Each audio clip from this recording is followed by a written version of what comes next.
Greetings, family. Welcome to Pan-Africanism towards Nationhood, building a global Black business pipeline. All right, family, we are back. This is Bomani Tyehimba of Africa for the Africans, Tourism Investment, and I'm here with my good brother, College Genesis from College Genesis Radio and the Black African Infrastructure Organization. And family, we are the kings of Pan-Africanism with a vision towards nationhood. Yes, my good brother. Greetings. Good day. How you feeling? I'm feeling great. Way I'm feeling right now, we're the only Pan-Africans left. We're the only real Pan-Africans left, right? You mean, come on, you got Afro's think tank, you got Pan-Africanism strikes out, you got Search for a Cuckoo, all good bros. I love them to death, man. But we're losing this, man. I turn on this channel when I don't get nothing out of it no more, maybe I'm just growing past the point where I need some edifying stuff and nobody's catching up. Everybody's saying the same old nonsense and everything. This is where you're going to get the real thing about the parent. We predicted everything you see right now, the collapse of these neo-colonial states in Africa. We predicted that. I've been predicting that for decades. I said what's going to emerge out of that is a new order, new social order that's going to integrate the African diaspora with Africa on a new state called the Afrikstan. And the bottom line is, and new states and territories are going to have a new geopolitical reality. I predicted that for decades. Now it's all coming apart. It's like, how the hell does all this happen? If you cannot have a straw house or a house of cards and whatnot, and let the wind blow and whatnot, and think it's going to stand. Africa and the Black race have been on borrowed times. There is no Black African infrastructure. How are you going to have 1 billion people and you produce nothing to the world? You produce less than 0.5% of the world's GDP. That's a shame. So this, I knew as sooner or later as the young Africans said, but damn, man, why do I got to be? I'm going to show you some videos of Africans bum rushing Spain, bum rushing Italy and everything like that. And they've been led to believe that the key to salvation is reaching Europe and reaching America, right? While they're reaching Europe and reaching America, instead of saying, look, let me blend in with our African-American brothers and sisters, they seem like they want to wage war on Black America, and they go along with the whole, Black America ain't shit thing, So we're going to talk about that tonight, So we have to like this. Pan-African just doesn't mean you do it. Pan-African means building. Let's build something together for a future. It does mean that you take, and you give nothing in return. So we're going to stop that fake Pan-Africanism out tonight, Nobody owes you. Nobody, like I had a discussion now, right? Where I hear people talking about people being deported, right? And I'm saying to myself, I said, Carl, if you came to this country illegally, right? Because I'm bringing my wife here legally. You came to this country here illegally. You worked here illegally. You did what the government basically deports you, right? Why is that Black America's issue to come to your rescue when you did the wrong thing to come here in the first place? That's not Pan-African. Pan-African don't mean everything. Pan-African actually means us building something together productive, right? It doesn't mean that every time you get in trouble with white people or white people and everything like that, we got to come to your aid and in your defense. Like people say, what do you think about all these Africans flooding into Europe? I don't know. I don't know. I feel bad that bros like do that, but the bottom line is this: why are they going there in droves? And so the bottom line is, people are like, yeah, man, we're gonna pay them back for. So that's the plan now. That's the plan. They're gonna colonize Europe. That's the big grand plan right now. Yeah, we're going over there, taking over. Pretty soon we're gonna mix with their kids, and we're gonna have half Black, half Italian, half babies. That's the new Pan-African plan nowadays, right? And I'm supposed to just go along with this stuff, this nonsense, this foolishness. Now, if that's your Pan-African plan, then you got to go someplace else and listen to somebody else, right? But when you come to the College Genesis or not, I always said, I know what I want as a Pan-African, as a Black Power Pan-African person, right? It ain't mixing with white people. It ain't like it's building Africa. So if you guys don't want to do that and everything, and we do, get out of our way and let us do what we got to do on the continent. So that's what I want to open it with, brother. Yes, my brother, excellent. And that leads us into that subject we're talking about, as Kala just gave you a nice overview. and the topic is legacy stealing by African immigrants and non-blacks, the Afrikstan analysis. So before people get irritated or frustrated by the subject, here our good brother Kala Genesis out, and then within 30 to 45 minutes you can come on and you can just talk with him about it. But this is something that he wanted to share, so he's going to break it down. Right. So, family, before we get started, I want to share with you all of our wonderful upcoming ventures on the African continent as we take you on the journey of a lifetime. All right, so that's our website, africafortheafricans.org, right here, down on the link, and streaming through is a phone number, email address, website details. So if you're interested in looking to connect with us in the world that we are building from America to Africa, Africa to America, just reach out, and that's my direct contact. So once you're on the website, let's give you a better view.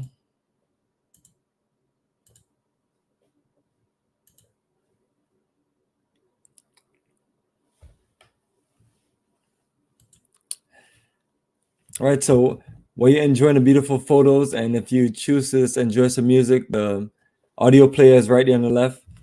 But once you're ready to get into all the details, we have a well-documented website showcasing 17 years of Africa tourism investment.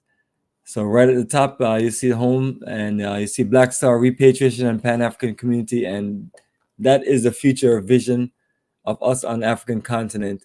But mainly what we do is tours, but the goal is to build an incredible community where we're self-sufficient and where we can get into putting our energy together and compete with the rest of the world, and this build a brand that was create incredible opportunities for our children and the future to come and generations to come.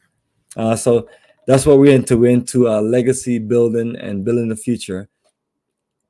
So the connection is this getting you connected to the African continent, and that's a good way to just experience Africa and support Black-owned business and contribute to the future energy. And it's not for everyone to live and do business.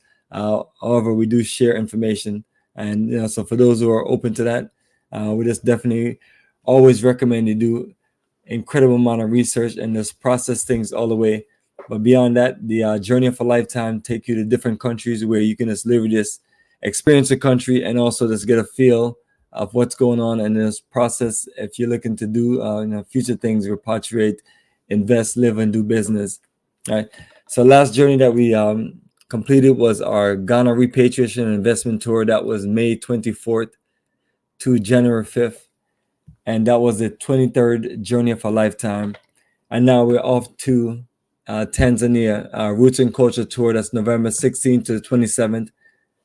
And that is literally less than 40 days away, about approximately 40 days away. So we're ready to take that journey. And then as soon as we get back, we're connecting to our South Africa Roots and Culture journey, December 24th to January 4th. So these are nice holiday journeys, perfect time to get away. And it's something that you have to be ready to organize ahead of time. So we're closing out on those two schedules, and what we have for you is a wonderful schedule for 2024. So we're going to set off the year with Liberia Reconnection and Investment Tour. That's March 29th to April 9th, 2024. So we have a nice group already and looking to build on strong as me and Kala work this energy to get you connected to Liberia and get you on a fruitful foundation of reconnecting to Africa with a country that was built for us. So we're looking to this build that energy up, and that's why we're looking to the showcase business conference and also this different level of investment and just getting you introduced to Liberia as we work together to just create more opportunities for you to connect to Africa. So our primary energy is right in West Africa, and everywhere else we're just looking to just build energy and learn. So the next journey we have is Ghana Repatriation and Investment Tour, July 11th to the 23rd. And that is our 24th journey of a lifetime to Ghana. So all these are well-organized itineraries and schedules. So once you click on the link, you can just view the tour overview with all the numbers, what's included, what's not included, the full schedule, day-to-day itinerary with all the links for hotels and so on. And visa information if visa is required, preparation details, and so on, language translation, and there's things just to get you ready, prepared, and organized. So as we close out on 2024, we have Egypt Roots and Culture Tour. That's November 21st to December 2nd. And then we have South Africa Roots and Culture Tour, December 24th to January 4th. And so that's our 4 journeys for next year. And then what we have for 2025, as we look to build a schedule, is Senegal and Gambia Roots and Culture Tour, April 1st to 11th, 2025. And as you scroll down, you'll see more documentation, conference calls, and links to all the social pages with a whole lot of documentation and a whole lot of information to this get you clear. And what we do is just record and document everything. So you'll see almost 2 decades of information. And once you scroll down, these are all our group photos, and it goes all the way from 2023 to 2006, 17 years. So yes, family, so when you're ready to connect, just link us back, and then we'll get you connected on the journey of a lifetime.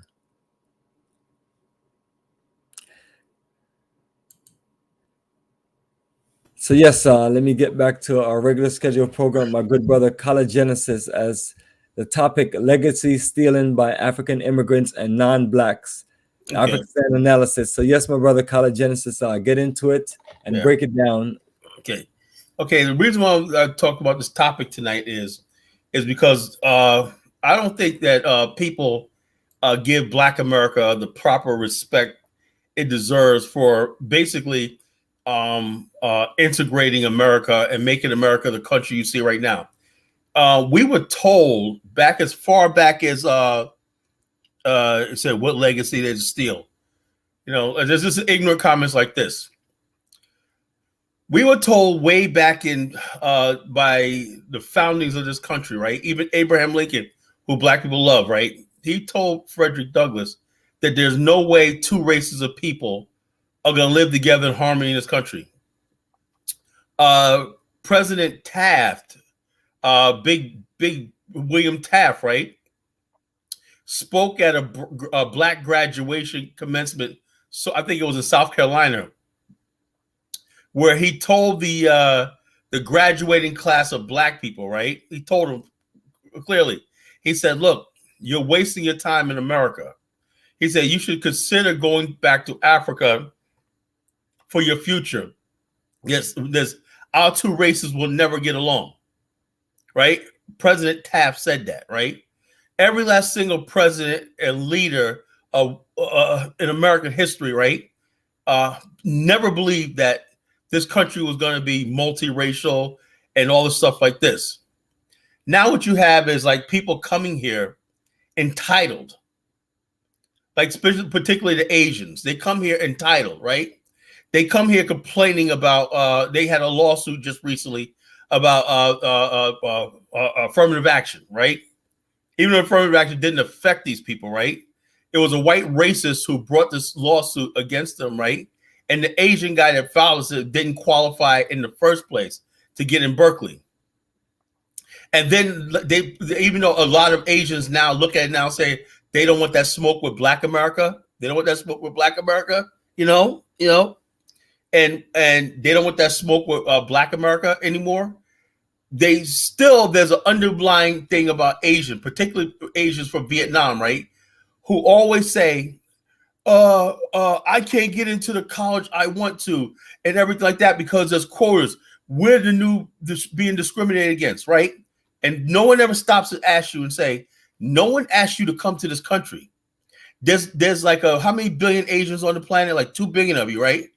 If 2 billion of you are trying to get into all these colleges in America, right? Why don't you, some of you Asians, right, come to America and go into the skilled trades?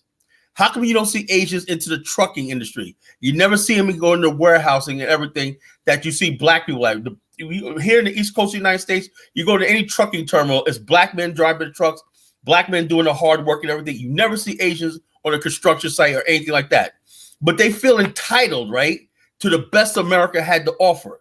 And America didn't even start educating Asians until the 60s.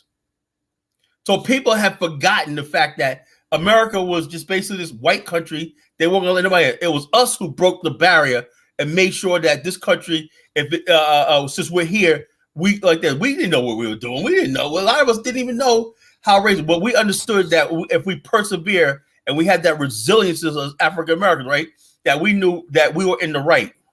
You have no right to have us here in this country and send us off to war and then tell us that we don't deserve the best that America has to offer.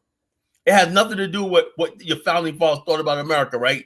You sent us to war, in the Revolutionary War. You sent us to war in the war in 1812. You sent us to war at the war to save this republic in the Civil War. You have a debt that you owe Black America, and that debt has to be paid. No other group of people, right, has a debt that America owes right here. So since they can't pay us reparations like that, you do owe us the fact that if we want to knock at that door and we want that opportunity, you have no right to keep it from us, right? But now what you have is all these other immigrants that are here think they have the same right to that what Black America has. And this is not immigrant bashing, anything like that. But I think they forgot what country they live in. They forgot the legacy that Black America laid in this country and why it is that America does owe something to Black America. And that's what I want to talk about tonight, and it's like really disrespectful, and we allow this disrespect to go on, for our ancestors. If you don't care about yourself, if you look in the mirror and just hate yourself, whatever like that, that's fine. But think about your ancestors and think about future generations who may want to have some sort of dignity and self-respect.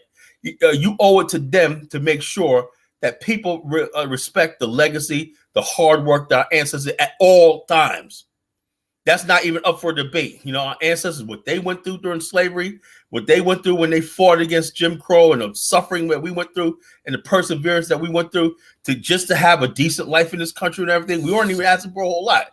Just to have a decent opportunity and everything like that, to have some of our dreams and aspirations and be left alone and do what we have to do. We weren't asking for a whole lot. But just to be treated like human beings.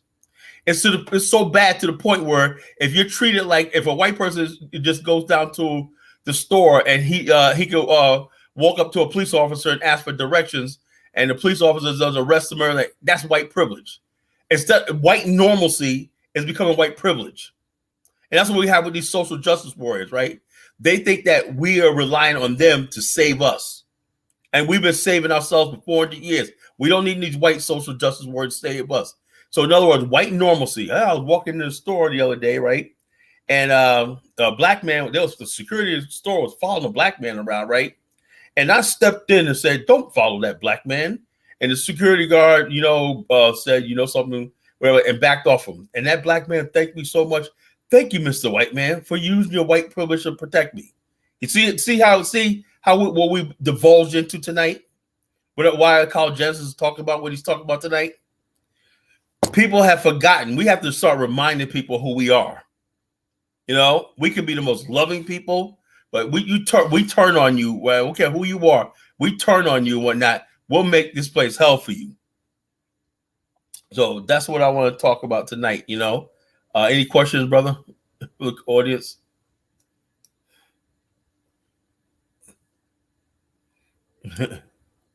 So that's what I said. Legacy stealing, right? And also, the question. This was the person. That's the main person. The first one. What is the legacy steal? They'll be interesting. Legacy to steal is this. And the whole next one right there. Okay, it's not good to question, especially when you tie. Yeah, I am tying African immigrants, right? Because there's a lot of them causing a. I mean, look, I've seen people that were in the BAIO, right? Starts Pan-Africans 5 years ago, right? Now hate Africa and hate Africans.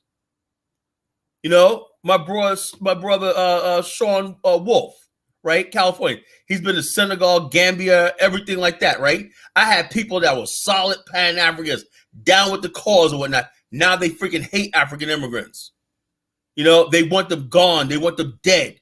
That's what we're dealing with. So what I'm doing is this. I'm stealing this argument from people like Tariq Nasheed's. And let's get a handle on this before it gets out of control. There's a lot of African immigrants come over here willfully ignorant about Black America. You know, they really think that this country is this fair place and all stuff like this, right? And America could do no wrong. They'll tell you that, you know? And what that does is that makes a mockery of our ancestors and what we went through in this country. But at the same time, you ask them, why is your country a shithole? Oh, you can understand the French colonial, they completely defend their country no matter what they do. They'll never talk bad about their country, their situation. You say, why do people shit in the streets in your country? No, man, that's a white man's lie. You listen to too much white man's propaganda. But when the white man puts propaganda about us, with that, they believe it. So this is what we're talking about tonight. The largest black middle class in the world, right? Those educated group of black people on the planet is right here in Black America. The most number of inventions that the credit the black race. The only group of black people with an almanac of accomplishments and achievement and documented history is Black America. The one that had the most impact on the liberation of Africa and the unification of black people around the world is Black America. Every last single African leader and everything like that has some sort of ties to black institutions and the black church or whatever like that here in the United States of America. So we don't want to lose that legacy, and we want to start reminding people, right? When you're often talking like that, you better put some respect on Black America, what we did and our contributions to the black cause. The African National Congress, the Pan-African Congress, all has its roots and founded by black African Americans. Maurice Bishop, of Grenada, Kwame Nkrumah, right? Came here, studied Garvey. You said Garvey was Jamaican, but Garvey was talking, went to London, he went to all these other places right there, couldn't get an audience, right? He said he spoke in Harlem, right? And his words electrified a nation of black people. He said, these are my people right here. And we didn't care if he was born in Jamaica or not. And we said, that's our leader. That's the difference between us and everybody else. We didn't care about his background. We made Marcus Garvey our leader because of what he said, his ideas, and his passion. So this is what we're talking about tonight. So when people try to make it seem like Black Americans are xenophobic and hate, that's a friggin' lie. We've always welcomed everybody in our community. That's a legacy of Black America. Everyone came to Harlem, Every last single person from all over the black world came to Harlem at one time and fellowship with black people in America.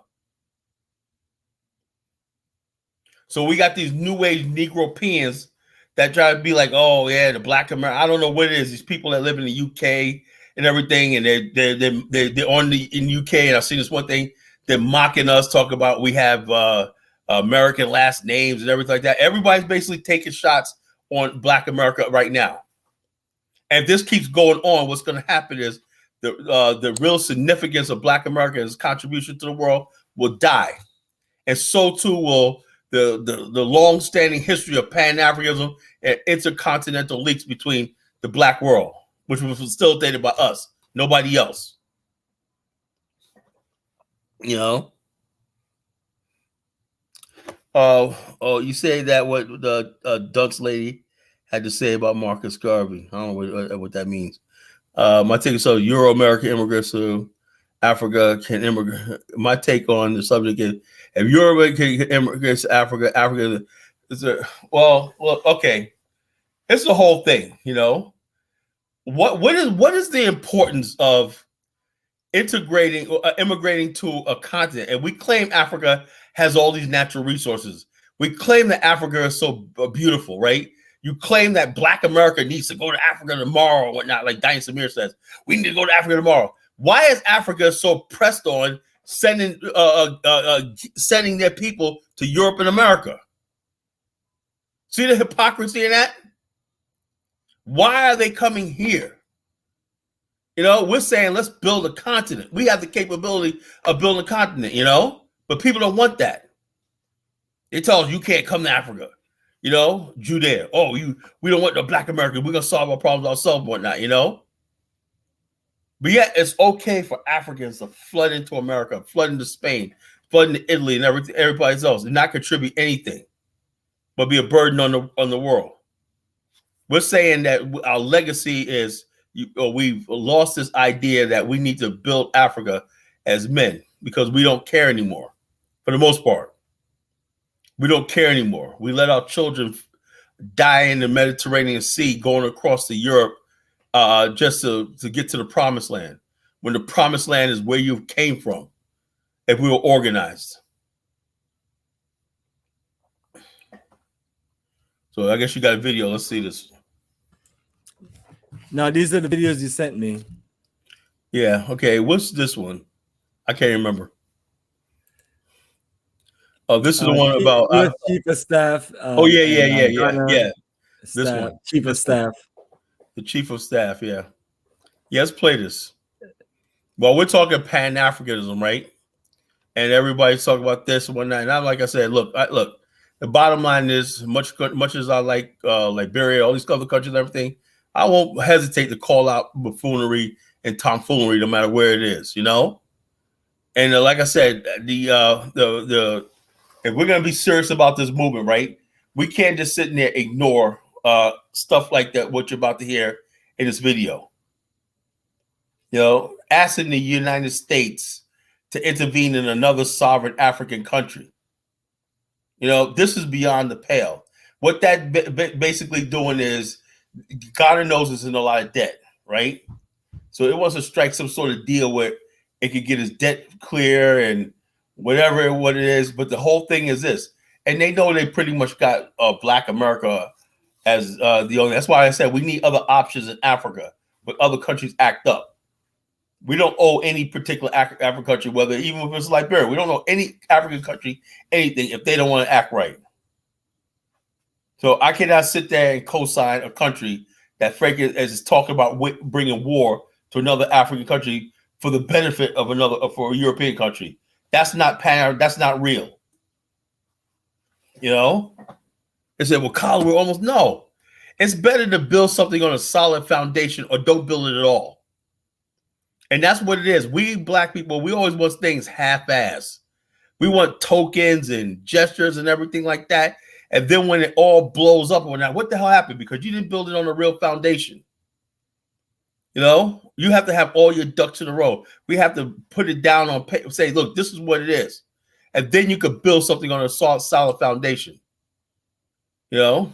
So with that, you want to play the video?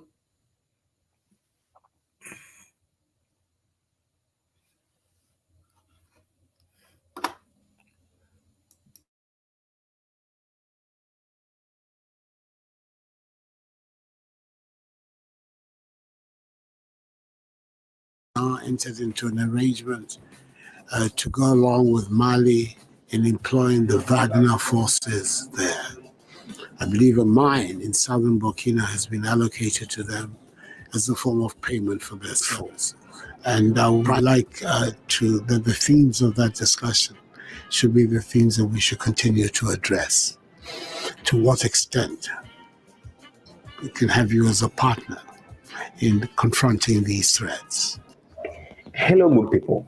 This is your brother from Africa, and of course, accept my warm greetings from this great land of Africa. We love you so much. Now, the president of Ghana, Nana Akufo, is now calling for the assistance of the US government to stop the alliances that's just about to happen between the Russian and some of the West African countries that we know, like Mali, Niger, Burkina Faso, and many more. Okay, now let's watch this video. Very good occasion, but it's a particularly good occasion because we greatly value Ghana's leadership and your leadership in West Africa, the important efforts on regional security. We're strong partners, including on the UN Security Council, which we greatly value, partners for democracy and security in West Africa. And we greatly appreciate the peacekeeping contributions that Ghana makes, but also just more broadly, your own leadership for peace, for security, for democracy. Many challenges, but we're grateful to actually be facing them together, and really pleased to have you here this week for the summit. So thank you, Mr. President. Appreciate the time. So, Mr. Secretary, thank you very much. We'll just thank the American government for the invitation to participate in this summit. I think it's a summit that's been long overdue. I believe it's the second. The last time was what, over 10 years ago? Yeah, perhaps we should be doing more. But it's good that it has happened.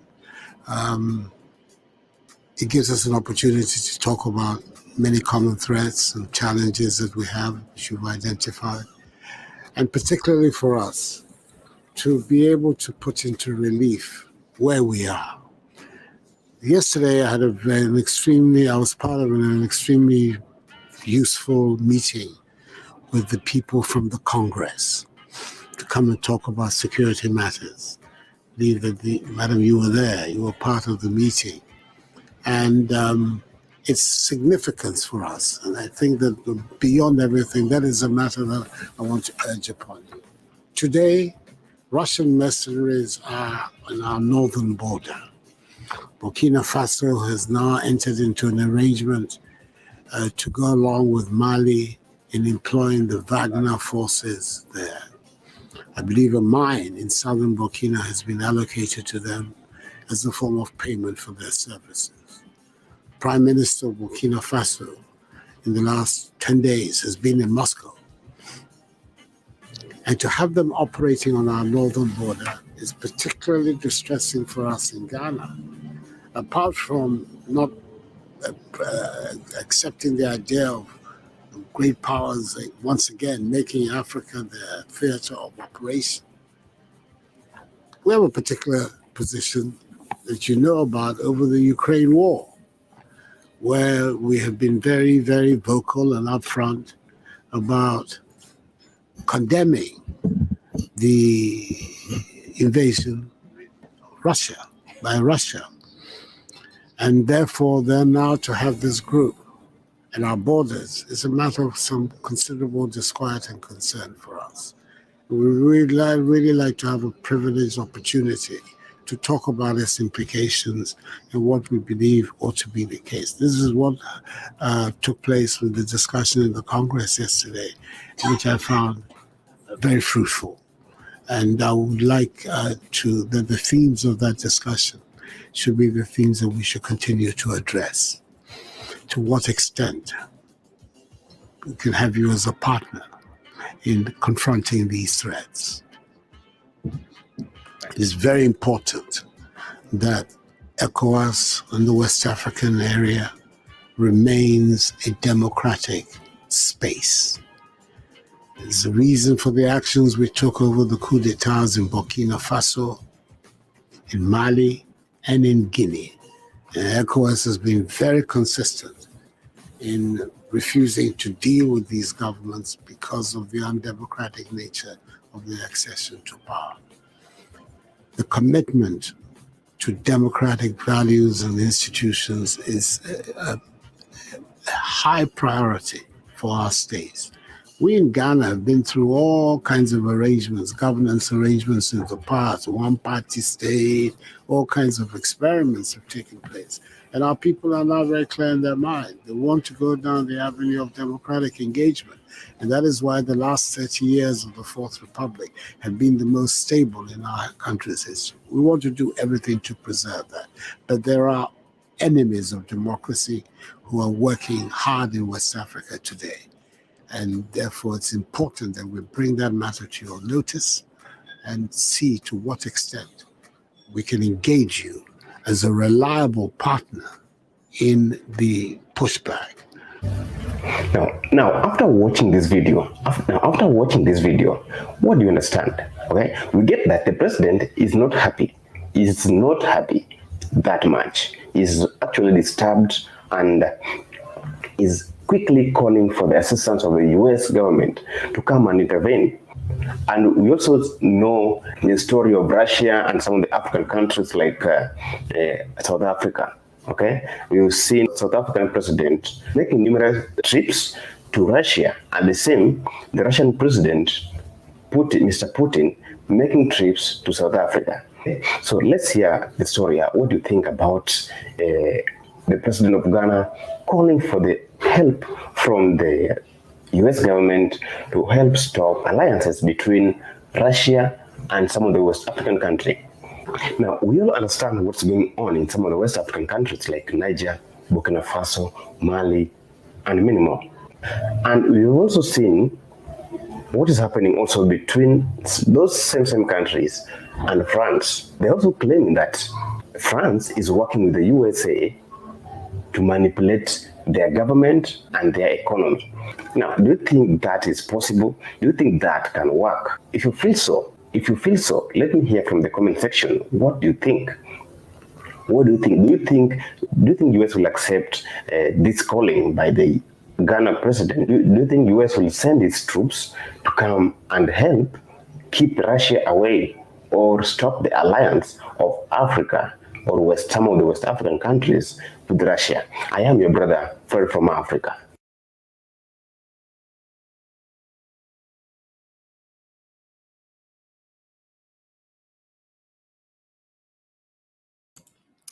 Yes, College Genesis. That was a very interesting one, brother. Bro, you know, I think the national security advisor name is Jake Sullivan. I think that's him. I'm not sure. I think that was him. I could be wrong. Somebody correct me in the chat room. Anyway, that was Nana Adu sitting there. If you don't know, Bomani, that was a president sitting there talking. He wasn't talking to an intermediary, so you're very clear what he just said. You know, he said all the stuff that he thinks America wants to hear. Now, does America say anything about democracy when it comes to Saudi Arabia and its repressive regime towards women and minority groups? No. Because as long as the oil is flowing, they don't care about democracy in places like the Kuwait. We went to the Iraq war to put a dictator back into Kuwait. Remember that? Desert Storm. The United States basically cares about that supply line going from the Asia, from the Strait of Hormuz through the Red Sea, through to the rest of the world, the flow of oil. That's what America is concerned about. Now, this is what happens when you talk about Africa, right? And this happened in Central America and South America, right? Somebody from a banana republic will be like, you know something? We got communists in the hills back there. And America's like, oh, communists. There's no communists in the hills. So they'll go back there, you know, and they'll dress some of the villagers up as communists or whatever like that. Have the red, they send it to the New York Times or the Time magazine and say, see, there's communists back there. And next thing you know, the CIA is giving them money and loans, and the Congress is supporting this, propping up a regime because he says he's going to protect communists. That's what's doing during the Cold War. Or basically, if you don't like your political opponent, you accuse him of being a collaborator with the Soviet Union, and next thing you know, you got the U.S. support. So Nana Adu is doing the old playbook, right? Of look, these people, the Wagner Group, are on the border. We have a border for a reason. What goes on in Burkina Faso's international border is its own business. What does it have to do with Ghana, right? And the guy, the American delegation is like, well, what does this have to do with anything? You know, what does this have to do with us? So the basic like this: if Ghana says, you know something, we gave it to you guys, we told you what's going on, right? If you don't do nothing right, you can at least help us out with $100 million loan. So this is what you're dealing with right now, and you wonder why there's no real Pan-Africanism, right? It's all a farce. Until we like build the continent and the black race up, where we don't need the U.S. and we don't need Russia, we don't need France and all like that. It's Pan-Africanism is a pipe dream, because everybody has their own interests and everything, and we just saw just now Ghana's looking out for its own interests and everything like that, and is willing to sell out to for its own thing. So this is what we have going on, right? And so, like I said, those of us here in America, you know, we see this, right? And I give Phil Scott a lot of credit and whatnot. He's been on this topic and everything. and we see what's right and what's wrong. We see what's right and what's wrong, and that's the true spirit of Pan-Africanism. It has to be based on truth and justice. But if Pan-Africanism is only one way, where people are only looking out for themselves and their own interests and everything, what is going to happen when we put ourselves out there on the continent? Are our interests going to be protected? Or are we going to be protected on the continent? If somebody could go to the point of selling out another fellow African state, what chance do we have? And these are questions that we really have to start answering, before we start throwing our weight behind any particular African country and everything like that. We have to start asking more questions, But back to the topic, and this is what I mean by legacy stealing. I just found out that, my friend of mine, he's African, he's American, but he's Ghanaian ancestry. He said, yeah, everybody knows that Nana Addo's father helped overthrow Kwame Nkrumah. Same way. Went to him, said that Kwame Nkrumah was a communist. He was going to nationalize this and take over this and everything. And so while he was out of the country, Kwame Nkrumah was overthrown. That was Nana Addo's father who did that. So we see the same thing happening right now. Now, just a couple of weeks ago in the UN, he gave this big speech about the West is blood-sucking Africa, and they got slavery and colonialism. And he throws a little red meat to black people in the West. And, oh man, did you hear Nana Addo's speech and everything? Then he turns around and does this. So this is what we're talking about. Yeah, what do you think of like in the Liberian election? I'll answer that question, right? I'm like this. If Cummings does not win, I would say just keep George Weah in power. That's my opinion, If it's worth anything right here, if Cummings does not win, right? If the Liberian people don't have the smarts to elect Cummings, right? Someone who laid out a plan to develop the country and build the country and everything like that based on, like I said, Liberia is part of Black America's legacy, right? That's another place that's erased. Why do you think I'm so bullish on Liberia, right? Because that's a country where we wrote the Constitution. We talked about things like liberty, something that was never introduced to that region of the world. Liberty, human rights, dignity, constitutional rights, citizenry, all the stuff like that was introduced into that part of Africa, right? Where you're not basically under the rulership of a king or a despot, that you're a citizen of the republic or the state, and you have certain inalienable rights. That's what our ancestry, that's our legacy that was introduced into that country. So we have to basically protect that, protect that legacy of that our ancestors created. So it's not like saying that we're basically bragging about as being Black America. No, it's not that. It's basically saying that, okay, this is what we did, right? So when you come to us, right, when somebody comes to Brother Bomani and they say, Bomani, you never did shit. And they look at his record over the years, 24 trips to Ghana, 20 years as started as a young man, taking Black people to Africa. So now other people are doing the same thing he was doing for years, right? He does not get the credit and the respect he has that's due to him, because that's called legacy stealing, Somebody else will say, okay, the year of return, all that was started by William Meyer. And Bomani Tyehimba is not mentioned. That's what it means by legacy stealing. Legacy stealing, just marginalizing people and everything, because you don't want to recognize and give respect to the people that really did stuff, and that's being disingenuous. That happens when you basically are coming from a culture that doesn't value literacy, that don't read books, that don't get your reference of history and everything from books. You just get it from hearsay. And so therefore, if you don't hear it by word of mouth, it does not exist, right?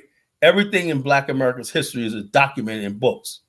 And you could basically, people who know, people who come to this country, Black immigrants, African immigrants that love Black America, at one time they studied our history, like Jughead. I don't think Jughead has ever been to the United States, but he studied our history. And he studied all the accomplishments with it, and he's amazed by what it is. But there's a lot of people who come to this country, and they basically define us by the problems that they see in the media. And then they feel like they're the ones that's going to replace us as the model Black people and everything like that. And that's all crashing down because you got Haitians now saying, look, man, we tried to come to America and we thought we just ignore the problems of racism and everything like that, and we didn't get any place. No. The Haitian community have no political power. While they're basically dragging their feet to deport Guatemalans and Venezuelans, they have no problem in rounding the Haitians up and putting them on a plane at any cost and sending them back to Haiti. Right now, the United States government is using Kenya right now to troops to invade Haiti and do war against the so-called gangs. But that's basically the United States operation in Haiti using Pan-Africanism. Because everybody bought into the idea that President Ruto of Kenya is some Pan-Africanist, right? So he's going to go all the way from Kenya all the way to Haiti to send troops into the country, right? Why? Because the United States would like to do that, but they want to do that because they'll be seen as racist. Remember the 1915 occupation of the United States? They don't want a situation like that. So they're willing to use Black countries, right? Who knows? You might even see Ghana send some troops into Haiti on the behest of the United States to whatever like that. This sets a dangerous precedent. So any country in the world that gets out of line and everything, now you got willing partners, that are Black, they're willing to do the bidding of the West. So we're living in really, really dangerous times, right? And like I said, I know we was feeling the Pan-African thing for the last 5 years, but things are starting to crumble right now. And we have to start discussing this stuff and addressing it. Okay, so more comments. So this is what we're talking about tonight, And like I said, back to the Asian community, none of them absolutely ever said they were Pan-Africanists, right? Well, that's not true. That's not true. A lot of African leaders call themselves Pan-Africanists. The spirit of Pan, I don't know what their definition of Pan-Africanism is, right? I really don't know. They do say they're Pan-Africanists. They say Pan-Africanism. What do you think the idea of they say the African Union is a Pan-African organization? So I don't know what you mean by they don't say that Pan. They always say we want African unity and everything, right? But now they're being put to the test. You can't have Pan-Africanism when you basically have ulterior motives. Like they said that Kwame Nkrumah said that decades ago. He said, look, until we have a preemptive organization that's the supreme body of organization for the continent, a United States of Africa. That's what Kwame Nkrumah wanted, right? To transform the OAU into a United States of Africa, where you have like a Security Council and all the stuff like this and everything. We're never going to have real Pan-Africanism because you cannot have a French monetary zone. You cannot have a Commonwealth of Nations. And those organizations and alliances trump any sort of Pan-African thing. We see that happen in real time right now. Who are you more aligned? Who is your allegiance with? Is ECOWAS more aligned with the Pan-African, or is it aligned with the EU and the European, the French benefactors? That's what we have, President Ruto claimed he was a Pan-Africanist. Where have you been at, knowledge seeker? President Ruto said he was a Pan-Africanist, or maybe I'm gonna find let me find some videos to prove it.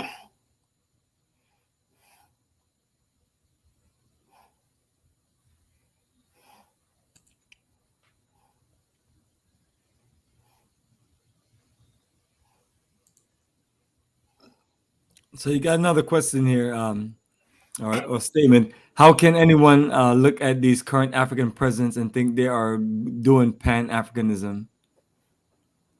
Well, they say that Pan-African. I say it doesn't really matter. People say they're democratic, but for a fact of the matter, democracy does not work in Africa. And people vote on tribal lines and everything like that. And you have a fiat thing. You know, people say a lot of things, you know. Let's see.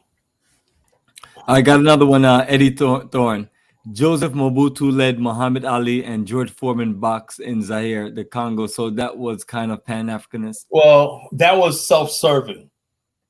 You know, Mobutu was very smart. At the time, Mobutu was not very popular in Africa. He had political prisoners. He had killed Patrice Lumumba and everything like that 10 years earlier. And so therefore, when the original fight was supposed to be held in Liberia, but the stadium that is called Samuel K. Doe Stadium, right there, what they named Samuel K. Doe, wasn't scheduled to be completed. So basically, Mobutu put up $10 million, right, and said we could host a fight there. And that gave him a whole thing of international credibility, you know, in the world. A lot of African leaders will use Pan-Africanism for their own personal gains. You know, so I don't think it was really Pan-Africanist. People, well, when it comes down to it, Mobutu was in the pocket of the Belgium, the Canadians, the French, the U.S. and everything. George W. Bush and Ronald Reagan said Mobutu Sese Seko was our best friend in Africa. Does that sound like a Pan-Africanist? No. You know, so therefore, even though people say that Pan-Africanist, it doesn't really mean anything, you know, when it comes to geopolitics and stuff. You know, so it's this. It is what. Stop listening to what people say and what people do. You know, I don't know if that's directed towards me, but I'm just saying the world is basically saying that these people are Pan-Africanists, you know. Pan-African Summit, let's see. Okay. Mobutu addresses a Pan-African problem. Who says Africa came up with a solution? Okay. Here's the thing. I'm gonna show you the video. This is what he said recently.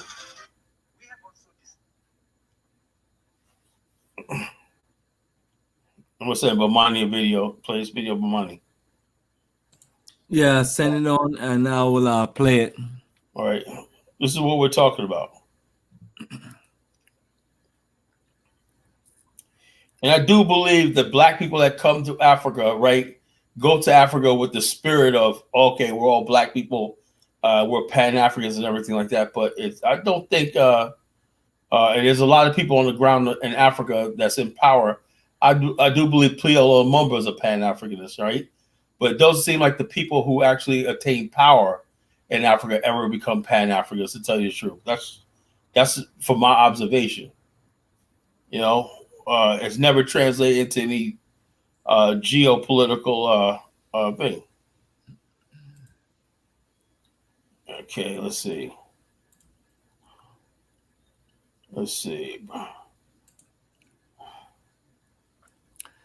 All right, so this is a quick short one. Is this what you wanted to play? Yeah, and I got another one too.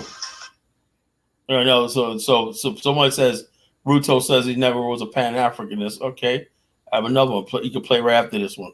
We have also decided that it will not going to be business as usual. We have these meetings: Africa, US meeting, Africa, Europe, Africa, Turkey, Africa, India. Now we are waiting for, there is another one, Africa, Russia. And Africa, Japan. And Africa, Japan. We have made the decision that it is not intelligent for 54 of us to go and sit before one gentleman from another place. And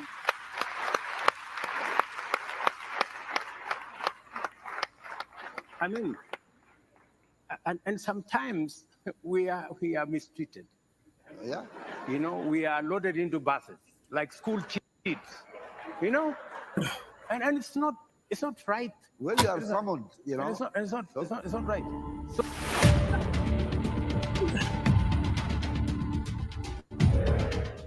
that sounds like typical Pan-African rhetoric. You know, yeah. See, we gotta do this because the white people treat us like this and everything. That's Pan-African rhetoric. You know.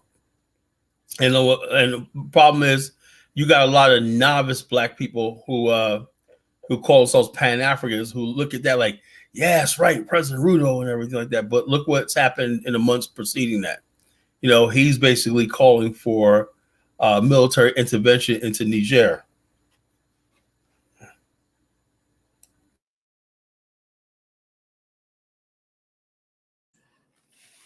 All right, so Kala, you ready to play this one? And let me know if you want to do an introduction or anything on this one.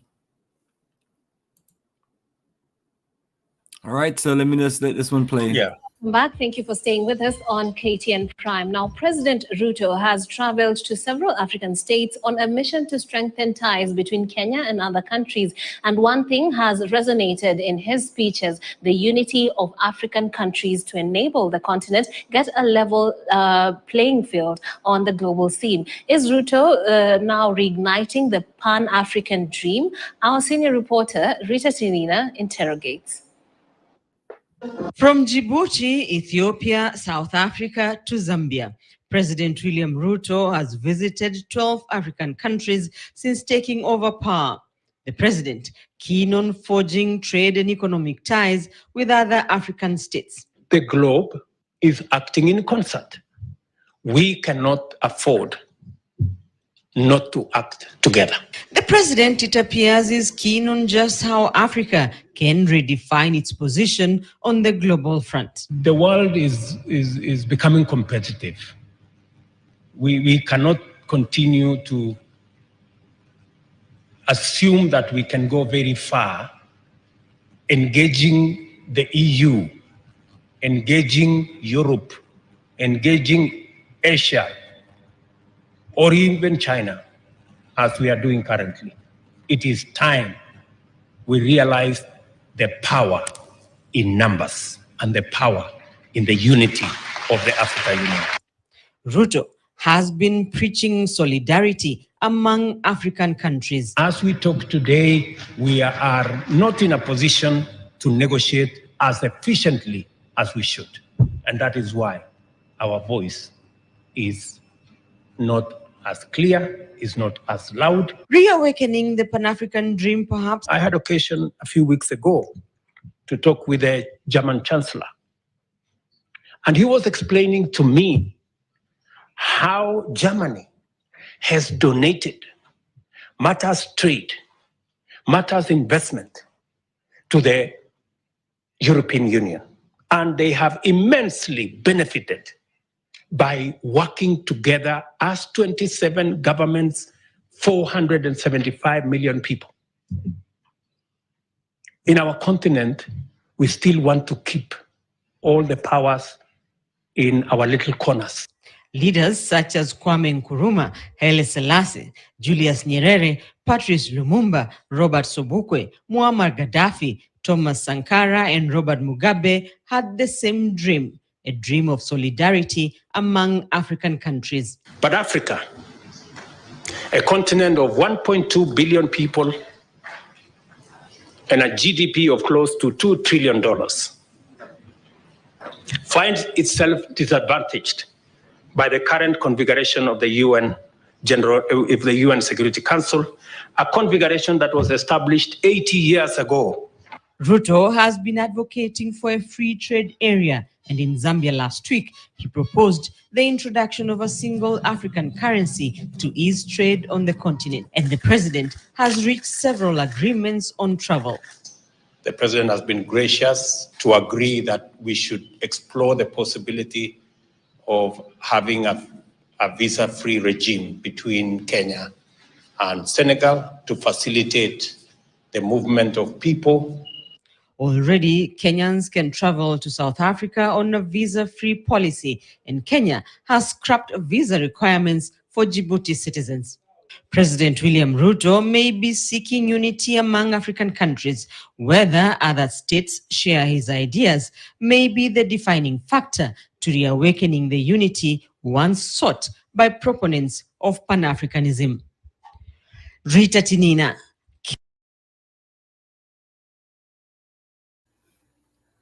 So Knowledge Seeker says that he never said he was a Pan-Africanist. Could have fooled me, Bomani, you know. Yeah, he's doing the work of Pan-Africanism, and I wish him the best, man. He has a nice, great, aggressive approach, and you just got to strike while the iron is hot. And I think he's in the right position, and he may be able to make a difference. But so far, so good. Yeah, the speech is words. Whether it translates into action. I mean, the man is more than a speaker. He's going to these countries in different parts of Africa and making the deal, putting energy together. I mean, I've not seen this energy in a while from African Union chairman. Yeah, that's true. That's true. So when people say he's not a Pan-Africanist, yeah, okay. Now, someone said to me, I think it was Losey said to me, Colin, maybe he asked me my opinion. Maybe Africa needs to be split. Some people follow the BRIC nations, and some people follow the West, right? Because if we try this complete solidarity, just blanket, it's going to cause things. That's what I was told. Some people are concerned about that. Maybe it's good that Ghana and Nigeria stays in the column of the West for right now. That could be a ploy, or maybe Adu's trying to deceive the United States and everything like that. I don't know. You just never know. You never know what's up their sleeves. Maybe Adu was trying to do a maneuver tactic where he's pretending like he's pro-France and he's willing to throw Burkina Faso under the bus. Because I noticed he's not talking about using Ghanaian troops anymore. So it could be trying to box the United States in to some sort of thing where they come off like peacemakers. That could be a strategy. But the United States. The United States is going to make sure if it commits to anything like that, they're going to come out on top. They're going to win, and that's usually how it goes. And I've never seen, except for a couple of times, where the United States had to pull out of Mogadishu. The United States had to pull out of Vietnam.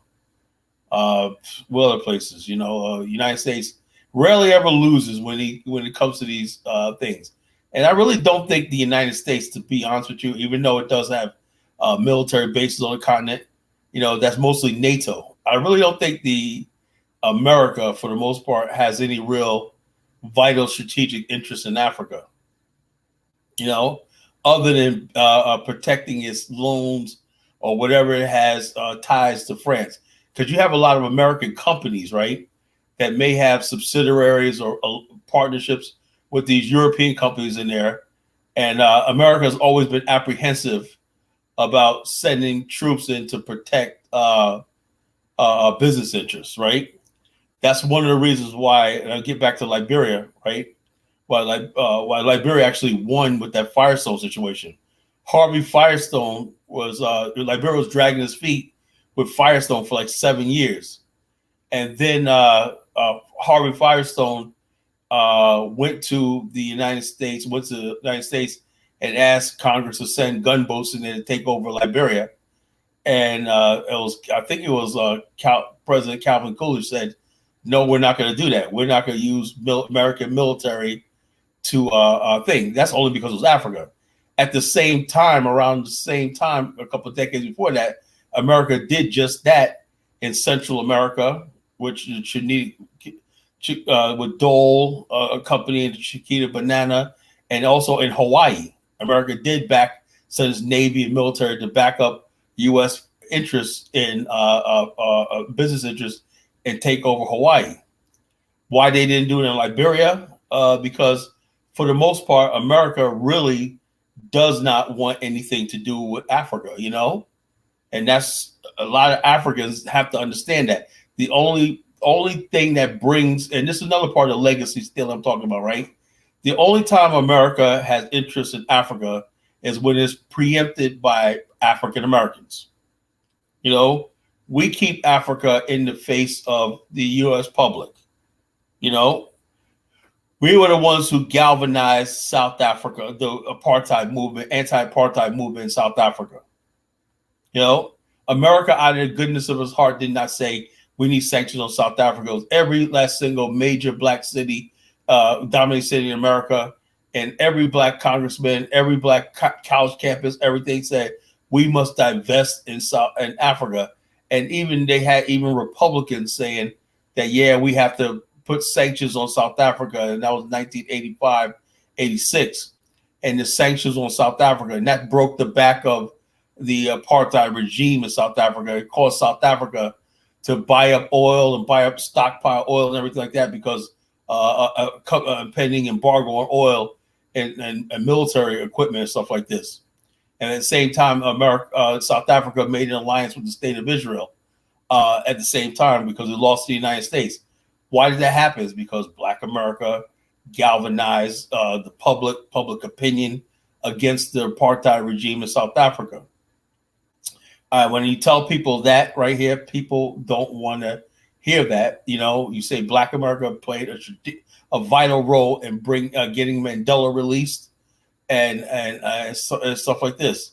And Nelson Mandela said, "Look, I'm thankful to the black man in America, Black America, because it was them that kept this movement alive. You know, the anti-apartheid movement alive in South Africa. You know." And so, like I said, but that history, right? When we talk now, you know, when Black America say, "Yeah, we contributed," no, you didn't contribute anything. Black America, the popular opinion, people think we never did anything. They think we never contributed to the black race. We never contributed anything. And you know, and so, like I said, it pains for me to even have to talk about this topic because I don't know what it is. I think just we as a race of people, you know, just don't like each other, right?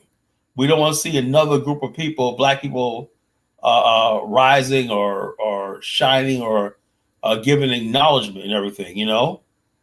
And so it was very much Black America, you know, the Black conscious movement in America that spurred the anti-apartheid movement in South Africa. That right there is the truth. You know, that right there is the truth. That right there is the truth, and people don't want to acknowledge that, you know, because it means giving Black America credit for something that they created. You know, so this is and what I'm saying this tonight is because holding on to your legacy, holding on to everything is what you're going to use when you come to the table with other groups of people, right? And they're saying, why should Black America be considered? And then you could pull out all your receipts and say, hey, look, see this right here, see right here? This is why we deserve a seat at the table.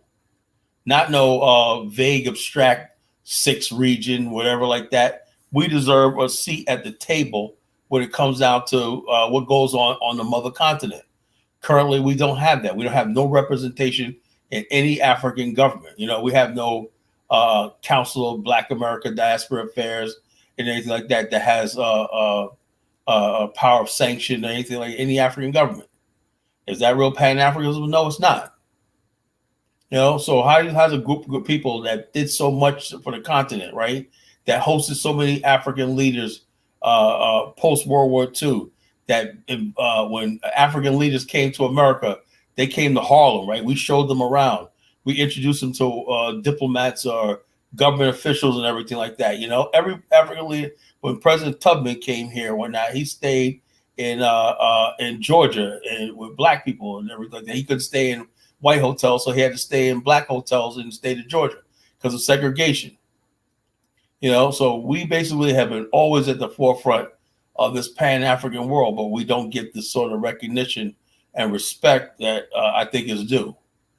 You know, so that's why people could basically think they could talk down to us, like, you know, oh, these people over here don't do nothing, blah, blah, blah, blah, blah. So we have to change that narrative, you know.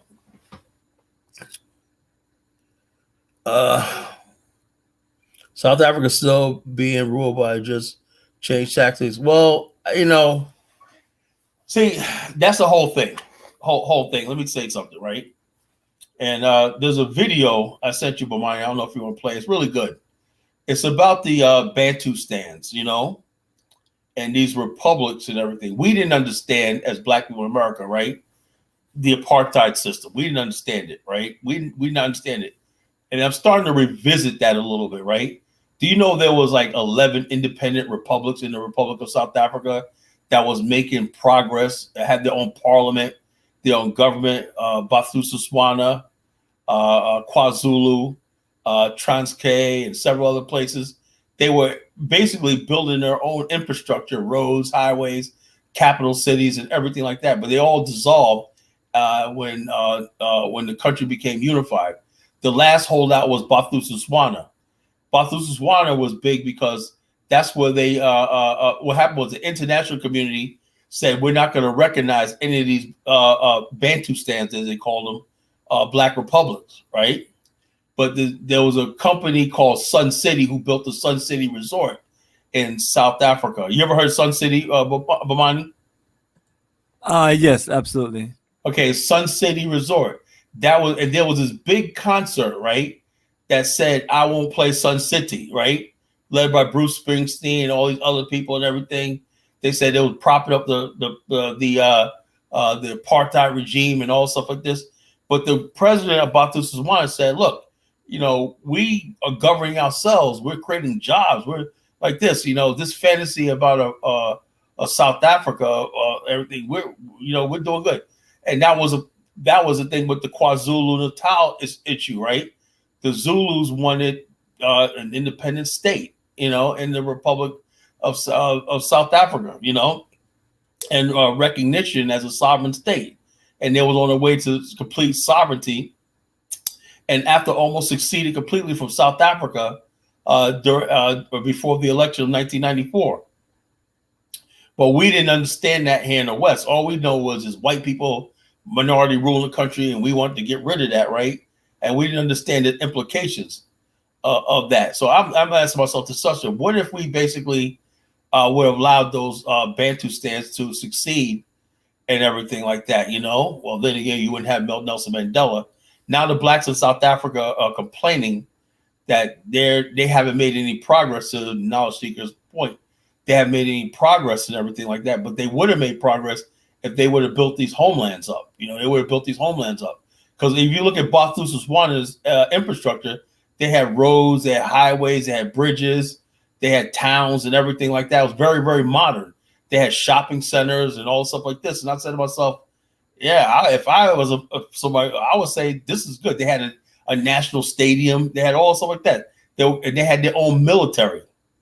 They had their own military, their own police. They had everything. So they had their own checkpoint borders, all this stuff like that in their own homeland, And so they were an independent republic, inside of in the Union of the Commonwealth of South Africa.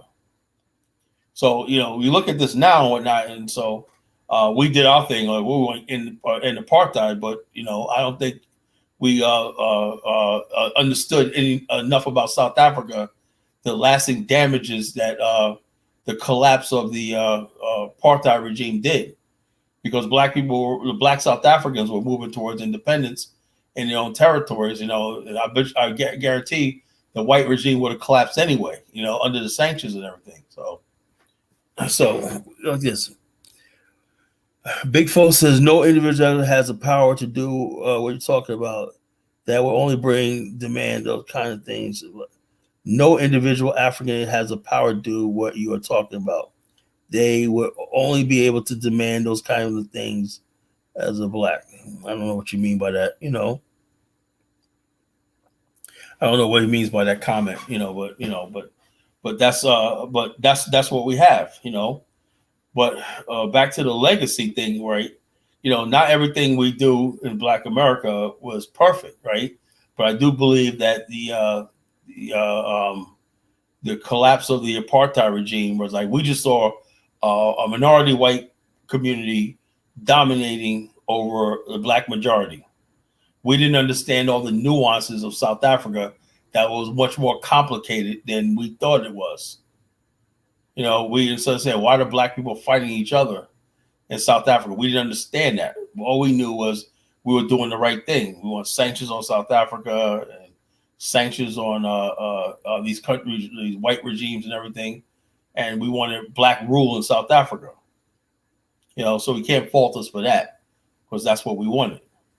But that's just like I said, that's just a legacy, you know, of Black America, what we did, our influence in the world.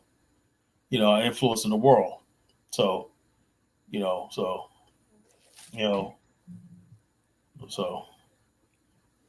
do you have another video you want to play, brother? This is the video you mentioned, right?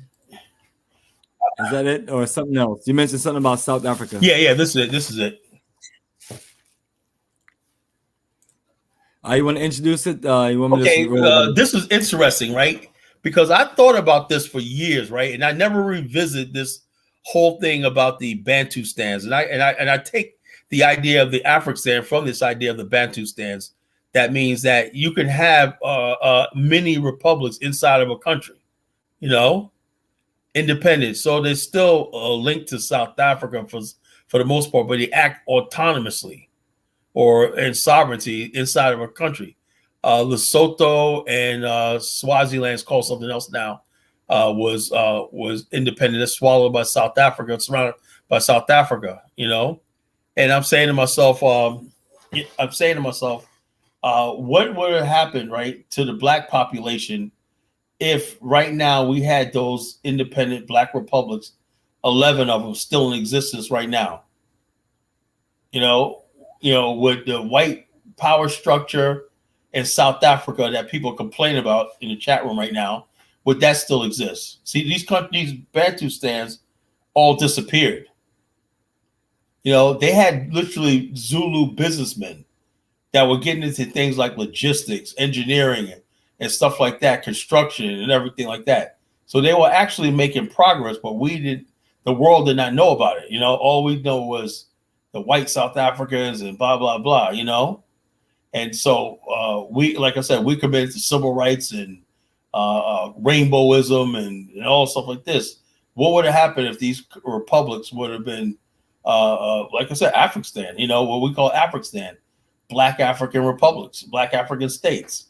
So I have mixed feelings about this. So after we watch this video, I would like some feedback from people. What do you think? Was this a bad idea? Should we have kept that, or should we have just merged into this rainbow nation? You know, South Africa is a rainbow country and everything. I don't think the rainbow country is really working out that well. You know, that's just my opinion.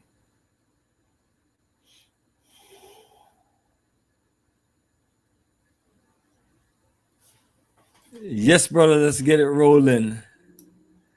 So, family, the link has been posted for those who want to join or post serious questions, and we got you. States, the so-called Bantustans or homelands, designed to perpetuate apartheid, the system of racial segregation that underpinned white majority rule. The international community never recognized these four so-called states. And yet they raised a fascinating question about statehood and sovereignty. So what exactly were the Bantustans, and should they have been regarded as states? Hello and welcome. If you're new to the channel, my name is James Kerr-Lindsay, and here I take an informed look at international relations, conflict, security, and statehood. Do states have the right to create new countries from their territory? At one time, the answer would have been an unequivocal yes. It's a central tenet of sovereignty that states can determine their borders. If they wanted to give away part of that territory to another state or permit it to become a separate, sovereign and independent country in its own right, the general thinking was that they should be free to do so, assuming that this was done through constitutional procedures and was not the result of coercion or the threat of force. However, there's been at least one case in which the international community decided that the country wasn't permitted to declare parts of its territory to be independent. This was the example of the homeland states during the apartheid era in South Africa. Termed Bantustans, a hybrid word incorporating Bantu, the leading language group in South Africa, with the term Stan, which is often used to designate countries in Central Asia. These homelands were deliberately designed to reinforce the institutionalized racism of the apartheid system. To this end, they attracted considerable international condemnation. So, how were they created, and what eventually happened to them? At 1.2 million square kilometres or 470,000 square miles, South Africa is the 24th largest country in the world. It borders 6 other states: Namibia, Botswana, Zimbabwe, Mozambique, Eswatini, and Lesotho, the last of which is one of only 2 UN members completely surrounded by another country. The population is currently estimated to be around 60 million. According to the 2011 census, 80% of citizens are Black Africans, followed by coloureds or mixed race, who account for around 9%. Whites are 8% and 2.5% are Asian or Indian. Highly diverse, the country has 11 official languages. The most prevalent of these is Zulu, spoken as a first language by around 23% of the population. Xhosa is second, amounting to around 16%. Third and fourth are Afrikaans and English. South Africa has a history stretching back thousands of years. However, our story really starts with the arrival of the first European explorers in the 15th century. By the start of the 17th century, the Dutch had established a settlement at the Cape of Good Hope, and in the century and a half that followed, this community expanded and gradually developed its own distinct Afrikaner identity. This eventually saw the creation of 2 Afrikaner states in the 1850s, the South African Republic and the Orange Free State. Meanwhile, South Africa steadily became important to Britain as a vital staging point for ships travelling to India. Having seized control of the Cape in 1795, Britain expanded its holdings across southern Africa over the course of the following century, fighting wars with various groups, including the Zulu. This expansion eventually brought Britain into conflict with the Dutch-speaking republics, and this came to a head with a series of wars at the end of the 19th century. In 1902, Britain officially annexed the South African Republic and the Orange Free State following the Second Boer War. Then, 8 years later, on the 31st of May 1910, the various colonies and territories were merged to become the Union of South Africa, a dominion of the British Empire. This would last until 1931, when South Africa, alongside other dominions such as Australia, New Zealand, and Canada, effectively obtained complete independence under the Statute of Westminster, albeit retaining the British monarch as head of state. Here's one thing you need to do before buying anything online. Don't spend another dime on Amazon until you watch. Despite the long history of British control and the significant growth in English-speaking settlers, most of South Africa's white inhabitants remained Afrikaans speakers. However, there were deep divisions within the community. While many saw a country where British and Afrikaners created a single national South African identity, others felt that the two should remain distinct. This led to the creation of the National Party in 1914. In 1948, the party eventually came to power following a general election. Although it had now seemingly abandoned its policy of separating the white communities, it still clung to the idea of racial separation more widely. While there'd been a long history of discrimination against Black South Africans, including the notorious National Land Act in 1913, which deprived them of their right to own land in white-held areas, the National Party now instituted a formal policy of racial segregation, a system that came to be known as apartheid. In 1950, the Population Registration Act required all South Africans to be defined as black, white, or coloured. And at the same time, the Group Areas Act set up separate residential and business areas for the different races. This all permitted the Interior Minister to remove non-whites from territory and areas designated for whites only, a provision that would eventually see millions of Black South Africans forcibly evicted from their lands. It was against this backdrop that the Bantustans would eventually become a key plank in the apartheid system, but it would in fact take several decades to happen. The first critical moment came in 1951, a quarter of a century before the first nominally independent Bantustan was created, when the South African government passed the Bantu Authorities Act. This gave authority to tribal leaders and councils within the area of the traditional homelands. This was followed in 1959 when the government passed the Promotion of Bantu Self-Government Act, which laid down the possibility of self-rule for the areas. 2 years later, amidst growing international criticism over its racist policies at home and its refusal to decolonize neighboring Southwest Africa, now known as Namibia, South Africa abolished the Queen as head of state, becoming the Republic of South Africa.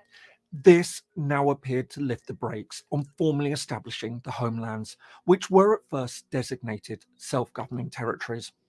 In 1963, Transkei, in the country's southeast, became the first of what would eventually be 10 Bantustans in South Africa. On top of this, a further 10 autonomous homelands were also designated in Southwest Africa.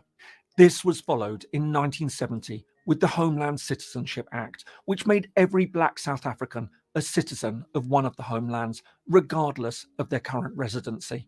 But the most crucial step came in March 1971 with the Bantu Homelands Constitution Act.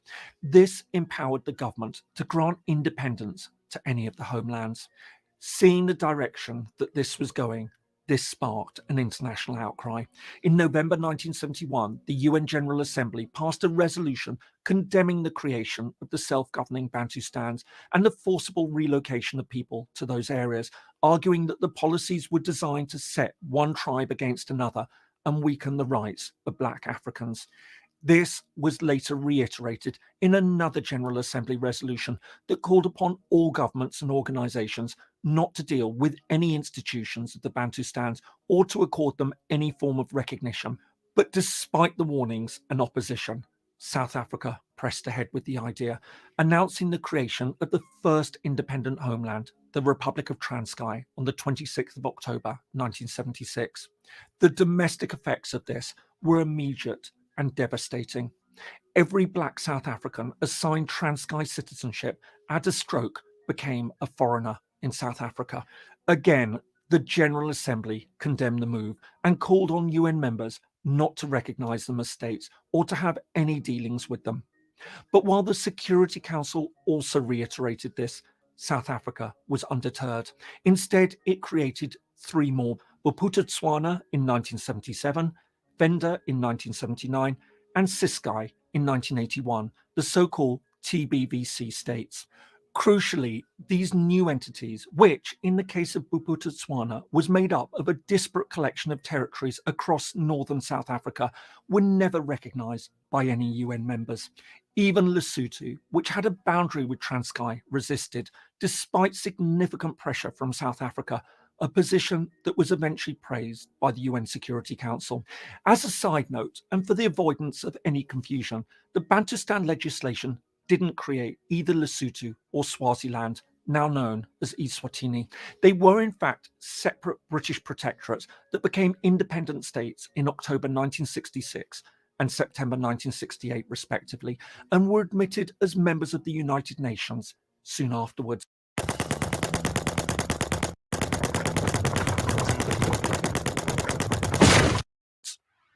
So, whatever happened to the Bantustans? In short, the end of apartheid brought about their demise.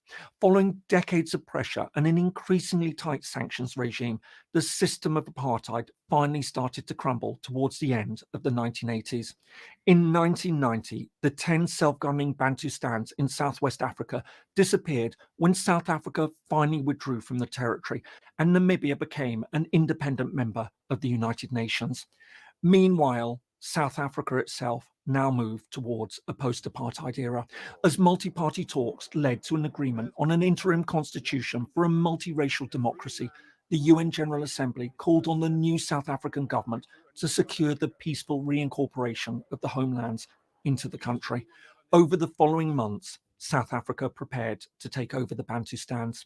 While Transkei and Venda, both under military rule, accepted the decision, the other 2, Ciskei and Bophuthatswana, initially resisted. This would lead to a crisis. Facing a strike by civil servants who supported the reintegration, Lucas Mangope, the president of Bophuthatswana, called for help from Afrikaner nationalists. But as this turned to violence, the military mutinied, and on the 11th of March, Mangope fled. The following day, the South African government formally appointed an interim administrator, and at this point, Ciskei also fell into line and accepted reincorporation. On the 27th of April, 1994, the first day of the interim constitution, the South African Parliament repealed the legislation that had created the Bantustans, not only the 4 nominally independent ones, but also the 6 others operating under self-rule. Instead, the new constitutional order would apply to all parts of the country, and South Africa would become a united state. Ultimately, the Bantustans were a fascinating case of statehood in international relations. While it's generally accepted that countries should have every right to determine their borders and allow parts of their territory to become independent if they so wish, this wasn't the case here. Instead, the international community viewed their independence as a cynical move to support a racist system and thus rejected it. Interestingly and unusually, the case against their recognition wasn't therefore based on their capacity to be states, as is sometimes the case, although it was suggested that their economic and political reliance on South Africa called into question whether they could in fact be truly considered to be independent. Instead, international condemnation emerged because they were deliberately designed to thwart the human rights and self-determination of the majority Black population of South Africa. Their existence emanated from a desire to support the racist policy of apartheid, which was judged to be a crime against humanity. In this sense, the 4 so-called independent Bantustans are a fascinating anomaly in modern international relations. They amount to the only example of a country that gave independence to a part of its territory, only for that independence to be rejected by the wider international community. I hope you found that interesting. If so, Interesting. Notice how he said the people didn't reject it, but the international community did. The international community did. Now, I would ask the question: what if they had a general election, got rid of apartheid, and still kept the Bantustans? Where would South Africa be right now if those countries would have developed right this? And he said, well, they're still depending on South Africa. So does South Namibia, so does Botswana, so does Mozambique. The whole entire sub-region depends on South Africa because that's the main industrial hub of the whole sub-region, So I think it was just ingenuous for them to say, oh, the Bantustans were relying on South Africa's economy. So was the rest of the whole entire Southern Africa region. So these are the things that that needs to be discussed. And he said like this: if people could see territory to create independent, autonomous territories, I think that right there could solve a lot of problems that we have on the continent right now. What if Biafra was given independence or autonomy to develop if they don't want to be part of Nigeria, And so, like I said, I think the international community has a lot to do with this. And somebody said white settlers are economic. White South Africans, white South Africa rule economically, but there's a lot of Black people who are incorporated into the economy now, If the whites pulled out, if the white capital and infrastructure pulls out of South Africa, the whole sub-region will collapse. That's just a fact. So in other words, until the Black people build supply chains, logistics, and stuff like that's Black owned, it's always going to be like that. So I would like for somebody to get up there and articulate, get on here and articulate how Black people basically after 30 years are going to do this. I think the idea of those 4 independent homelands developing themselves, building their own infrastructure was a thing. Even if they had a post-apartheid government with Nelson Mandela, why couldn't they let those homelands develop on their own? You would have a class of millionaires and billionaires in these homelands, and also Lesotho and Swaziland, called whatever it's called now, is basically run by white corporations and companies and everything. So I don't see what the argument is. White businesses dominate South Africa. South Africa has the 10th largest stock exchange in the world. Okay, and it has one of the largest has the largest industrial economy on the African continent. So you don't just change that overnight. The Bantustans have no resources. That's not true.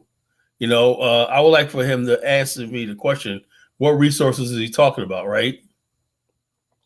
If South Africa is an industrial state and the Bantustans had factories and stuff like that was processing raw materials, and Bantustans has Sun City Resort, which is still there right now, which was bringing in millions and millions of dollars in tax revenue and stuff like that, and it was basically doing that.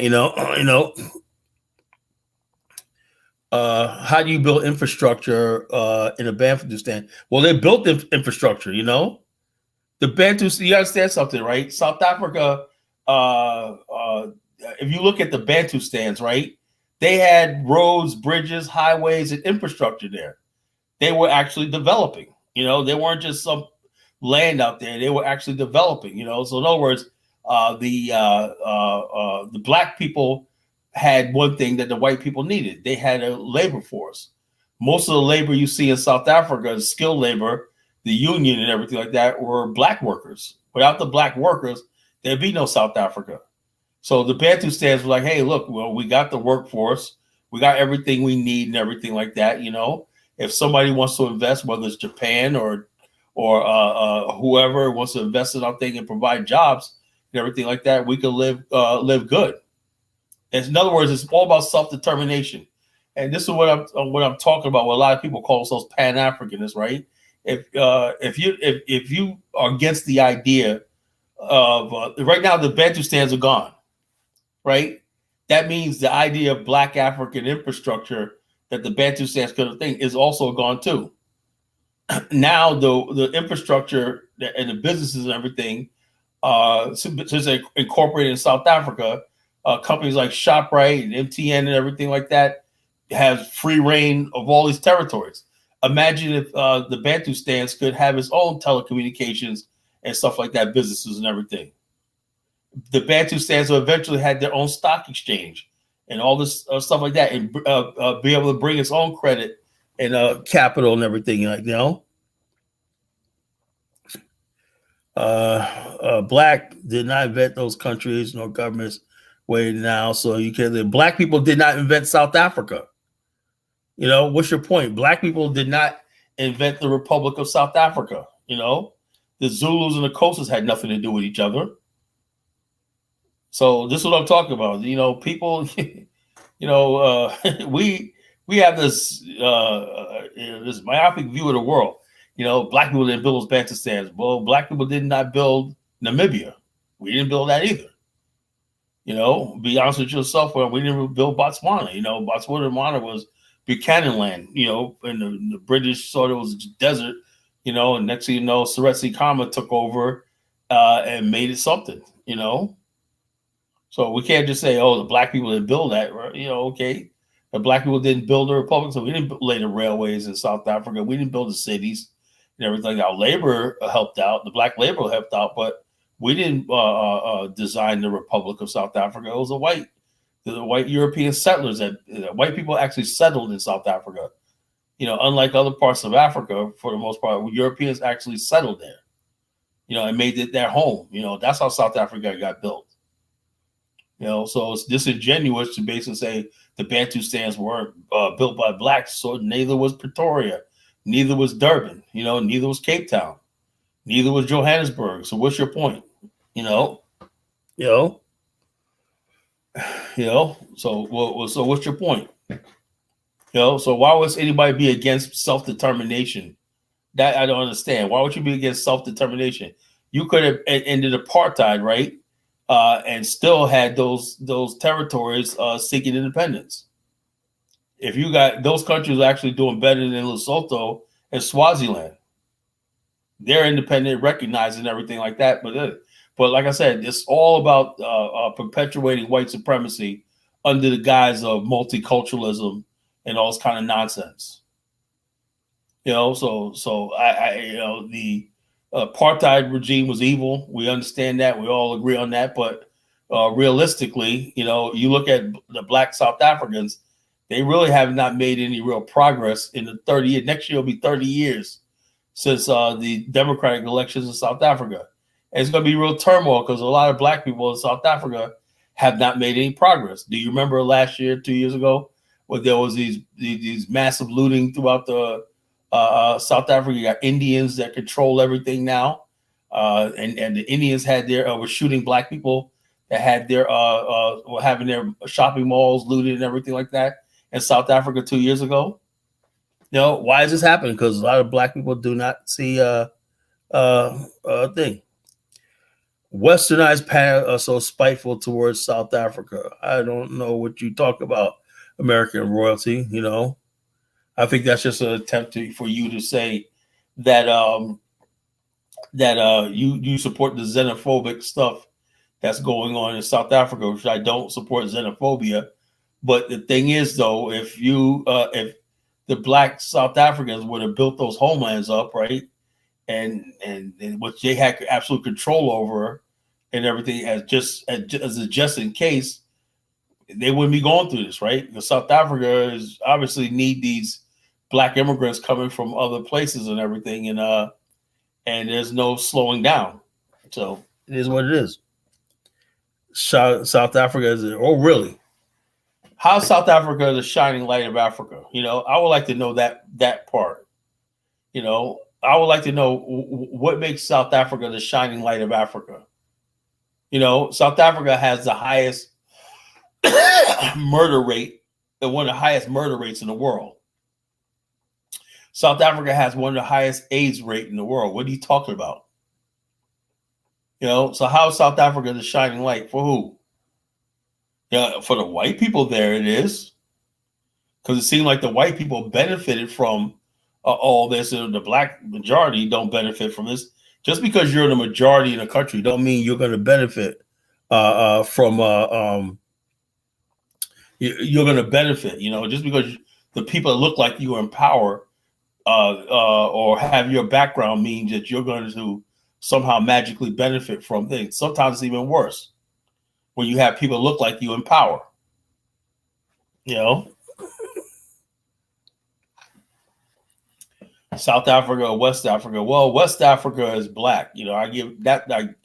I give West Africa that is Black. There's no white settlement in West Africa, and that's why West Africa, as far as Black America, if we're going to build something, West Africa is the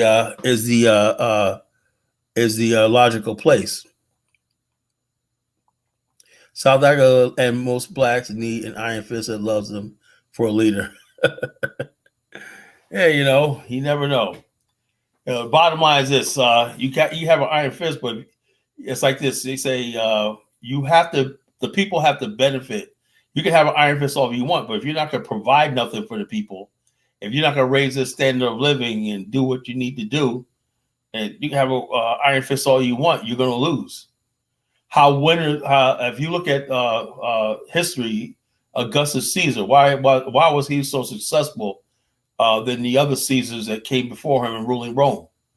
Because he made sure that the people benefited from the wealth of the Roman Empire. If the people are not benefiting, the standard of living is not benefiting. If they can't get things, the basic needs they want, and I don't care how much iron fist you have, it's still not going to work. You got to have an iron fist, but you also got to provide opportunity for the people. You got to provide opportunity. You got to look after their general welfare and their general their well-being. If you can't do that, then you can have all the iron fist you want. It's still not going to make a bit of difference. You know, it's still not going to make a difference. 80% Black doesn't mean anything. You know, if 90% of the people, 90% of the wealth and the farmland and industries are controlled by whites and international companies, it don't mean nothing. You know, you're in an actually worse situation. You know, you're actually in a worse situation than if you were a minority group. You know, like I said, As far as like a minority group, Black America is probably the most successful minority group in the history of the world. You know, with a minority group with no power. You know, what we was able to accomplish in America is remarkable, given all the everything that was put against us. The Pan-Africanists of the 70s trained y'all to worship West Africa because they're two trips made by Malcolm X. I don't know. Well, what is he talking about? You know, we don't worship West Africa. We say that's where we come from. You know, that's where our ancestors come. West and Central Africa is where our ancestors come from. You know, so therefore, of course, we're gonna have an affinity towards West Africa. I can't have an affinity toward. I have a connection with South Africa because what they were battling with apartheid is similar thing. But get this, there were no homelands created for Black people in North America, not one. So what does that tell you? That we were never, ever seen as anything. So all you people call yourselves Aboriginals in America, where's your homelands in the United States? Where's your reservations? Where's your republics? Where's your all this stuff like that? You don't have any. That means that you were not here before the white man brought you here, and you have absolutely nothing. The Native Americans got reserved land. That's an ancient land. There's no ancient land that you have control over. There's not 1 inch of American territory that Black people could claim that's theirs. So we, like I said, we didn't understand that, you know. How come the Africans in the West aren't building? Who said they're not building, you know? Who said they're not building?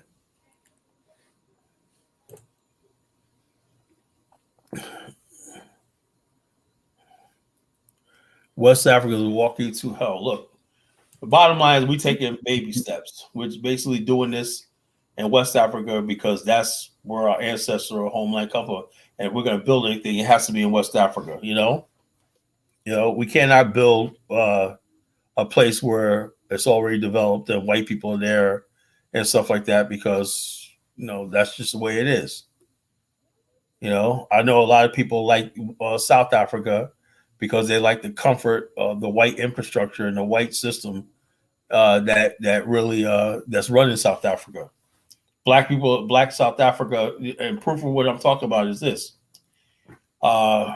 There's really no connection between the Blacks. There's no business connection really between the Black business community in Mozambique, Botswana, and Namibia and everything. That's why we're at each other's throats.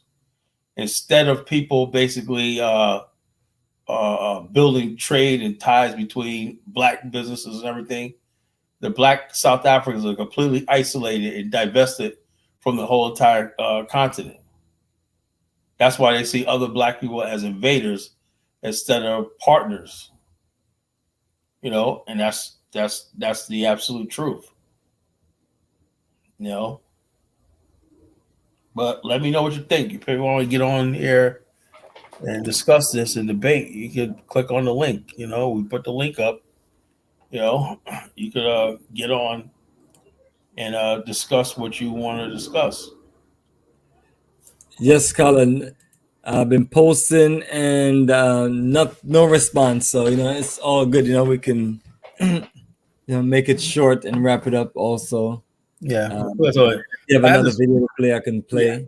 Yeah, I just sent you another video. It's about the Battle of Bantustans. You know, this video was when the mistake Bantustans made was reaching out to the Afrikaners, right?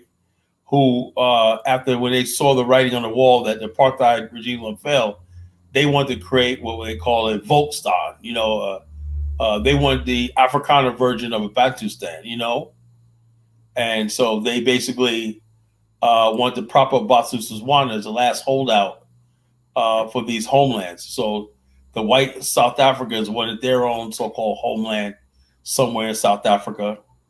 You know, and they went there and to Botswana to shore up the regime of I forgot the guy's name, the president's name, and he what happened was the Afrikaners got into a firefight with the Bantustans military. This is what I'm talking about. These homelands had their own military.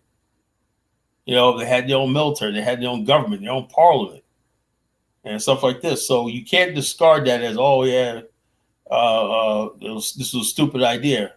You know, no people on the planet will say that having a republic or having some sort of self-government autonomy is a bad thing. Only the black race does that. You know, only the black race does that.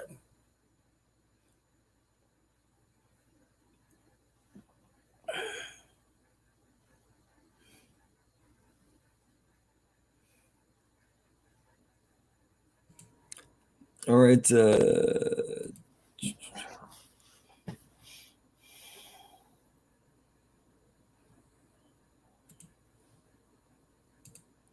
were also reports that the white right, and particularly Constant Viljoen's group, had access to the commandos in the SADF, that the loyalty of the police went to the right wing also, and therefore, extending beyond that scenario, there was a prospect that the de Klerk government could be toppled by the military. Steyn took his men to BOP's military airbase. They were to sleep in the hangars there and get the weapons they needed. The next day, armed, they were to restore order and keep BOP's independence intact. Toe ons by die Botswana lugmagbasis gaan meld, is daar vir my gesê dat ek my opdragte by die generaal moet gaan kry, dat my troepe daarna hulle wapens sou ontvang. The intruder, Terra Blanche, had also been allowed into the airbase. This was to keep him out of town, where AWB men had already been terrorizing local blacks. Turner sent officers to fetch him. So I said, yes, I will go in and I'll follow them, and they took me to Jack Turner. Turner saw the welcome Volksfront man and the unwelcome AWB man together at Defence Headquarters. I asked Mr. Ter Blanche, what were they doing there? And he said, they have come to help. So I said, but we did not ask for your help. And he said, your president asked for help. Turner consulted his superiors. And then he demands that I must leave Botswana. Me, Ter Blanche, must leave Botswana. Because I'm busy overheating the situation because of my presence. So I said to him, that's bloody nonsense. More looting and disorder were expected at dawn, but the argument with Terra Blanche went on all night. Ek was baie frustreerd, want die tyd het geloop. Hierdie ouens wil hê ek moet môreoggend as die son opkom moet ek in operasie wees, maar die wapens word nie uitgereik nie. Well, I said, gentlemen, it can't carry on like this, and we want the AWB out of Mabatu as soon as possible. And I wanted them out before first light, before the people started seeing that the AWB were there. And why I knew there was going to be conflict, because the AWB was seen to be a racist type of organization. And our soldiers were, especially our soldiers, were against them being there. By now, the BOP army had noticed Terra Blanche's presence at headquarters. When my own troops heard that some of the weapons were being earmarked for the Volksfront, they didn't like it very much. In actual fact, they refused to load any weapons onto vehicles, and that any of the weapons were to be given to the Volksfront. Because once again, they saw the Volksfront as part of the AWB contingent. One BOP soldier explained their position. Ek het gesê daar word nie meer in die BOP weermag onderskeid gemaak tussen Volksfront en AWB. Elke ou wat nou daar rondloop wat nie deel van die BOP weermag is nie, word beskou as 'n lid van die AWB. When dawn showed the white right at the airbase, the BOP soldiers' anger grew. They wanted us to get rid of them as soon as possible. And they even said that they were preparing to attack those people if those people did not leave immediately. Eventually, the AWB agreed to leave. What then happened helped bring down the regime they had tried to save, and with it, the whole breakaway movement. As they drove out, the AWB men were in a filthy mood.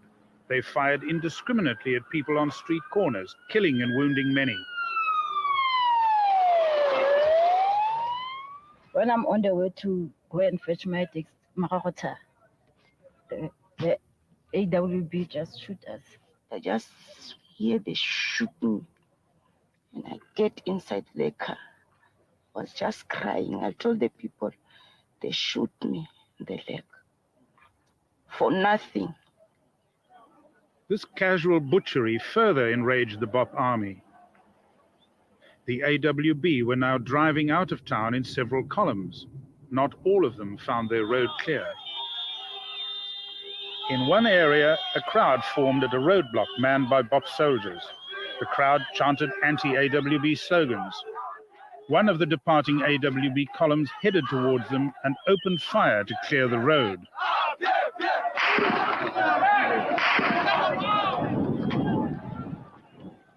The crowd scattered.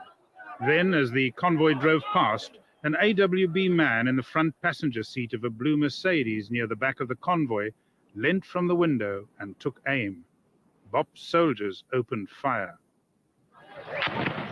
In the distance, the blue Mercedes is the target for the soldiers' pent-up anger.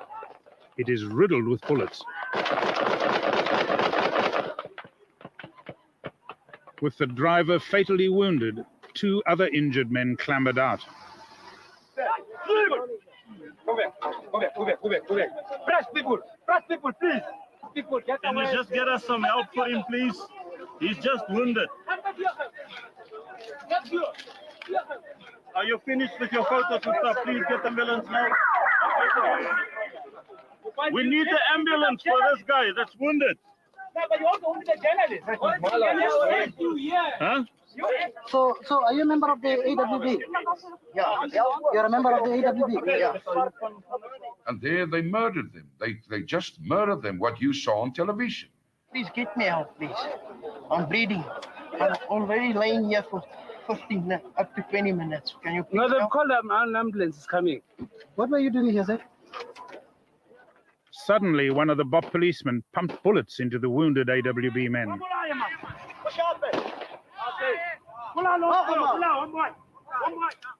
3 of them were shot like dogs in the glaring publicity of television lights and cameras.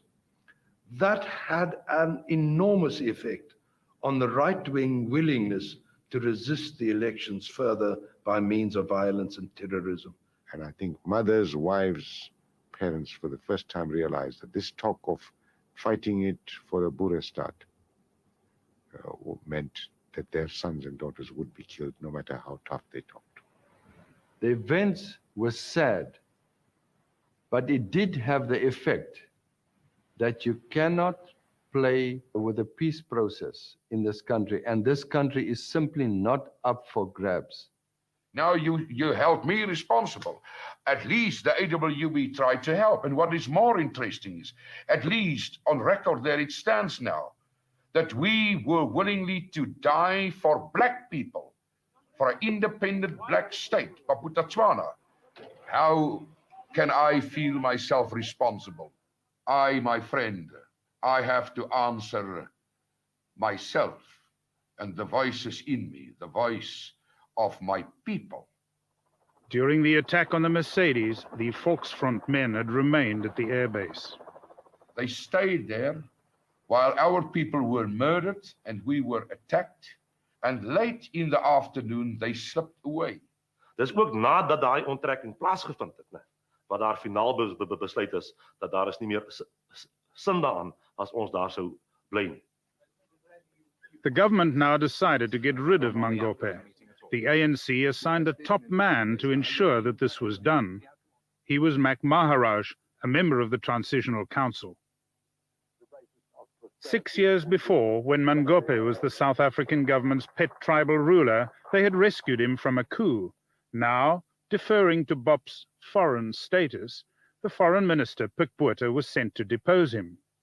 We boarded a plane, flew to what was known in the old days as Bantustans, and from there flew to President Mangope's residence in a helicopter at night. We got to Mangope's late at night. We were aware that he was guarded by at least 60 bodyguards, all well armed. The South African team entered the president's home. Mr. Botha was very uncomfortable because of President Mangope's association with the South African government, in particular with Mr. Pig Porter. They have been together for 17 years. And it was my duty to put it to prison, Mangope, in a friendly, courteous, but firm way. That, look, Mr. President, it's over. You can still participate in the elections. But you cannot simply sit here in your private residence while people are dying. I was watching him throughout the meeting, and his hands at some stage were shaking. I intervened to say that the central feature of the situation was that the administration has collapsed. The public refused to acknowledge his administration's authority.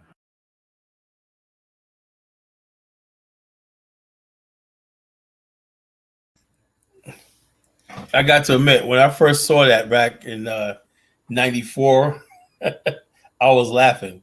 When those Afrikaners got gunned down right there, I was laughing. That's what made me say to myself, the fact that there was they went into Bantustans territory, right? The soldiers have the authority to shoot whoever they want in their territory, and the South African government recognized them, right? So the AW went in there, and they got massacred, and then next thing you know, they're like, wow, So what it tells that right there, that battle we call Battle of Bantustans, basically showed the fact. Now I don't think the Black South Africans have that sort of power anymore, because every inch of South Africa is controlled by the South African government. So that at least gave them some sort of cover, He said in the 70s, all of Southern Africa was united, very pro-Black. They fought together. The power came, they got selfish. I don't know about that. Because there was KwaZulu-Natal was another one that could have exploded, right? The Zulus and Inkatha people wanted independence. But after the Battle of Bantustans, the Zulu stand collapsed, and like 20,000 people were killed in a civil war between the ANC and Inkatha in KwaZulu-Natal.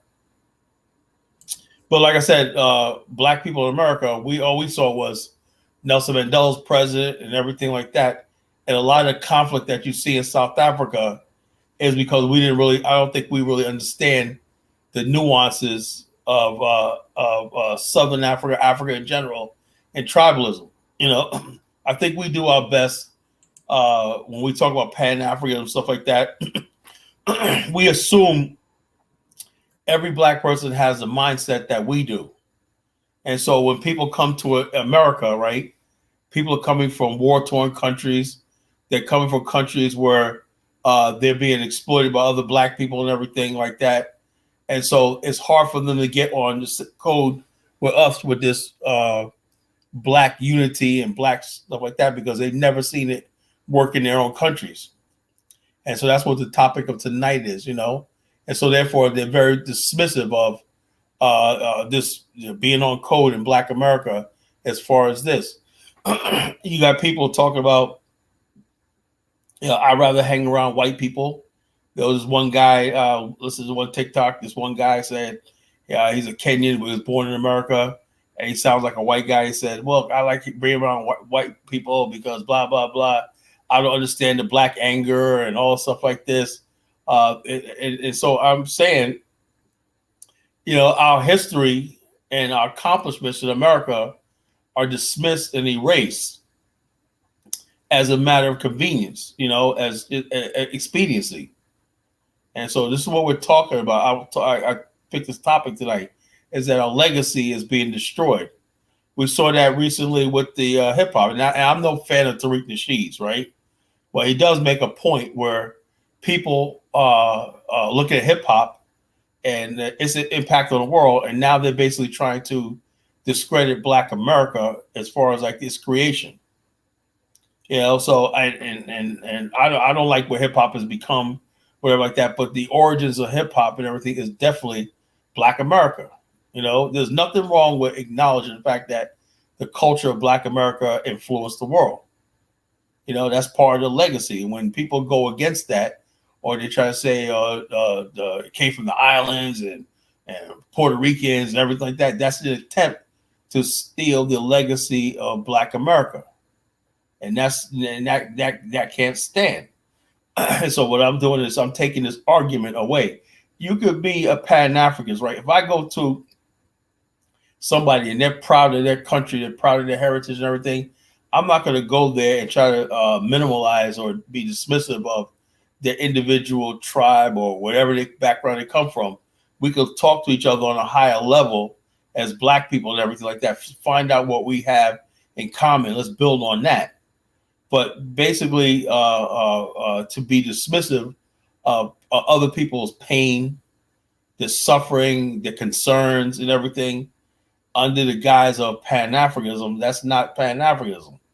You know, Pan-Africanism never said we're going to solve all our problems and all just everything will go away. It just says that let's work together, you know, on things that we can build upon and we can agree upon, and like that.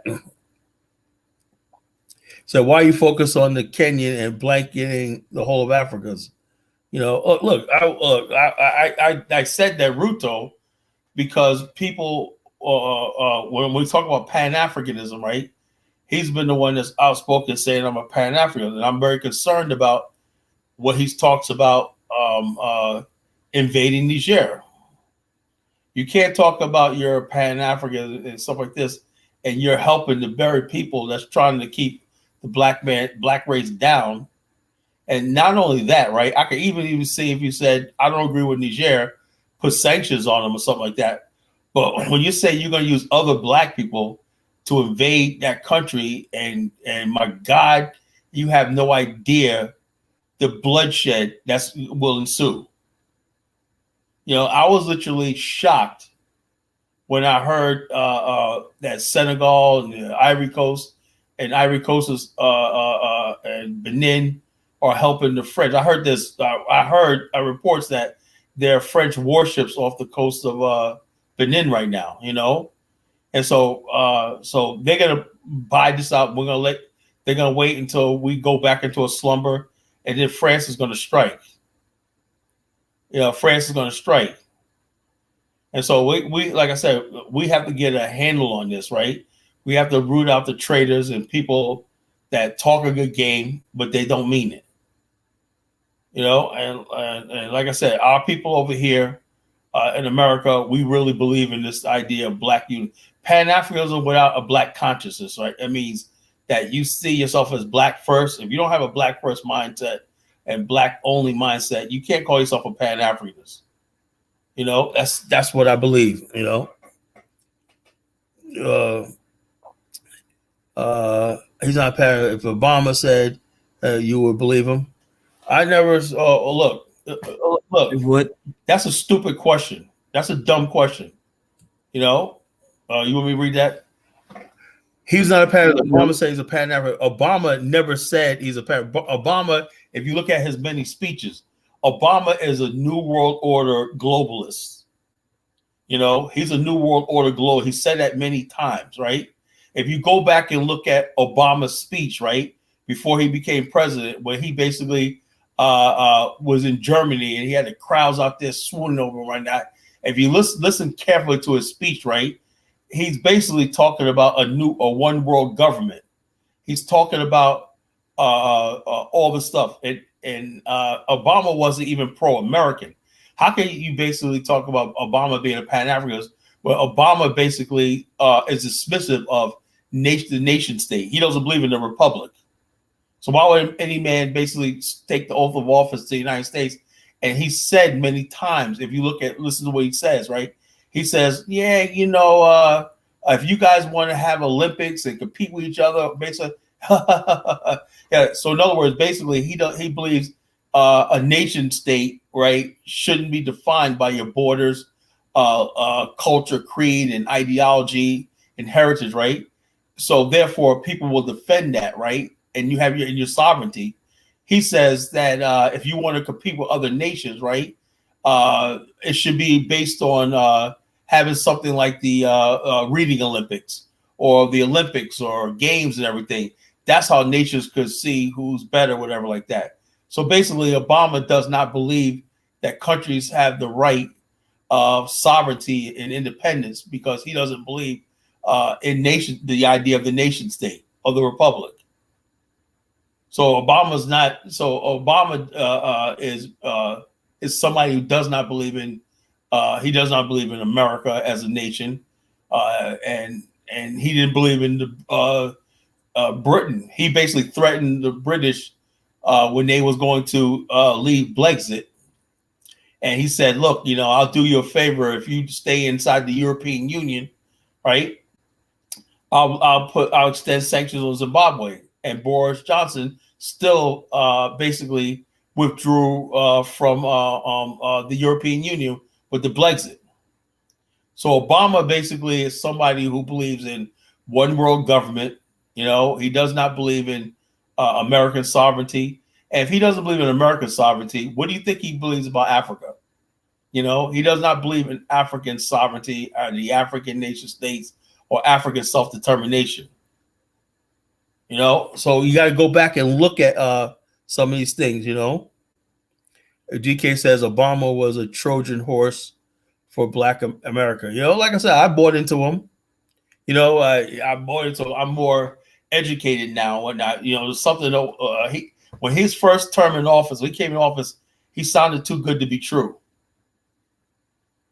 And Obama came. You got to understand something. Obama came at a time, right, where there wasn't social media, wasn't really around. Obama couldn't have survived in the era of Twitter, TikTok, and Facebook and YouTube. At the time when Obama was running, nobody was talking about politics on YouTube. This is something new. Obama basically, when he got elected, Black people for the first time started talking about politics. Started talking about politics for the first time in his election, and everybody was all over the place. To be honest with you, there was no coherent message, right? Because again, about the legacy stealing, right?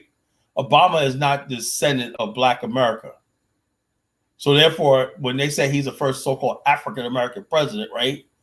How can he be African-American? He's mixed race. His father, his deadbeat father was a Kenyan.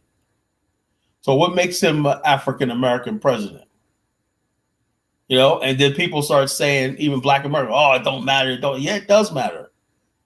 It does matter, because he does not have the thoughts, the heritage, and the outlook that we have, those of us who are descendants from slaves in America.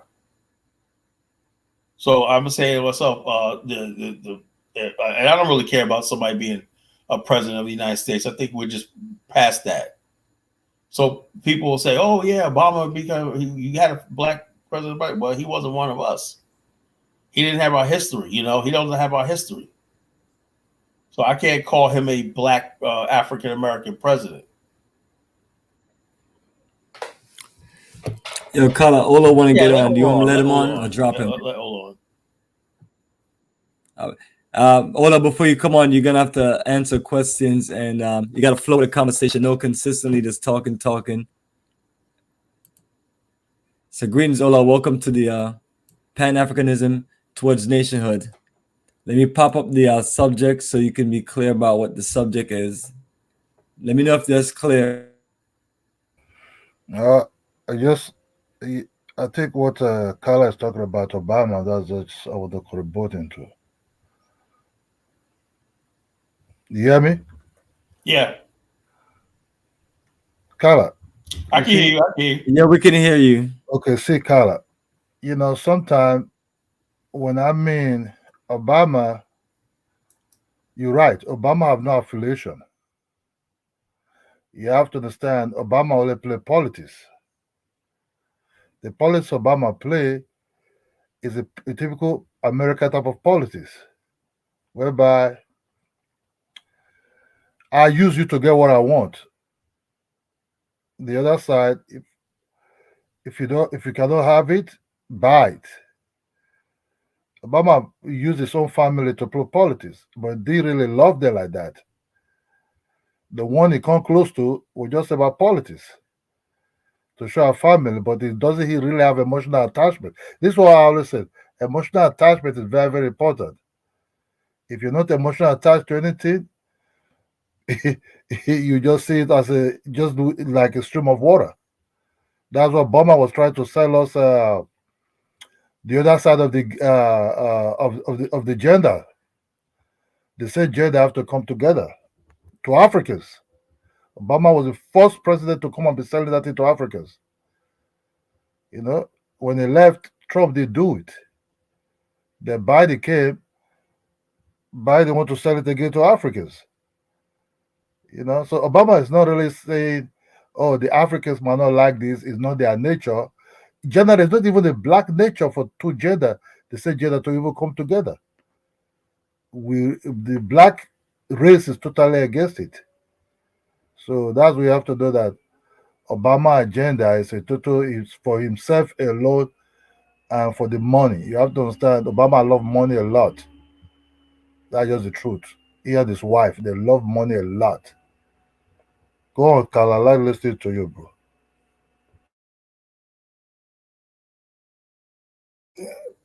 You're right about that.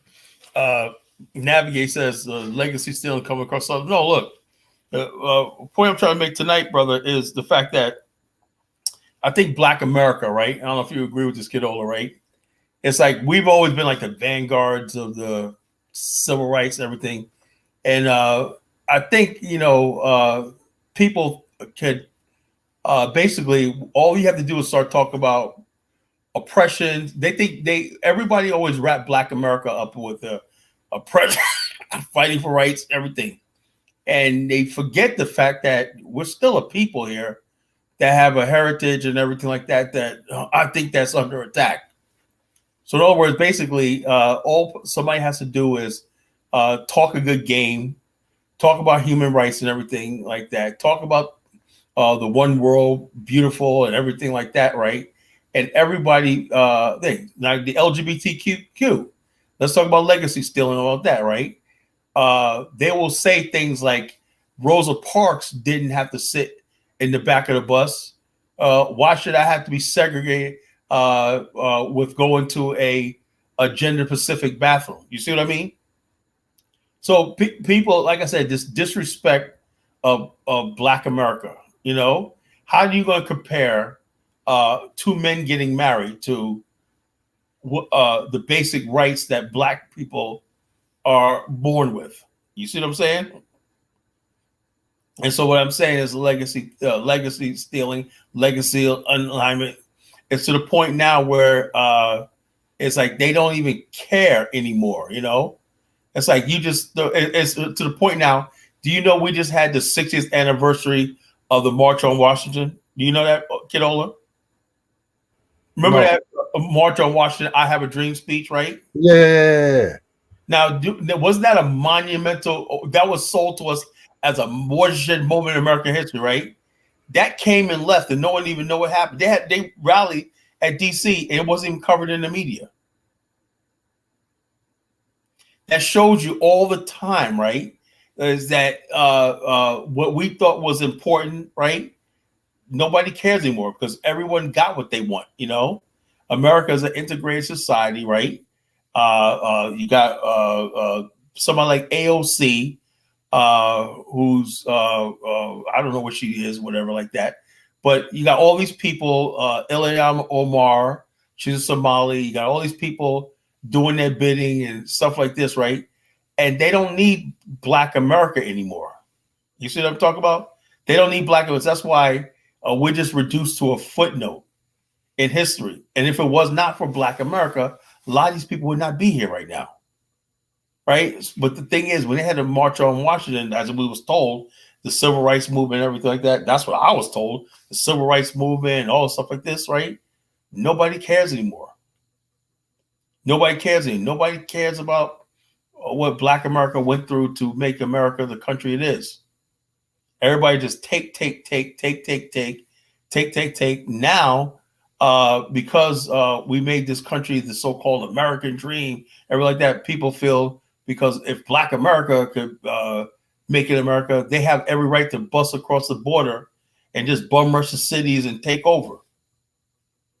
They're doing that in our name. Well, yeah, I'm coming here because Martin Luther King had a dream. I don't think Martin Luther King had a dream where millions of people were going to flood across the Mexican border and come here. You see how we don't have any control over our legacy? Obama used the civil rights movement and rhetoric to push DACA. He used the civil rights legacy and the struggles of Black people to push the LGBTQ movement, as the next thing. He said that in his second inaugural speech. I was literally shocked. At his second inauguration, he says the new civil rights movement of the future is going to be basically being able to marry who you love.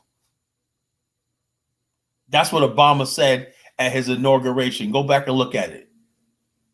So I'm saying, so basically, there's that disrespect of Black America is so tolerated by everybody. And somebody say, no, how dare you compare a lifestyle, right? Which some people find important. Well, where you do what you want to do in your privacy. People live with homosexuality for thousands of years. But only in America, right? Because we have a civil rights movement, because we had somebody like Martin Luther King, because we had this idea of everybody should love each other and all stuff like this, that now we're going to basically legitimize that to the world. And that's what I'll talk about tonight when I talk about legacy stealing. People hijacking Black people's creed and the struggle and everything to push their own selfish agenda. And basically, and also, like I told Bomani, it's like one thing not to give us anything because we Black America, we just take, we got everything on our own. But when people feel like they can own our pain, right? How many movies? Oh Lord, navigate. How many movies that were made? Let navigate on. Yeah, let navigate on. Let them on, man. Let them on. All right, go ahead and continue what you're saying. How many movies that have made millions of dollars talking about slavery? Now they're popping up on these channels when I'm sick of seeing Black people getting whipped and killed and everything, and somebody making profit off of images of Black people getting hunted down like dogs and everything like this, and we get nothing for it. So somebody white, whatever, could just make movies about slavery and make money about us. Yeah, we need to know our history, but who's profiting off of this? So there you go, Navigate. This is the topic, Navigate. Let's stick to the topic. Legacy stealing by African immigrants and non-Blacks. Well, the world elite, they claim the whole planet and everything in it belongs to them. So, they years ago they started, letting immigrants, they so-called immigrants flood into Europe, and Africans, they let everybody in Europe. They trying to synchronize the world, and they opened the southern border in the USA. Mainly the Democrats. Democrats are ran by the New World Order, and they let them into the USA. And right now, if you cross the border, you get more money from the federal government than people on Social Security that's citizens. Some immigrants, they get over $2,500 a month, when they cross that border. And all they got to do is say, I'm seeking asylum. I'm seeking asylum. They doing that for a reason. They doing it on purpose, because the next election, they're going to let them people vote. Something that Black Americans had to slave, get tortured and die and lynched for, any little rights that we have in the USA. And even our voting rights is limited, so we're not even full citizens because the voting rights have to be reestablished every 20 years.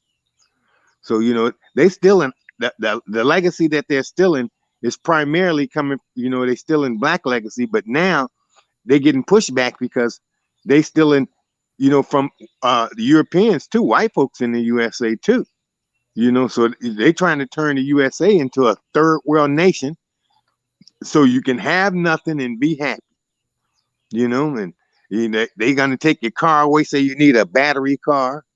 They just doing crazy stuff right now in the USA.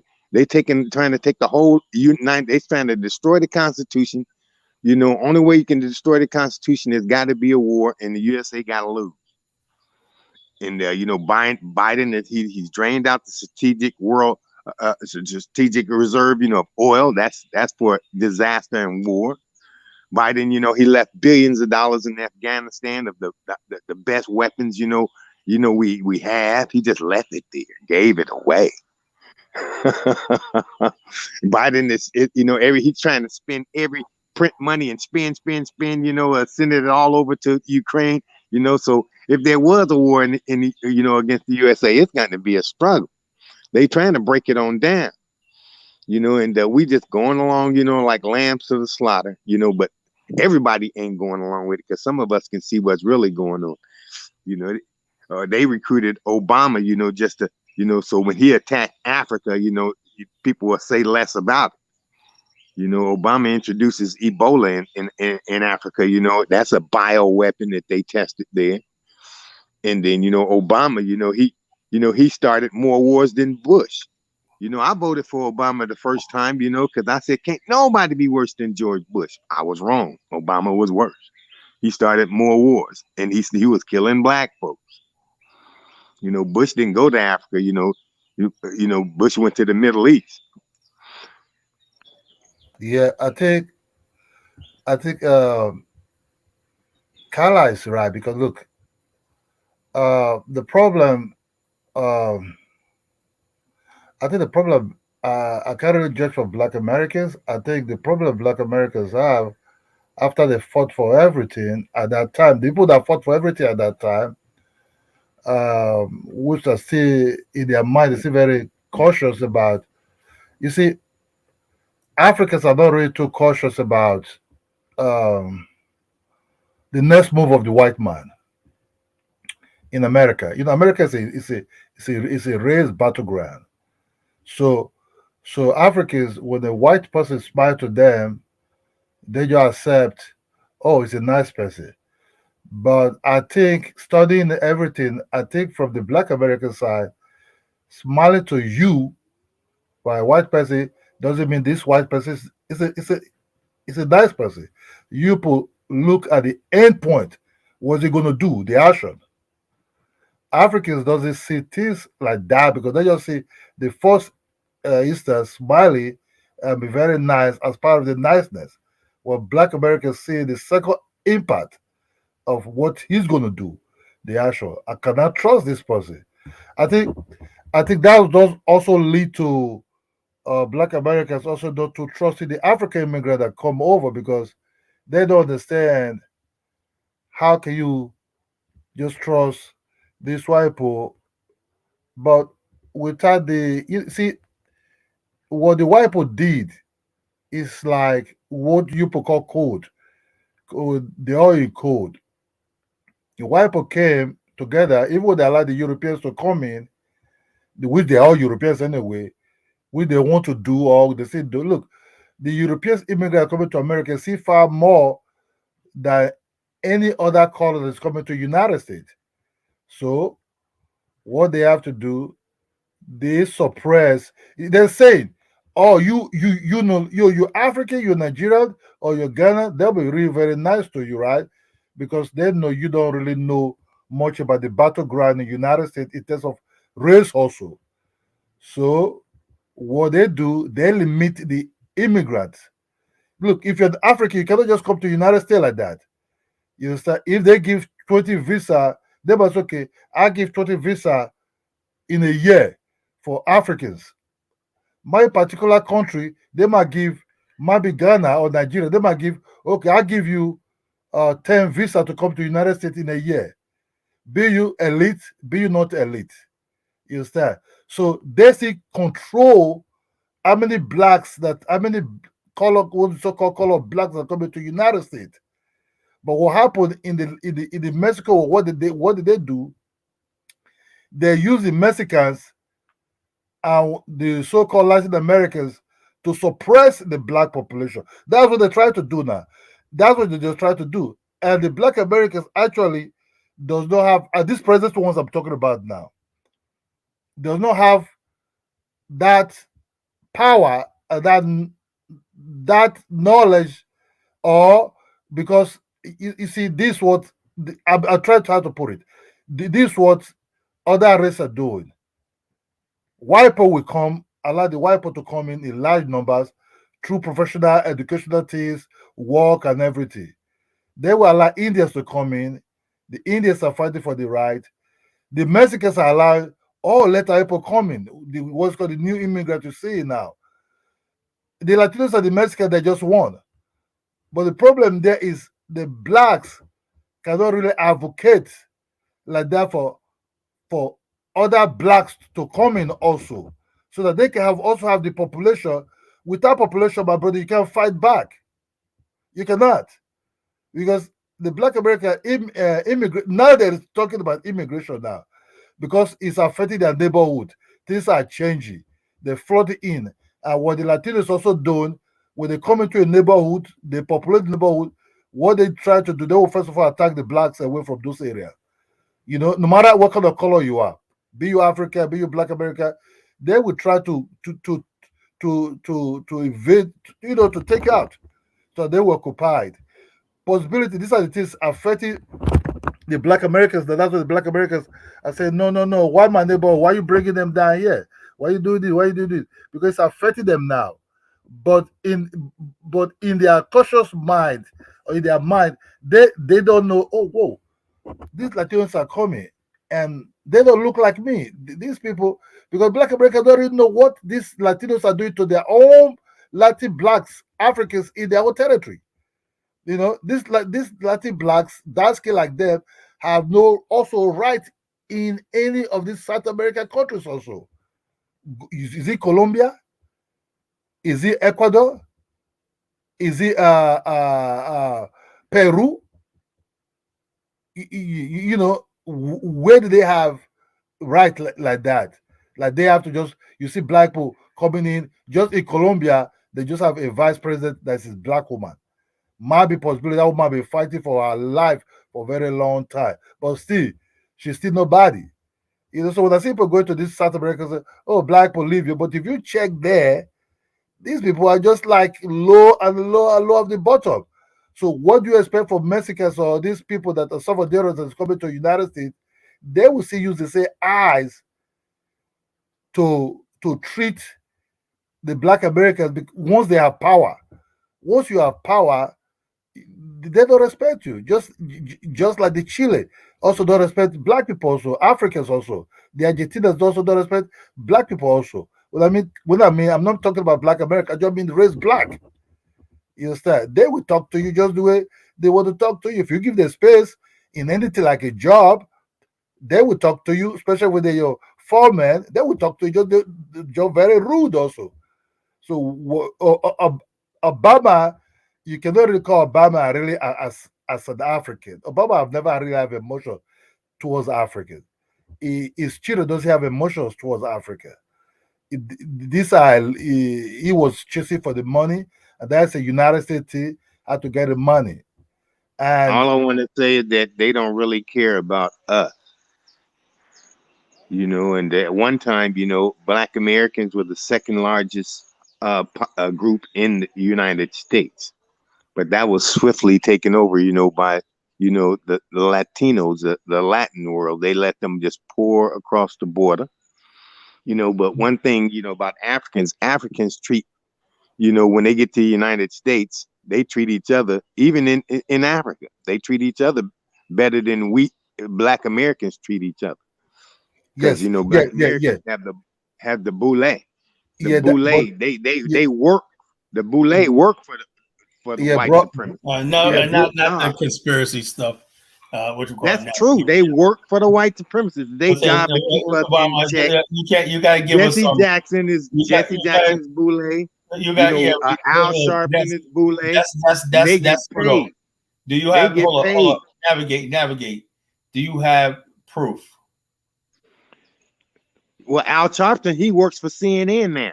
He got a job. He's on MSNBC. He get paid for his effort. Black person.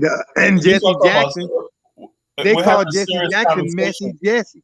Oh, we're having a serious conversation. I'm serious. I'm serious. Let me speak, brother. We're having a serious conversation. I'm And serious. bottom line is not fair to just throw everybody. I criticize Jesse and Al all the time and everything like that, but just dismiss everybody as this. I didn't dismiss everybody. No, what I'm saying is this: Al Sharpton, back in the days, Jesse Jackson did a lot of good things in Black America. And Al Sharpton, like Jesse Jackson met with Fidel Castro. He basically was there. The anti-apartheid movement. He had the Rainbow Push movement and everything like that. So he has a legacy and everything like that. And same thing with Al Sharpton. Al Sharpton was there. It was Al Sharpton that got the first black people on the MTA board in New York City, the Metro Transit Authority. So I'm not gonna be like that. What I'm trying to say is this. So I'm not trying to beat up on people tonight. What I'm trying to say is this: when people come to America, right, and I think that for the most part, right, what I like to present to people is, look, we don't agree with everything Sharpton and Farrakhan and all this saying, but like Ola was just saying, right, Black America, you're in a state of constant war with white America, right? And I think a lot of Black immigrants, particularly African immigrants, right, they take white people's niceness as face value, and so white people are smart. What this shows me is, like, when you say things like white supremacy, right? What this shows me that white supremacy is just an illusion, because at one time when white supremacy was strong, it didn't matter if you came from another country. They'll call you a nigga and they don't care. You go back to tell your tribal chief, I call him a nigga, this and the other thing. Now they got to be a little more diplomatic. If I talk to a Nigerian, right, and if I treat him badly, right, I don't know who he knows. He can go back to his country, right, and cause trouble. And white people are very, very slick with that, right? Black people in Black America, they know they can get away with that stuff like that because we have nobody to run to. That's the advantage Africans have and Black immigrants have. Nigerians have nowhere to run to either. When they get back to Nigeria, they get the same treatment. No, it's not the same thing. Why? Because racism. Nigerians basically don't have to come to America, right? And if enough Nigerians start thinking America's racist and whatnot, that's going to have diplomatic consequences to the United States. So that's why white people are very, very smart when they're dealing. Like somebody like Mike O, an idiot like Mike O, we're like, oh man, he brags about, oh, we Black people, we Nigerians in Houston are doing this thing, and we get along with whites, we date white girls. Oh, yeah, right. Yeah, right, Mike. We date white girls and everything like that, and we don't complain about racism because white people treat us. Racism is not about whether they like you or not. Well, what I'm saying is this: so to a lot of African immigrants like him, Mike O, he believes that racism is all about what's on the surface, not a systemic thing. He basically said that when he gets pulled over by the police, right, and they say, I don't know if he's lying or not. He says, police said, "Oh, you're Nigerian. Let me let you go." And he says he said this, that if the police find out that he's not Black American, he'll let him go. But if he's Black American, he's gonna give him a ticket. Now I don't know if he's lying or what. He says in Houston, So what I'm saying is, if that's a case, right, that's a freaking landmark federal investigation. If somebody said that, oh, I'm gonna not give you a ticket, you're Nigerian. If you're Black American, I'm gonna give you a ticket. So that's what Mike O says, and a lot of Nigerians and African immigrants actually believe that. Actually believe that. Everyone with black skin is not Black people's friend. And bottom line is what I'm saying is navigate is this is complicating the relationship between in America, which white people are using these incidents to say, oh, see, it's not America's racist, which it is, right? Look how the Nigerians come here and they're not complaining about racism and everything. They do that deliberately. To basically cause a schism, right? Just like they basically used to use the Crew tribe in West Africa, right? They made an agreement. All the slave trading nations made an agreement in law, international law, right? If you saw a tribe with the Crew markings on them, right, you were to return them and free them. So the Crew tribe became allies of the Europeans, giving them skills and information on the coast of West Africa. there was one incident where a guy was taken as a slave, right? And he was taken all the way to the, I don't know whether, I think it was Panama or Cuba or something like that. And he was actually returned on a ship to where he came from. So what that makes that make the Crew tribe say, I see all these other black people being enslaved, right? Because I'm a Crew tribe, I'm good. I say that's what Crew always say. They always brag that they were never slaves. No, because they made a pact with the white man and the slave traders to avoid slavery because of their cooperation. Same thing is happening right now in America, right? Some people are coming to America are basically saying, I know there's racism and everything like that, right? But I'm going to basically benefit from the situation in America by keeping my mouth shut or going along with the status quo. And that's basically causing tensions between black immigrants, African immigrants, who we consider brothers and sisters, and the African American population, because white supremacy and white racism is not going to let up. It just changed forms. But what I'm trying to say is white supremacy is not invincible. That right there could be ended overnight if Africans stood in solidarity 100% with Black America. You know? So it tells you white supremacy is not invincible. It once was, right? You believe it still is, but it's not invincible. Kala, look, the thing there is you're right. That's what I said. We Africans, because look, I'm talking about Nigeria aspect now. You know, in Nigeria's mind, we have a problem because tribalism. You know, that tribalism is you have been there for a very long time. You know, no matter what it is, even when you don't do wrong, you don't have to sacrifice him for the other tribe first. You have to defend him first before any other thing. Now, what you see now, what is going on now in Nigeria with this Tinubu certificate and everything, there's some. What do you think about that? What do you think about that, Ola? I would be finish your statement. I think if others are resigning in the past for that forgery, I think if the past have to also be the present now.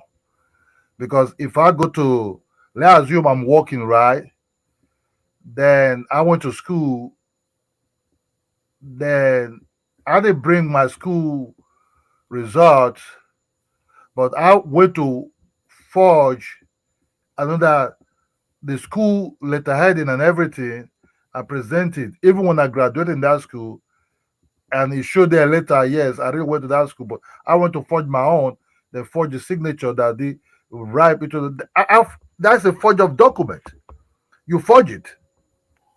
So what happened in the past for those that resign have to also happen in the present now. But the university himself, let me just give just 1 minute for this something. The university itself is also not coming out clean. You understand me? That's what I said. It's all about the money. Look, if you give the problem with United States things, it's all about the money. You can hear that when they say, "Oh, if you can't have it, buy it." Possibility, we don't know if Tinubu will be contributing money to this school for all these years, or if he bought people there. You understand me? We don't know because the school is not coming clean. That's just the problem. So what happened in the past have to be in the present. You know, money have taken. Look, there's a few people that just hijacked Nigeria right now, and these are the people that went to United States to study. And that's what I said. Look, indigenous Nigeria that left Nigeria actually doesn't know if they have to go and buy $20 million house somewhere, because it's not in their consciousness. So this African thing that comes to Western world is this: when they come over there, they find that the African will tell you, "Oh, the white people are far more nicer than the Black Americans they met there." I understand that have to do with they don't know you. This will be fighting battles for a very long time, and what you expect from them is not because you see they're blacks that you expect them to just receive you like that, because these are people have built their guard for a very long time. They cannot just lose their guard like that. So when white people are nice to us, in both university over there and everything over there, we see that as sign of, oh, he's nice to me. He received me more. He questioned me about my culture. The other blacks that don't question me about my culture. Where am I coming from? Maybe until you start knowing them or something like that. So I still believe one thing. What the Jewish people are doing, the what we call secret society. Secret society don't have to be negative. Secret society can have to be positive.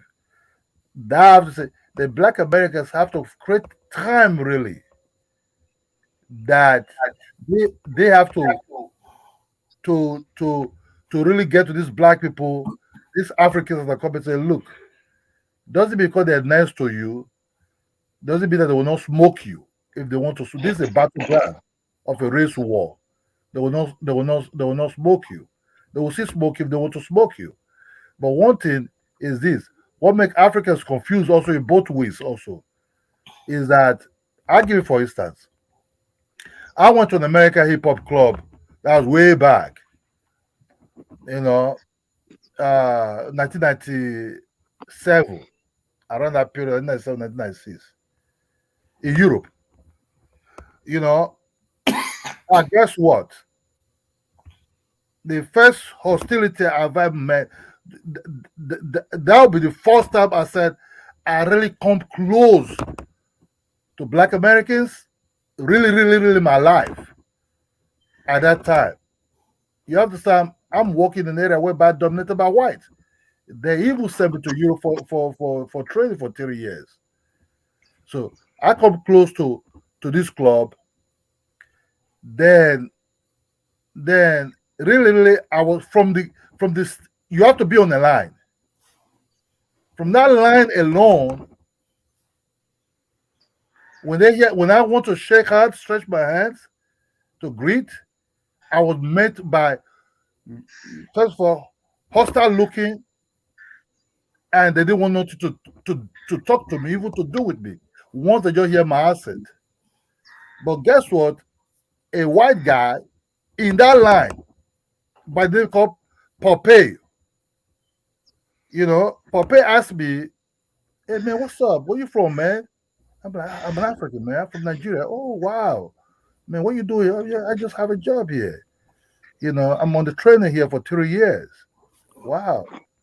That dude talked to me to get to that club. Even from the gate, he's a Black American soldier. He's a Ghanaian soldier who retired Ghanaian soldier who taught to an American citizen. I didn't know that. But the way he treated me also, because he's working from, it's a hip hop club. So most Black Americans are coming there. So he asked me, "Hey, wait, what's up? What's your name? Where are you coming from?" I'm like, "Oh, okay. Do you have an ID?" I show my ID. Then what happened? He didn't treat me right. Then when I get to the club, that's the first time I think I ever see people wearing. I don't know much about the American soldiers as an MP, so don't wear their military jacket as MP. Body girls, especially the girls, man, they were nasty to me, though. You understand? They were nasty to me. I understand. That's None of the them way. would say hello to me at all. But I guess know. what? Guess what? This white guy called Popeye was the one coming close to me. I said, "Because in the club they have pool games there, they have everything there." It's the white chicks that was even coming to know much about me. You understand me? Even the dance floor, they was snowing at that time. The white guy said, "Man, you can just drive off like that, man. The average Black American has no Come and interest in come and take Africa a rest. or Come and Africa. take a rest in my place, man." That's the first time I got to the base, their barrack. This guy made that's the first time it was called noodles. You understand? Then we just sit on the chair, we talk in the corridors there. When me and this guy was talking, that's when the Black American was satisfied. What's this black guy doing with this white guy? What's this black guy doing with this white guy? What's this black guy doing with this white guy? You see the hostility. I still have it in my head.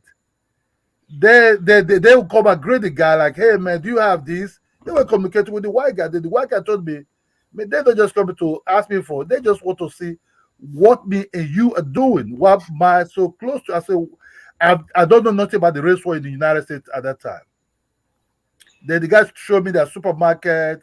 Then there's when this Black America gets started come and say, Black man, Americans do not embrace Africans when they Yeah, go well, to why you keep making it navigate? You hold on, keep hold on, hold on, making hold on. generalized statements. Ignorant. So what I'm You sound saying, ignorant. Generally they Listen, don't you say embrace. you're making generalized statements. Some black people don't like Africans. Some Africans don't like African Americans. Well, when Africans come to the United States, they're not embraced unless they meet somebody like me. That's a Then lie. they get embraced. They're lie because more Africans, when they come to America, when they open restaurants, who are most of their customers are Black Americans. You know, Kala, I'm telling you right now, I've never been to United States at that time. Then these girls started coming and say, "Oh, where you from?" I said, "Nigeria." Then when I asked them, "Where you from?" They said, "South Carolina." They said, "My mom, like, okay." I've been to Sudanese restaurants. I've been to Ethiopian restaurants.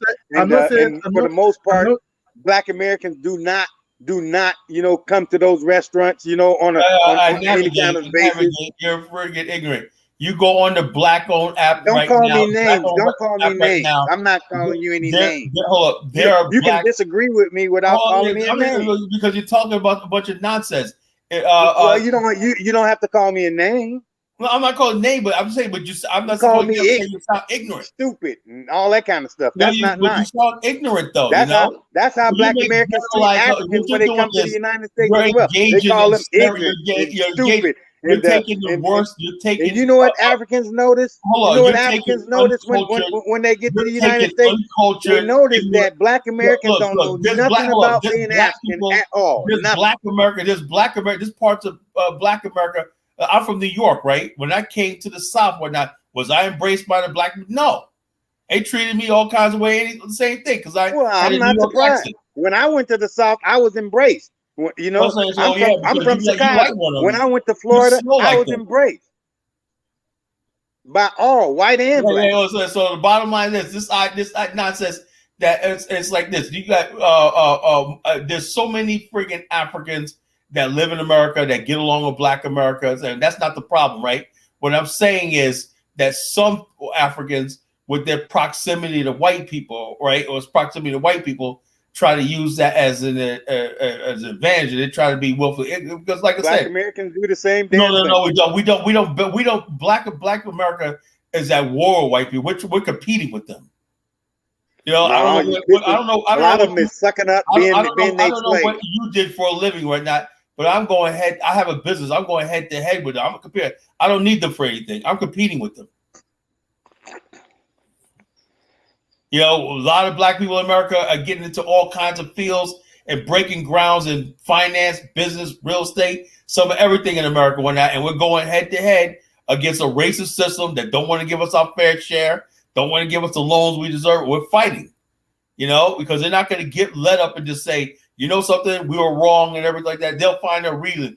They'll give a white person a loan who has half the paperwork, half the credentials, alone, and the business will fail. They'd rather have a white businessman fail, right, over and over again than give it to a Black team that got all his ducks in a row. Just because, and there's a lot of Black people in the IT, the software, but they'll tell you, they said they can't break ground because if you go to Silicon Valley and everything like that, these liberal places like they call them, they can't get ahead because the whites and everybody that controls everything don't want to partner with them. They want to go in lily white areas, and they because partner with Black people means you got to deal with us, you know? And the bottom line is this, the reason why white people rather deal with Black immigrants because of the issue of slavery, you know? And white people are uncomfortable around Black people because of the history of slavery. And so when they deal with Black immigrants, that's a relief off them, right? They can say, yeah, you know, and a lot of our Black immigrants be like, hey, I was never a slave. Nigerians have a history of slavery right in Nigeria. You know, they call it nigger area. You know, so they was enslaved in their own. No, they were not enslaved like we were. We were in slavery and captivity. Well, hey, they was in captivity. Nigerians were never enslaved. They was enslaved, and they still under economic slavery. Condola, despite all the colonial, there was no European settlements in Nigeria. So, Condola, how were you enslaved by the Europeans? They called themselves colonizers. So how wasn't there colonizing and slavery are not the same thing. It wasn't colonizing. It was invasion. They was invaders. Well, tell me where Nigeria was invaded. Nigeria was a protectorate. There was no European settlements in Nigeria. Who called them a protectorate? Nigerians didn't call themselves protectorates. That's what those Europeans called them. And they called themselves colonized. Now, you said earlier that they were enslaved. So tell me they were enslaved in their own country. So do you understand what the British came to Nigeria and took over? This is what I'm talking about by legacy stealing, right? People will basically call anything and everything slavery. That's dismissive of the real pain and suffering our ancestors did. That's mocking. Well, why don't you define the word? We define slavery. What is slavery? If you're 66 years old, 67 years old, and you don't know the difference between slavery, I can define it. I'm just wondering if you can define it. If you got a problem with the word, define slavery. I guess you think working. I want to know what your definition of slavery is. You think working a 9-to-5 job is slavery, don't you? I didn't say that. Yes, you did. I asked you what don't tell me what my definition is. Tell me what your definition is. Because you work. Tell me what your definition is. Don't tell me what my definition is. I'll tell you what my definition is. Don't put words in my mouth. What is your definition of slavery? Slavery is a complete captivity. If you mute yourself a second, I'll give you a definition of slavery, right? I'll tell you how our ancestors were enslaved. When our ancestors were brought here to these shores, we were chattel, right? That means somebody could grab you, poke you, brand you, mark you, look you over, manhandle you, pull your face this way, tell you to sit down, when to somebody, work you to death and whatnot, and you had nothing to say about it. You had no idea. Now, working on a job, being exploited or whatever like that, is not slavery. We were enslaved. It's a degree of slavery. Slavery is exploitation. No, it's not. Like love, it comes in degrees. No, it's not. That's a lie. That is a freaking lie. Because about a black American, that is a lie. Why you want to call me a lie? Why don't you say disagree? That is a freaking lie. Why you got to be so nasty about it? So I didn't call you a liar. But you're lying. Well, I'm not lying. You ain't even get the words out before you start calling me a liar. Why don't you shut up and listen to my point, and then you can disagree. Slavery is not working for $1 an hour in the sweat factory. That's not slavery. It's a degree of slavery. No, it's not. Now it's a degree. It's a degree. This is what I'm talking about. This is what I'm talking about. People basically have come in. They redefine what our ancestors went through. Well, this is my definition. Oh, you guys didn't go through all that. You can listen to my definition just like I listen to yours. And they'll say, if you're not utterly and totally dominated, it ain't slavery. That's your definition. I heard you. Navigate. I guess you believe the Irish were enslaved, right? Well, let me define slavery for myself. Hold on. Do you believe the Irish were enslaved? Don't ask me, do I believe the Irish was enslaved? We ain't talking about Irish. We're talking about black people. Let's say focus on black people. I understand black people's history better than I do the legacy of around talking about what the Irish were enslaved to in America. Yeah, I don't think. I say a degree of slavery. A degree of slavery. The serfs and the nobles in Europe, the serfs had a degree of slavery. And our legacy, disrespectful to all our ancestral levels. This is a freaking problem. It's a problem. You don't. Black Americans won't listen to each other. At least listen before they disagree. Well, the bottom line is, I listen to you, but you won't even listen to me. I say you won't even listen before you start calling me liars and stuff. Well, the Irish at least listen, then you can pick apart my argument. I'm gonna give you 3 minutes. Go ahead. Well, it's just like this. After chattel slavery, where the Europeans totally dominated every aspect of the Africans that they dragged over to this land. After that, the Emancipation Proclamation, we were so-called free. We was in worse condition than we was before.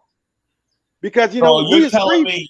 Let me finish, please. You said you were gonna give me 3 minutes.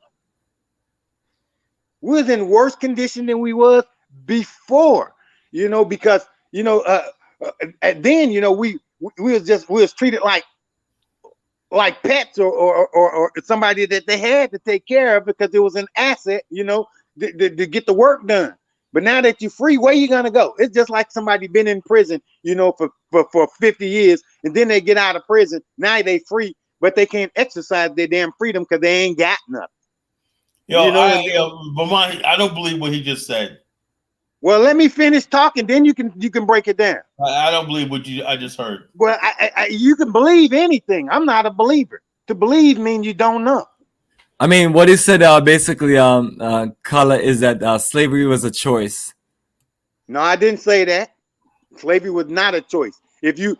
Once you became free, you know where you gonna go after chattel slavery? You ain't got no way to go. You ain't got nothing, so you go right back to your slave master, and then your slave master, put you on sharecropping. That means you do the same damn work. You get a little small ass percentage. This is history. He don't even know. He don't even know our history. That is the history. No, sharecropping is the history. That you get a small percentage of the proceeds in South Carolina, North Carolina, and everything. My family still got land in our family to this day. Well, it goes up. It goes up. We've been fighting. We've been fighting for 400 years. So we have moved from chattel slavery. Above chattel slavery. Basically. What you're saying, basically, slavery was a choice. Slavery come in and degrees. You said that you're basically saying we're better off with chains on our neck getting whipped. I didn't say that. Don't put where I did not say that. Yes, We're better off now. So many words. That's what you said. That's not what I said. That's exactly what you said. That is not what I said. You said that we were a slave. We're better off in slavery. I didn't say that. I could have sworn. I didn't say we was better off. I'm saying, listen to me. We better off now than we were when we was in slavery. We better off now. We better off now. So basically, you're saying. So was slavery a choice? Just repeat what I say. Don't just put your words in my mouth that I didn't say. Okay, so after you said, so you're saying that slavery was not a choice. I didn't say slavery was a choice. I didn't say that either. Well, you said those words never came out of my mouth. There was large numbers of black people who moved to the north. There was some who went to Canada, Mexico. Some went to Liberia. That's true. So tell me, how are they still? They were still in a degree of slavery because they needed, they needed a job. Everybody didn't have no job. Well, first of all, to the north. If you know anything about our history, right? Everybody ain't got no job now. Most black people after slavery produced the best generation. We were completely self-sufficient. We built cities, like Black Wall Street, all throughout the South. Black people had thriving black communities that we built up from scratch. And it was destroyed. It built up from scratch. But you said that we were better off during slavery. I didn't say that. There you go again. I did not say that. No, it could have fooled me. That's exactly what you sounded like. You hear what you want to hear. I even said it. I say we better off now. We better off now. We better off now. But you can't hear it because you don't want to. The Bantu Mandinka says, for the record, slavery is and anything I say that come out of my mouth gotta be wrong because I said it. That's how we treat each other. That's how Black Americans treat each other. If you can't think like I am, when Africans come over there, they say, "What's wrong with him? He an African," like something wrong with being a damn African. Well, I don't know. I don't know. I don't. You got the same attitude. You got the same attitude. Black people, you got the same attitude. I don't know what you. But the last thing a Black American want to do is listen to another Black American. If we're so anti-African, then why do we anti-us? Why is some of the biggest movies in Black history dealt with Africa? Shaft in Africa, Coming to America, Black Panther, and stuff like that. You know what I'm saying? We always had this affinity with Africa. We take the money. That's about making money. Black folks didn't make the money. Europeans did. If we weren't interested in it, how can it actually make money? Because they know how to cater to our sensibilities. They know how to play it. They know how to play with our yo-yo. You said the majority. Willie Lynch is alive and well. Willie Lynch is alive and well. You said the majority of Black people in America, Black Americans, don't want nothing to do with Africa. And I beg to differ. Black people created Kwanzaa. I ain't say the majority. A lot of black people in the USA have no interest in Africans or Africa. You said most Black people have no interest in Africa. Yeah, they don't. I'm saying they have no interest in each other. Really, how do you define that? And then when Africans come to the USA, when Africans come to the USA, the first thing they realize is that Black Americans, they know absolutely nothing about being an African. Nelson Mandela came here in April of 1990. And then the Sudanese, they hang out with the Sudanese. Hold up. When Nelson Mandela came here in 1990, whatnot, he visited every Black city, Black college, everything like that. He wasn't going to the white community. Who gave him the biggest ticker tape parade in New York history? David Dinkins and all stuff like this, you know. So we're not interested in Africa when that. Well, they can get the Black folks. They can get Black folk out. You can get Black folks out in mass. You know, you can give them a incentive, and that's Nelson Mandela. That's not the average African. When African heads of state come to America and whatnot, they get the warmest reception and treatment and everything. We have a group organization called the Africa America organization, founded in part by Thurgood Marshall and Kwame Nkrumah back in the late 50s, the 50s and everything like that. That's been building ties with Black America for years. We have the Leon Sullivan group, right? But the Sullivan principles have been instrumental in helping develop Africa. The African Methodist Episcopal Church got universities and chapters all over the African continent. What are you talking about, Navigate? I'm talking about when the Somali immigrants, you know, came to my hometown and we don't like some black people. Why don't you let me speak? You asked me a question, but you won't let nobody say nothing. Somalis don't even consider themselves Black. What are you talking about? Well, you know, if you let me speak, I will. Somalians is Africa because they from Africa. It doesn't matter. They don't identify as African. Black. They Black. How they gonna consider themselves not Black when they Black? Black? Well, the bottom line is this: are Somalis Black? Have you ever heard of Mogadishu? That's the capital of Somalia. You need to get more education, bro. No, you need to listen to somebody sometimes except yourself. You know what I'm saying? You know, like as I was saying, you know, when the Somalis came, you know, as refugees, you know, to my hometown where I was, I looked across the street. They was put in this here house. You know, it was a whole big old family. I went into the house, and the only thing I saw was some blankets, you know, on the floor. You know, and then I looked over at my house, which is right across the street, you know, and I had a 6-bedroom, 3-bathroom house, and I had excess of stuff. So me and my brother, we start rolling stuff over there. Washers, dryers, refrigerators, stoves, everything. You know, I just hooked them up. Cause they ain't have nothing. You're for real. You're making a story up. You just gave them all your stuff from your house. No, I'm not making the story up. This is true. You ain't got to believe me if you don't want to. You know, that's not the point. The point is that, you know, they was in the hood with us, you know, and then after a while, you know, they was put in the government projects with us, you know, but there was no communication hub, you know. They was more to themselves, you know, because the regular African American, you know, didn't want to relate to them and couldn't relate to them, you know, without trying to relate to them. You know, and most Black Americans, they don't even want to relate to themselves with each other if they don't have to. You know, we treat each other worse than Africans treat each other. Well, Africans treat each other better than we treat each other. We don't treat each other good at all. You Navigate everywhere I go, man. People basically tip the hat to me. I get royal treatment. Not if you act like you've been acting. You know, I'm saying I get world treatment from Black America. I got no problems with my status in Black America. I've never had any issues here like that, you know. So I don't know what kind of people you've been around your whole life.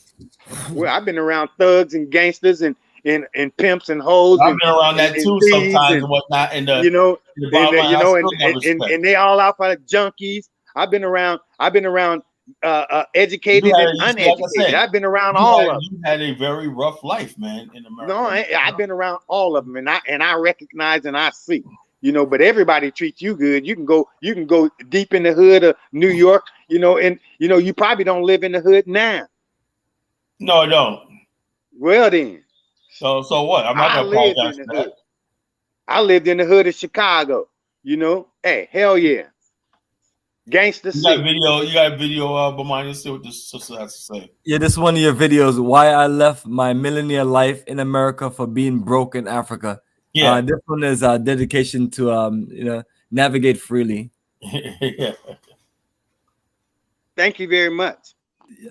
Yeah, so we want to find out from you, since you left America with all the lavishness and the greatness and the beauty and all the riches. Please don't put your words in my mouth. Please don't do that. That's not fair and it's not right.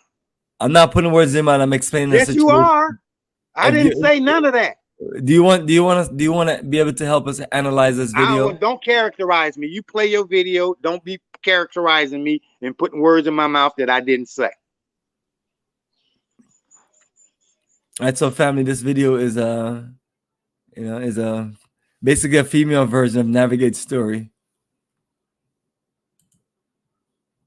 There you go again. Heart in that foreign land, given all my energy, given all my time, having stayed away from my children, but I lost everything I did. Life is unpredictable, they said. We all love hearing stories about people who began with a very little and climbed up to be really rich. But how often do we think about the opposite? This woman was a millionaire, but today she's a very poor woman. She was living in the United States with tons of money, living a happy and luxurious life, and had a loads of vehicles that made her life super easy. I had my own apartment with all the everything need. Then I had 2 cars. Life was great, but then her life turned completely upside down and she lost everything. Yeah, and I used to have a lot of stuff. Okay. I used to be a millionaire, somebody who had a lot of stuff. Yeah. Because when I was in America, I worked pretty hard. Yeah. Very, very hard. And I managed to acquire a lot of stuff. Unfortunately, I've lost most of all these things. Right. So I'm just living a very simple life. What really brought her from this to this? I have visited Kenya multiple times and have crossed a variety of stories. Usually, it's a place filled with fascinating tales, often centered around entertainment. However, it was a whole new experience because this story touched my heart deeply. We went on a long journey back to Kenya, but this time we met this very sad, beautiful mother, and she's ready to share her story with us. My name is Beatrice Joki Mangure. I was born in a place called Embu in Kenya, and I got educated there. After my education, I moved to Nairobi City, where I went to college and I started working in Nairobi. I worked in Nairobi for quite a long time because I worked in an NGO that was called Royal Commonwealth Society for the Blind. But in the process of working, I happened to meet a man and I met him in church because since I was young, I was a church girl. This time, it was indeed the right moment to get married and start a family. They got married and lived together happily. Later, they got 2 children, a son and a daughter. Because now we had a family, we decided, as I was still working at this NGO, to start a business, which he was to run the business. And that's what we did. I went to my place of work, took some loans, and I brought the money to him so that he can start a family business. However, things don't always turn out the way we hoped after choosing someone to spend our lives with. 6 years in our marriage, the man decided to leave the marriage. And he said he wanted an uneducated woman. So he left me and he went for my house girl, who he married. This was the beginning of a hard life and the path that led her to the life she lives today. And due to the depression of my marriage breaking up, I wanted to move out of the community. So I decided to start making plans to fly out of the country. And then it's when I decided to go to United States so that I can start life all over, where at least, my heart will start healing. It was one of the hardest times in my life I went a lot of pain. It was traumatizing because I had to be treated for depression. So when I started the process of going to United States, and by God's grace, I got a visa and I flew out of Kenya and went to start a new life in America.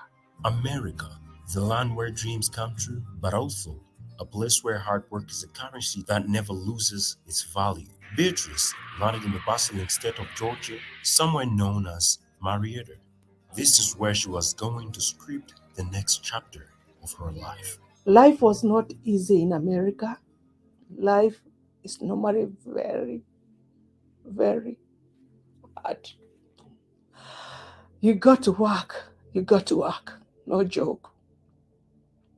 And I remember when I was there, because I had left my children in Kenya, I had a family to support here in Kenya, and also I had my bills, which I needed to meet in America. I worked extremely hard.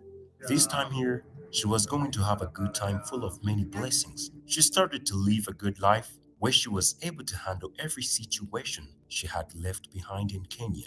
She also became famous to be known by almost all Kenyans who lived in America. They named her Chapati Lady. As I was working there, I felt getting employed was not enough for me. So I decided to start a business of my own.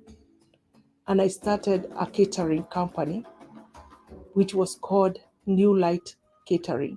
People focus was people from Africa, Kenya in particular. I could do Kenya cuisine, and I could serve people. And the Kenyan cuisine is the chapatis, mukimos, mandazis, samosas, all that.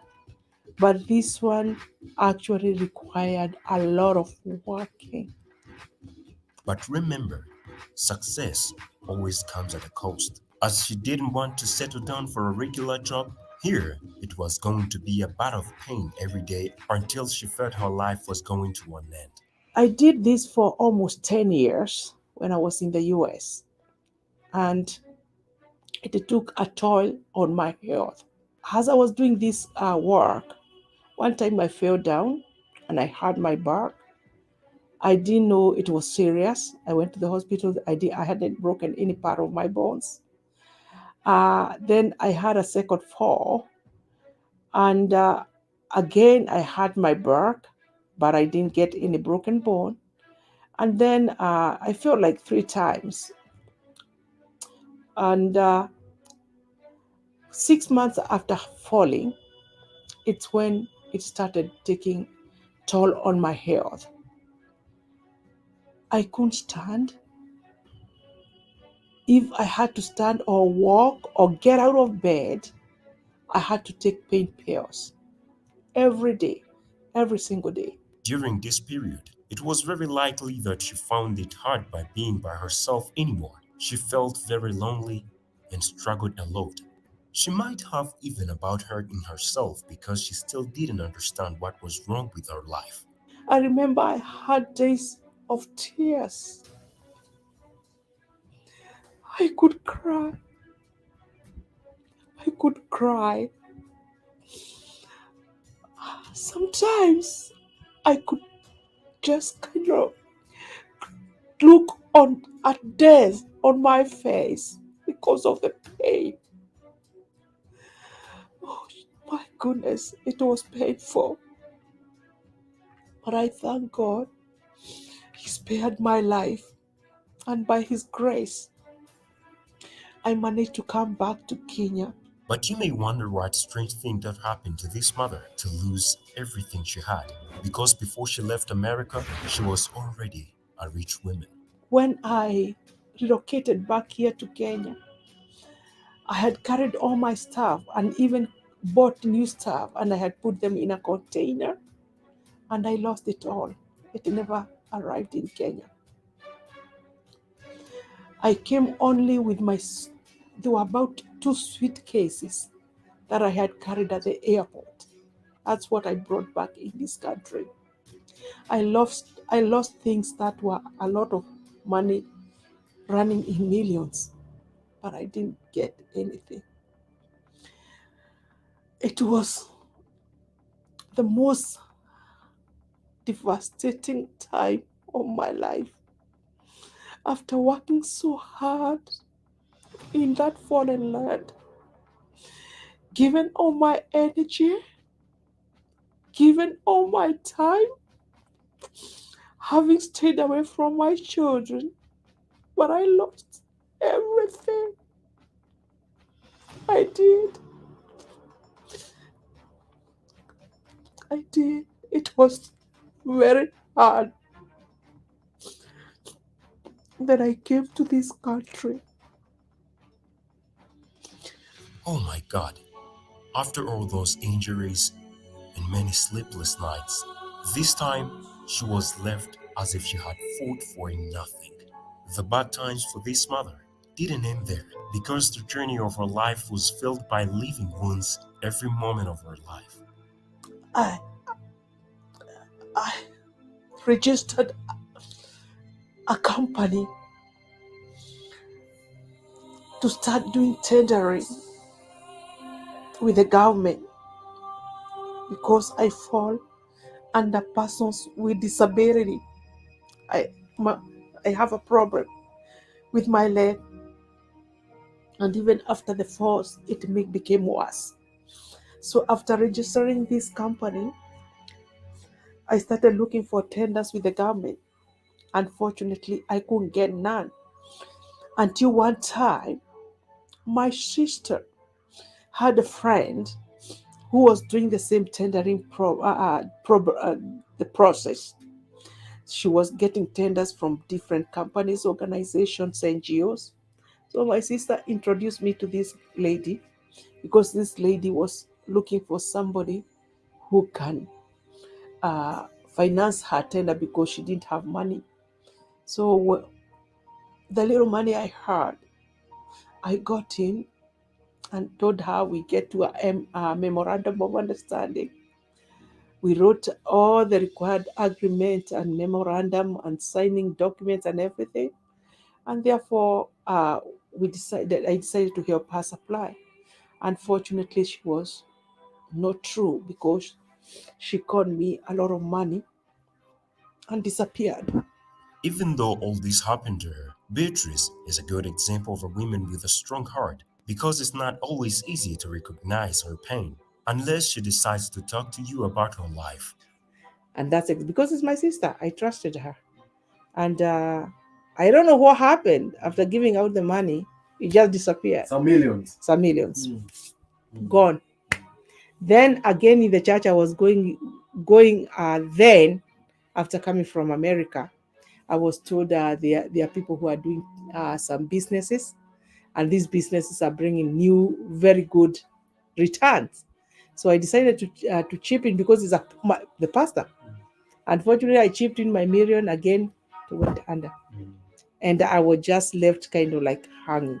The millionaire lady is around. It's gone. And it's gone. Gone.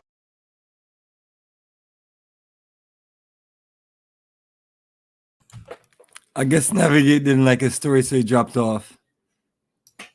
You want to ask a question? Like I said, what is he doing spectacular in Africa?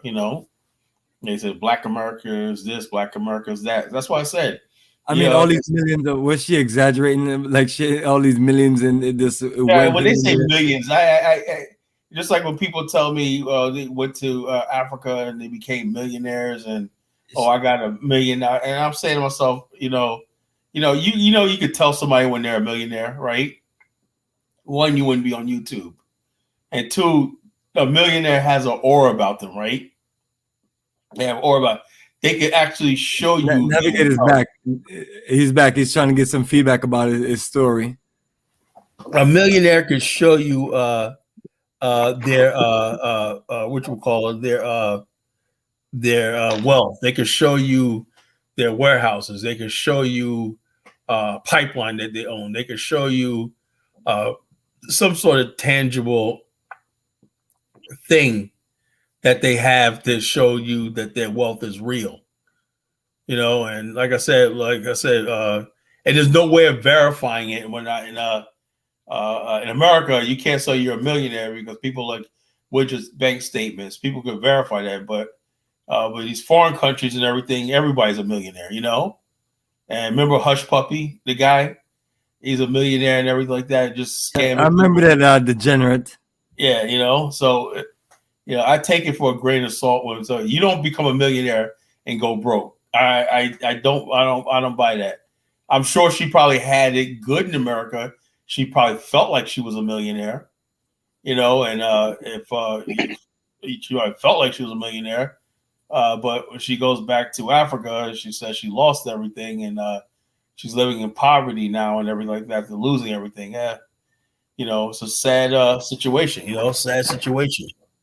You know, sad situation. We got a guest. Let me see who this G Star is. G Star, welcome to Pan-Africanism towards the nationhood. Yo, what's good? What's good? Everything cool, brother. What's on your mind? Nothing much, man. I just wanted to participate in the discussion. A few things that was on my mind was I think there's a difference between being a millionaire and being a multi-millionaire.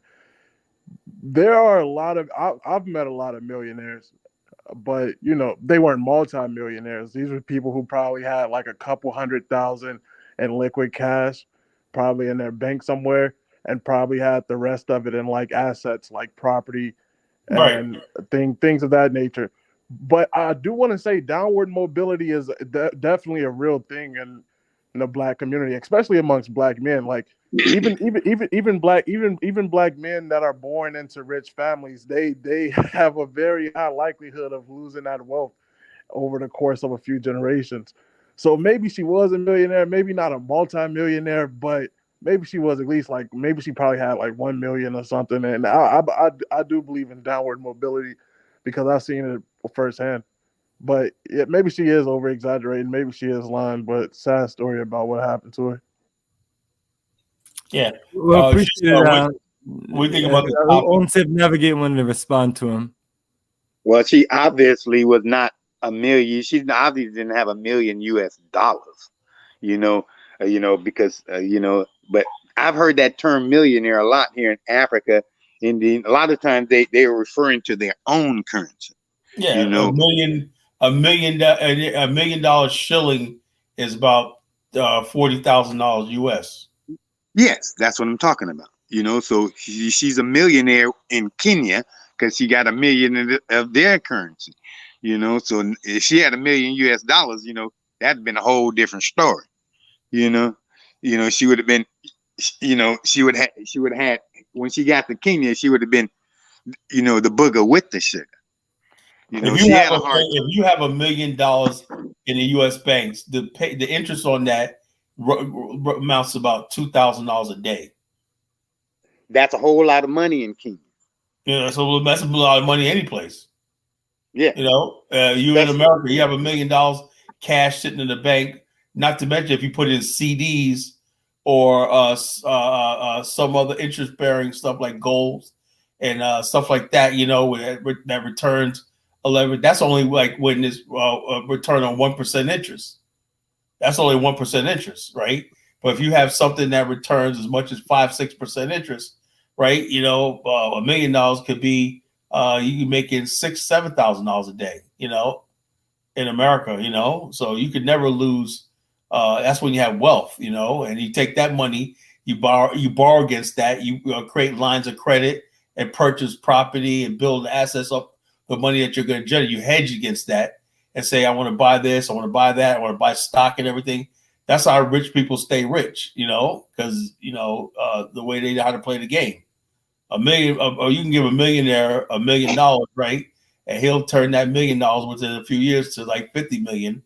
You take a person who's poor, give $1 million, he's gonna blow it on Lamborghinis and houses and Bentleys and everything. He's broke in a couple of years. Well, I've noticed that she was catering in the USA, and she was preparing African cuisine, you know, and even here in Africa, you know, they kind of shy away from foreign food, you know, because I've heard a lady say, I don't eat foreign food. You know, here in Ghana, they eat the same thing. They have their national traditional cuisine, and they grow what they eat. They like what they eat, and that's all they want. You know, it's difficult to poison a Ghanaian because, you know, they don't get that processed stuff like we do off the shelves, you know, and in the USA, you know, we're addicted to the stuff that they feed us, and because we don't have no control over our food whatsoever. Ghanaians have complete control over their food, and that's what they eat, you know, and so, you know, when Africans come to the USA, so what about the fact that a lot of Ghanaians got to import all that food? But when they come to USA from Africa, you know, African Americans don't beat down the door, you know, to their establishment trying to get some of their cuisine. So she was catering to the African, you know, people. Well, how many Africans are in the United States that you can quite a few, you know, but Jamaicans, enough for her to feel like, you know, she can make a little bit of money, you know, catering to them. That's what she did. That's what Colin, she did. I agree with I agree with Mr. Freely. I do think you're being disingenuous. I mean, even when you look at the history of Liberia, the original Black Americans who went and settled in Liberia, they wrote that they did not like the food there. They imported a lot of food. Black Americans. Would you read this? Anyone raised with a Western palate? Well, let me ask you a question. Of African food. G-Star, let me educate you about Liberia, right? Name me some of the foods.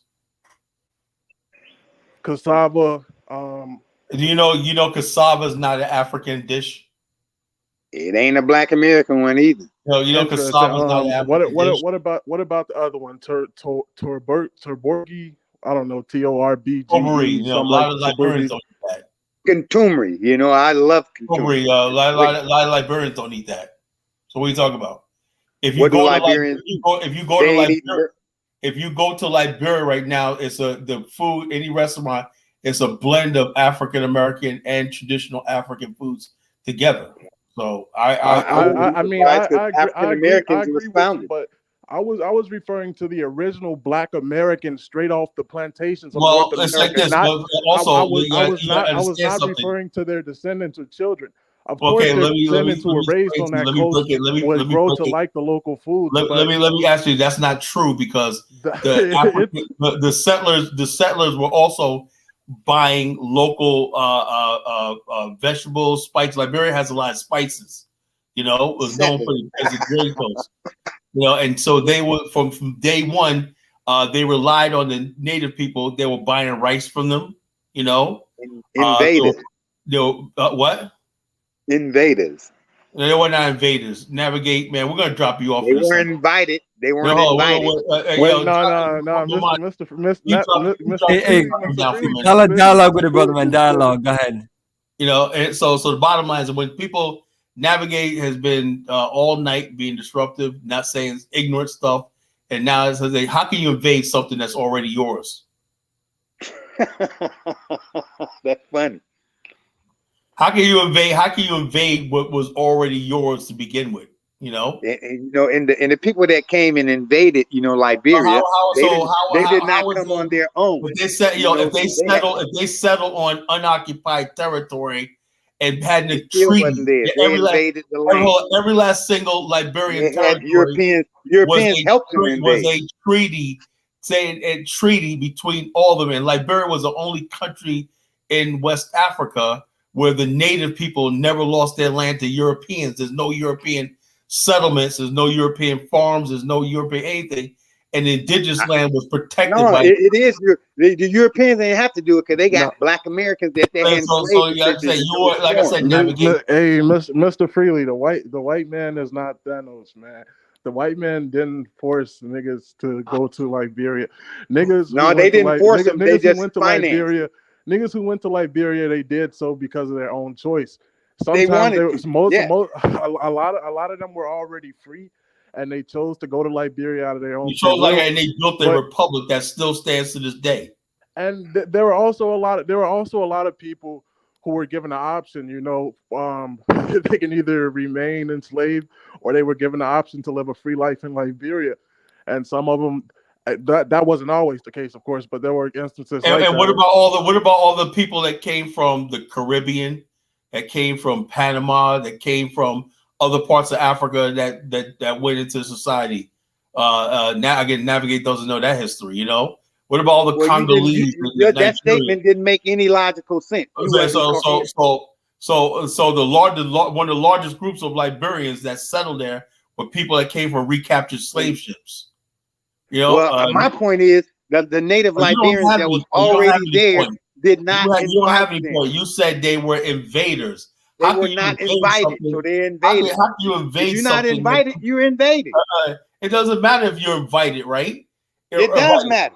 Okay, so in other words, basically, when the Republic was founded, right? How many Liberians that you see in Liberia now came from other parts of Africa, from Mali and everything, to Monrovia? Were they invading? There you go. You know, apples and oranges. That ain't got nothing to do with Liberian nothing. ethnic groups have a origin story that predates, you know, them arriving to the coast. Yeah, I know, but the thing is, though, that's only the Gola tribe, and the Grebels, right? And the rest of them basically came just 100 years, 200 years before the African American settlers there. Yeah, and the Europeans financed the Black American so-called free slaves. They go to Liberia and say, "Get out of the way." Europeans finance everything. Get out of my way.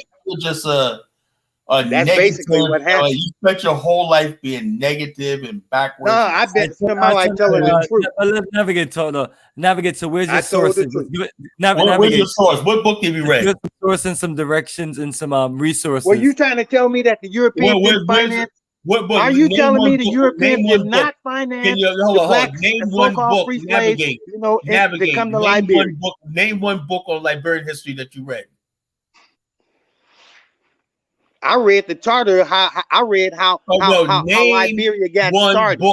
I read how Liberia got started. I don't think you ever read a book. I read how Liberia got started. I don't think you read a book in your life. Name so one. You're not disputing what I'm saying.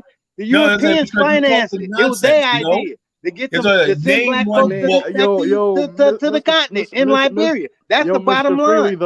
Mr. Freely, the Back to Africa movement, and I'm not a Pan-Africanist, but the Back to Africa movement, it predates Liberia. Now you can say that. Now you can say. I'm talking about Liberia. The ACS helped. The ACS helped, you know, and the people who wanted to go back to Africa, they saw the opportunity and they took it and worked with the ACS. Yeah, who gave them that opportunity? But the movement to go back to Africa, movement was like 200 years old. Started by white Americans. Who gave them the opportunity? The movement. Let me break it down. Let me break it down to science.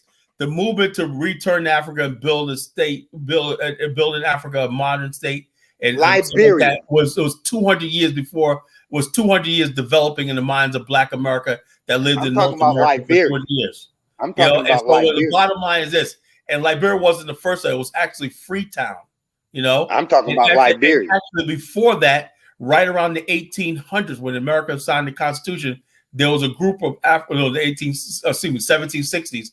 There was a group of African American businessmen that went to that coast of Liberia, right, in the height of the slave trade, right, and tried to negotiate a settlement in that same area, right, and they were kidnapped and sold into slavery to the Portuguese. So therefore, it made basically traveling across the continent by any sort of Black people very dangerous, because you could be intercepted by slave ships. That's why they needed the United States military and Navy to make that happen.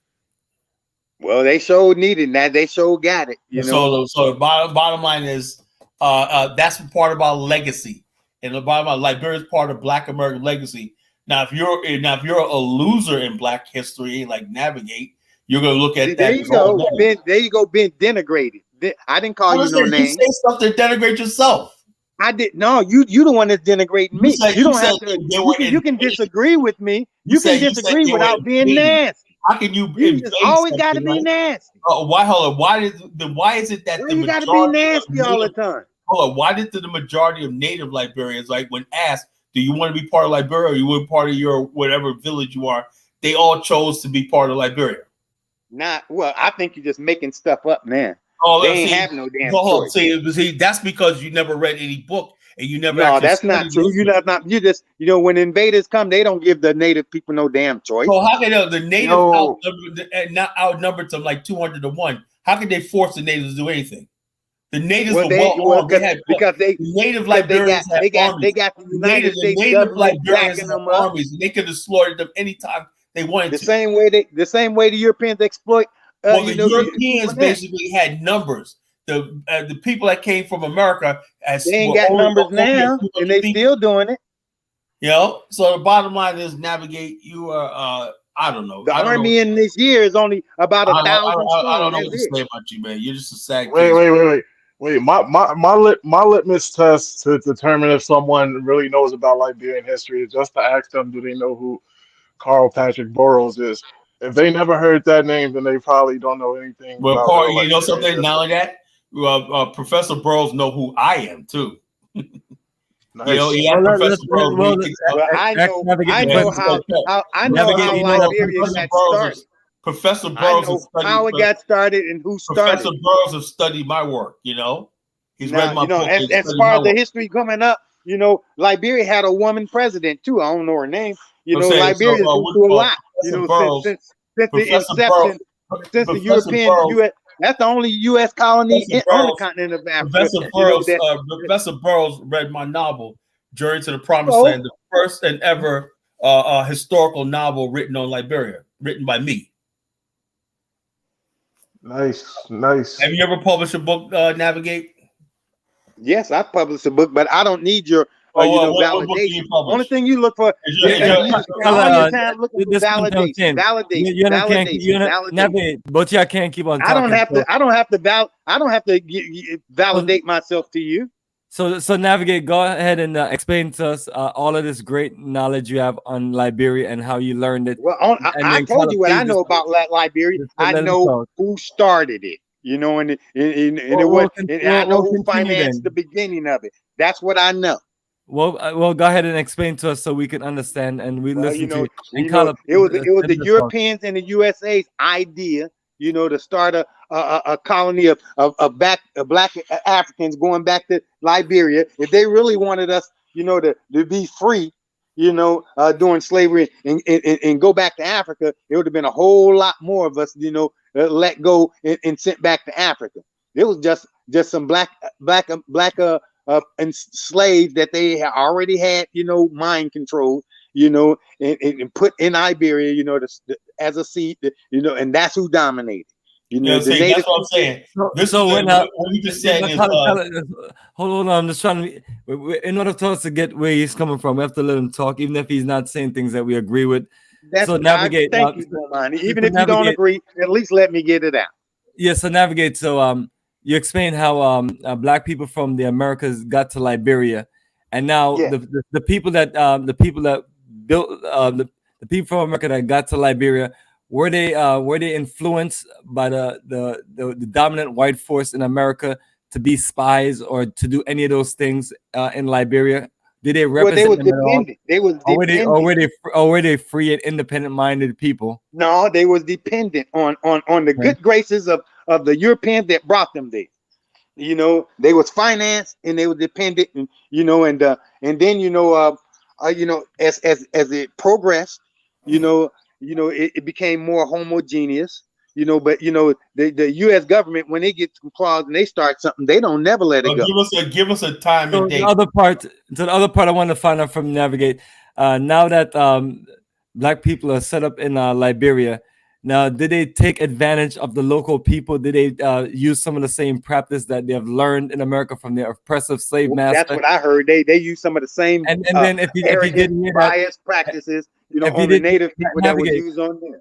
Navigate, if you did hear that, where did you get those sources and just kind of analyze it for us? Well, that's what I've learned. It may not be true. I believe it's true, you know, but you can believe any damn thing, you know, but black Americans do that today. Black Americans do the same thing today. When Africans show up, you know, they got this here arrogant attitude. We got to let the talk, please. Go ahead, Navigate. I want to make sure. Black Americans do the same thing today. They got this here, you know, a superior attitude towards Africans when they come over to the USA, and that's the first thing that an African notice when they come to the USA, that black Americans know absolutely nothing about being African, not a damn thing, you know. And then you know, black Americans, you know, They don't know nothing about Africa. And they turn their nose up. They think, it's a Tarzan thing. You gotta stick with the point. Remember, we talking about Liberia. We're talking about these oppressive black people from America. Liberia's in Africa. And dominated the country. So we're trying to figure out navigate. Hold on for a second. We're trying to figure out from the point of leaving America to get into Africa. How did they become this oppressive, dominant force? Because that's basically what you've been explaining, and you've been saying. I'm saying that how did they the same way they got there? They was backed by a superior power with superior resources. When people got superior resources, the other people that don't have the resources gravitate, to a source. So basically, with all the advantage that America gave them, they came in there as a force to oppress the people. No, I don't know if they came to oppress, but they came to to have control. And, so the people that came to Liberia, the Americans came to Liberia, they took control. So I want to know: did they come to dominate the people, or did they come to build a nation? Well, I don't know. I don't know. I haven't read anything about abuses and all that, but they came and they took control. That's all I know. So under them taking control, working them to death, enslaving them. I don't know none of that.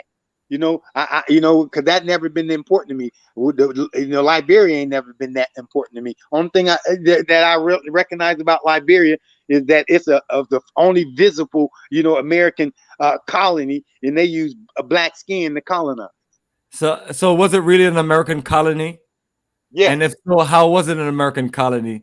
Because that means America the people that they took over there to colonize it, had their European mindset. They was Negropeans, I guess some of them, evolved beyond being a Negropean in their minds.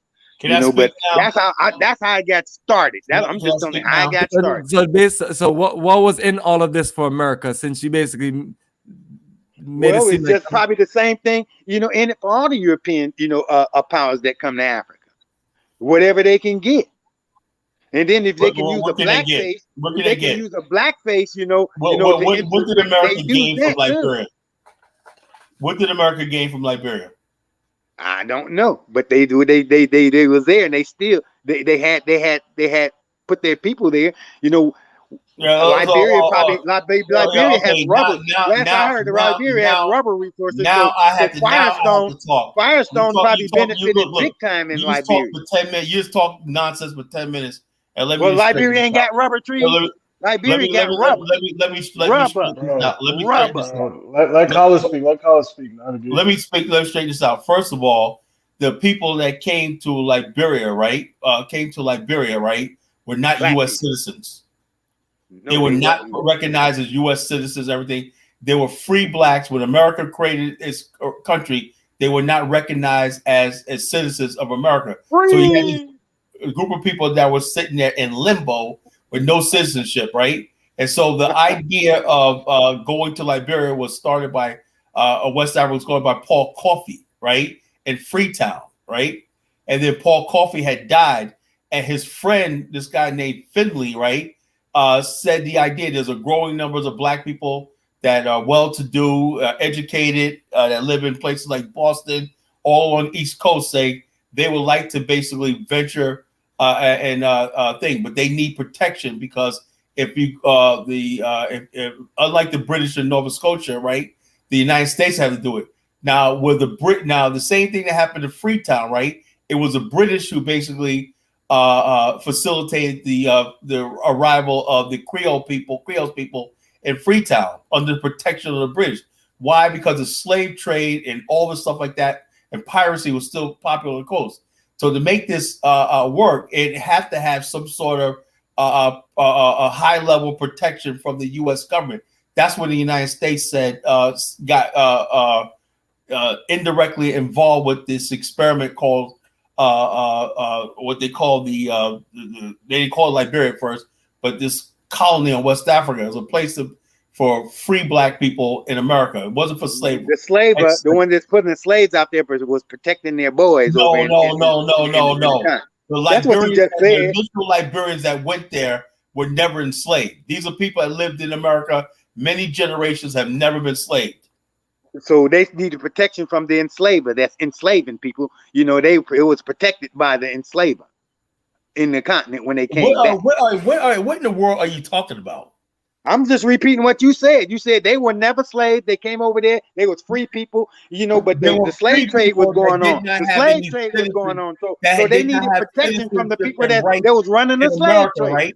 And they thought about the idea of building their own republic because they loved liberty and they wanted to build a new reality for themselves on their continent. I get all of that, you know, but they couldn't do it without being protected by the slaver, the slave trader, but had to protect them so they can do it. So, like I said, when you're talking navigate, you're talking to somebody ignorant. You know, I can't talk to ignorant people. If that's what you said. I can't talk to ignorant people. Navigate. Let's give G Star a chance to reflect. G Star, you heard him talk on for about 10 straight minutes about a whole bunch of inaccurate stuff and things that was not even clear. Garden, respond. Oh man, it's so many points. Some of the points he said. It went in one ear and went straight out the other because a lot of it was BS. I did hear a lot of the white man in Stanos pretty much. He's given all of the credit that my ancestors, Black Americans, accomplished in Liberia. He's giving it to white people. For one, I don't think we went over there with a European mindset, whatever the hell that means. The second thing is, you know, he didn't actually cite any sources whatsoever.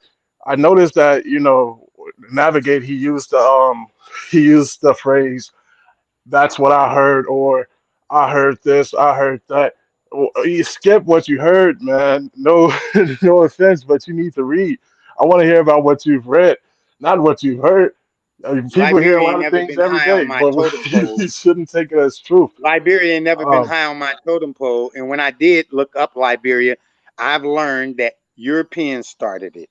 You know, with so-called freed slaves. Those are facts. Why don't you just deal with the anything I say? Europeans didn't start Liberia. That's a fact of the matter. Well, no, they freed black slaves to do it for them. They financed it. So what if that doesn't make any logical sense, right? Just say it ain't true. When you say Europeans, are you talking about Americans or are you talking about Americans is Europeans? Americans are Europeans. No. Americans is not. Well, that's who financed the slaves in Liberia. The Americans. Another point I wanted to touch on was that he said that the U.S. Liberia was a U.S. colony. Liberia was never a U.S. colony whatsoever. It was never a recognized colony. The American Colonization Society is a private company. It's a non-governmental organization. It's an NGO. It's a non-governmental organization. It's the NGO. It's in the name. It literally means not associated with the government. You can say that private white American citizens have played a part, but definitely it was never a U.S. colony comparable to how. Check this out. Yeah. So navigate. What I'm going to recommend to you before I bring another person in. Navigate, I'm going to recommend that you order Kala book, Journey to the Promised Land, The Voyage of the Barca Zoe. Who defines what a colony is? Oh, so our problem is we let Europeans make all the definitions for us. You know what a colony is?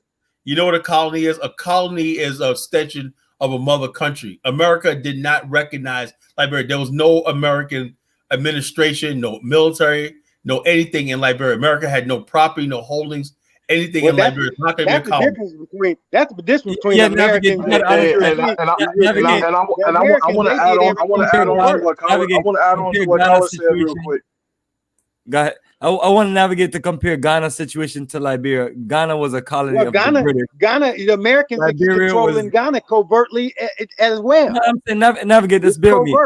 Navigate, bear with me. We know that Ghana was a colony of the British, right? Yeah. So now we can explain certain elements of that. Now, can you explain the same elements of Liberia being a colony and to who? To America? Well, right now I can speak on Ghana. Ghana is basically controlled, by the United States of America. Yeah, I mean, the last time the president what I'm saying, I gave you a great example of what a colony is. Ghana. or you can go to other countries. We can talk about Nigeria. Most Now, countries on on the continent of Africa is still colonized. If you want to say that. So navigate. My point is, Liberia doesn't have the same connection as Ghana or Nigeria, which are known British colonies. So you have to. I mean, if you're gonna have these conversations with us, you have to bring some deep analysis. Everything is not overt. I'll make one comparison for them. When a country is truly a colony of another country, 80% of their exports go straight to the mother country. They almost exclusively do trade with the mother country. True. The United States, the United States didn't even trade with Liberia until World War II. No, Before World War II, they only needed that war. They only needed that rubber around World War II, right? But before World War II, the United States did not receive exports from Liberia. G-Star, just give me a minute on this. Navigate. We all gave you a chance to speak. G-Star is just trying to respond. Please let him respond, and then once you finish G-Star, then Kofi could come in. I was agreeing with him. They exploit the resources in the nation. The one that's so-called the colonizer. I don't use that word, colonizer. That's their word. That's how they define it. I'm glad we agree. What I was just saying was just answering Bomani's question. That's one comparison you can make between Liberia and Ghana, or you can compare how they were. You can compare the exports. When Ghana was a colony of the British, and like 80% of the exports went to the mother country. The United States did not start trading with Liberia until around World War II, when they needed a lot of rubber. But before that, there was virtually no exports going to the United States. So navigate just like you wanted at the time. So navigate. When it was something that they wanted, they got it. Navigate. So basically, you didn't give us any definition of what makes Liberia a colony. So as usually, you're wrong. Brother, well, I did give you a definition of what makes God. I agree with the brother just said. A colonizer, exploits the resources in a nation that they in nation. 80% of their resources go to that, and I agree with that. Well, when the United States seen something in Liberia that they wanted, they got it. They took it. They exploited it. Rubber. What? Well, do you understand? Before you bring Kofi on, let me break it down. Let me break it down for Navigate, because he doesn't understand. Like I said, and I know he's ignorant. So let me understand something. You ain't got to denigrate me. Because you don't agree with me. Cut that out. Stop being nasty. Check this out. Let me be nasty. Let me say this, right? Liberia was under pressure from the British and the French, right? The French had taken over half of Liberia's territory. The British was encroaching on it, the Gallinas and everything. Liberia was under the legal tender of Liberia was the British pound and everything like that. Liberia was about to go into receivership, right, with the British. And so Liberia was holding off on becoming a protectorate of the British. The British, this baroness named Madame the Simons, right? They basically had the frigging country's flag and everything changed. They were going to take over Liberia, like the British, they were going to be the new. British wanted Liberia to be a crown colony so bad, right? And then what happened was you had a president called Edwin Barclay came to power, right? In the midst of the CB King, he revived this negotiation with Firestone, right? And what this did was this, right? Because he contacted Firestone with CB King negotiation, whatnot, Harvey Firestone was able to use his diplomatic connections and power to tell the United States government to tell the British to back off Liberia, right? And so what that did was bought Liberia some time, right? In the meantime, Liberia was stalling, and they didn't want to give that land to Firestone, right? Because Firestone was given gifts and everything, Liberia, but it still didn't get any land or the agreement they wanted. Firestone just wanted to basically do whatever they wanted. They wanted to bring their agents in to be able to come and go without subject to any Liberian laws and everything. And so they were stalling. So what happened was the president, Harvey Firestone went to President Calvin Coolidge, said, I need U.S. gunboats to come in there because I invest a lot of money in Liberia and they're stalling, and we could take the country over and get the rubber. The president of the United States said, no, we're not going to use that gunboat diplomacy and everything like that for a private enterprise. That's a stark contrast to what the United States did in Central America and Hawaiian Islands, right? So this idea that the United States had no interest in colonizing or anything exploitation in Liberia. So therefore, what happened was Harvey Firestone agreed, right, to they built the Farmington Dam on the Farmington River and some sort of infrastructure improvements. So Liberia, for the first time in history, had lights and electricity for the first time. And then what happened was in the 1940s, right, some African Americans and Liberians got together with President Roosevelt and tapped into what we call the Lend-Lease program, right?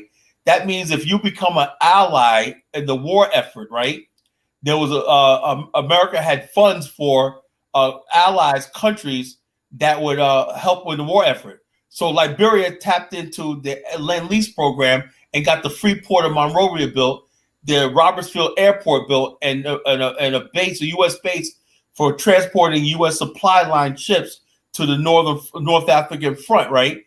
That's what saved Liberia from being colonized. At the same time, Firestone was relieved because it did not have the money to build the Freeport that they promised, right? So this idea that Liberia was being colonized by Firestone and everything, they signed a lease and everything, but the Liberians benefited from that. And then also the Liberians outmaneuvered the British, right? And the British really wanted Liberia as a colony to take over Liberia as rubber. And so that didn't happen. And the British were now fighting a war with Germany. And so after post-World War II, the idea of British and the French taking over Liberia was dead. So Liberia, basically, if you look at Liberia, the diplomatic connection it made and everything, its connection to Black America, because we were the ones lobbying President Roosevelt that you cannot let this country fall in the hands of the French and the British and everything. And Roosevelt said, too, we're going to help Liberia with the thing. Liberia, actually, during the war, Roosevelt went to Liberia and basically toured Liberia and said, we're going to help you with infrastructure. And then post-World War II, a lot of American companies came in there, right there, and there was so much money coming in from the opening of Bomani mines, Bong mines, Lamco, and everything, and it built Liberia's basic infrastructure. The only country in Africa that developed on its own without being colonized. You believe that too. You believe that too. Well, so that's the truth. Now Liberia is a thriving, model of success. I never said that. They had the 1980 coup, which in 1940, during World War II, the Black Americans, the American government didn't even have respect for black men. They can even fight. When President Barkley was the first Black man to stay at the night at the White House, him and Tubman was the vice president, the first Black man to have a stay at the White House with President Roosevelt. Whoopie doo. They had black regiment. They wouldn't even they wouldn't even go into World War II with a black. They couldn't fight next to a white man. It was a black. You gonna say that they say black people went to the president and said, you got to protect Liberia, and they was gonna listen to it. Navigate. Why the hell is you so defensive, man? Like it's okay not to know everything about Liberia. But Kala, the best thing to do when he's just talking like that is give him like a few minutes to talk, and then I can mute him, and then he can respond. Because other than that, he just goes on and on. Anyway, let me get our good brother Kofi in here. Kofi, welcome to Pan-Africanism towards nationhood. What's on your mind? Let me know if you have something to share or explain or educate and navigate about. Well, we're talking about the 1940s. It's history. Yeah, what's the up, history yo? is clear. That black men didn't get no respect. I mean, navigate. I mean, brother, you can't just like you gotta like. I can cite the correct history.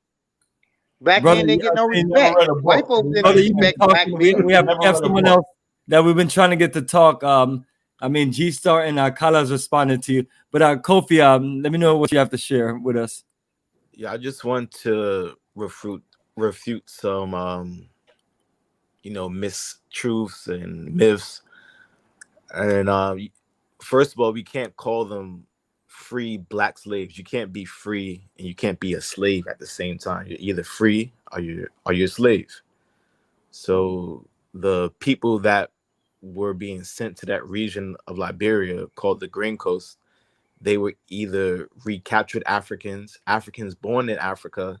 They were captured on ships sent to the Americas, but then they won cases to say, look, this is illegal. This is an illegal capture. So they were being sent back to Liberia. They were being sent back to Africa. Now that's one group. The next group were a few elite black people that were already free, and they had chosen to go back to Africa. And these were like abolitionists. They were missionaries, and they were also coming from I guess they did some military duties as well. And then another class of blacks were blacks who were enslaved, but if they had chosen to go to Africa, then they would be free. And some of them would go with their white masters. And I guess this was an attempt to just try to get the free-minded black people away from the ones that were enslaved, because they didn't want them influencing the slave trade. Now, first they had all white governors. They had all white governors from, you could say, Sherboro, Monrovia, down to I guess Buchanan.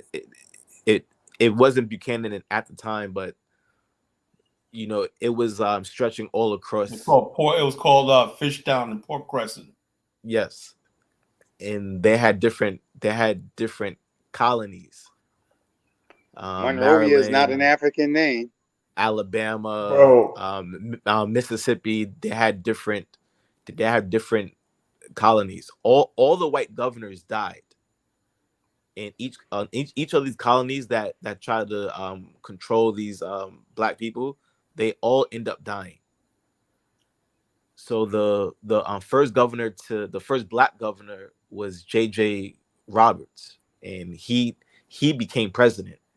Now, while these people were coming back to Liberia, or while they were coming to the region of the Grain Coast, they realized that the slave trade was still going on, and the slave trade was being ran and controlled and financed either by European merchants or African warlords or African war kings, and they're very powerful. But they did have you could say that Robert Jenkins led a coalition with other black people to dismantle the slave trade on the coast, which is now Liberia. And the British and also other indigenous people who were also enslaved within the region led a coalition to end the slave trade. So the first few decades of trying to form a nation was fighting the slave trade that was happening on the coast. So it wasn't about these black settlers dominating. They had to fend for their lives in order to have any type of freedom and create any type of free towns. Free towns weren't allowed, and there were some kings that were selling land. For example, a king named Peter, who was from, I guess he was from the Day people. Yeah. And there were also kings that didn't want any free towns, so then they tried to sabotage it. The kings that did sell land, they were trying to kill off the kings. They were being killed by and attacked by the kings that didn't want these freedom towns. And there was also mulatto slave traders who were half African, half European, who were also responsible for selling old slave barracoons to these new settlers. I can't get the guy's name right now. How did Monrovia get the name Monrovia? No, that's not important. Yeah, navigate. What I'm gonna do is I'm gonna give you the link so you can order color book Journey to the Promised Land. That way I just asked a simple question. Yeah, sir.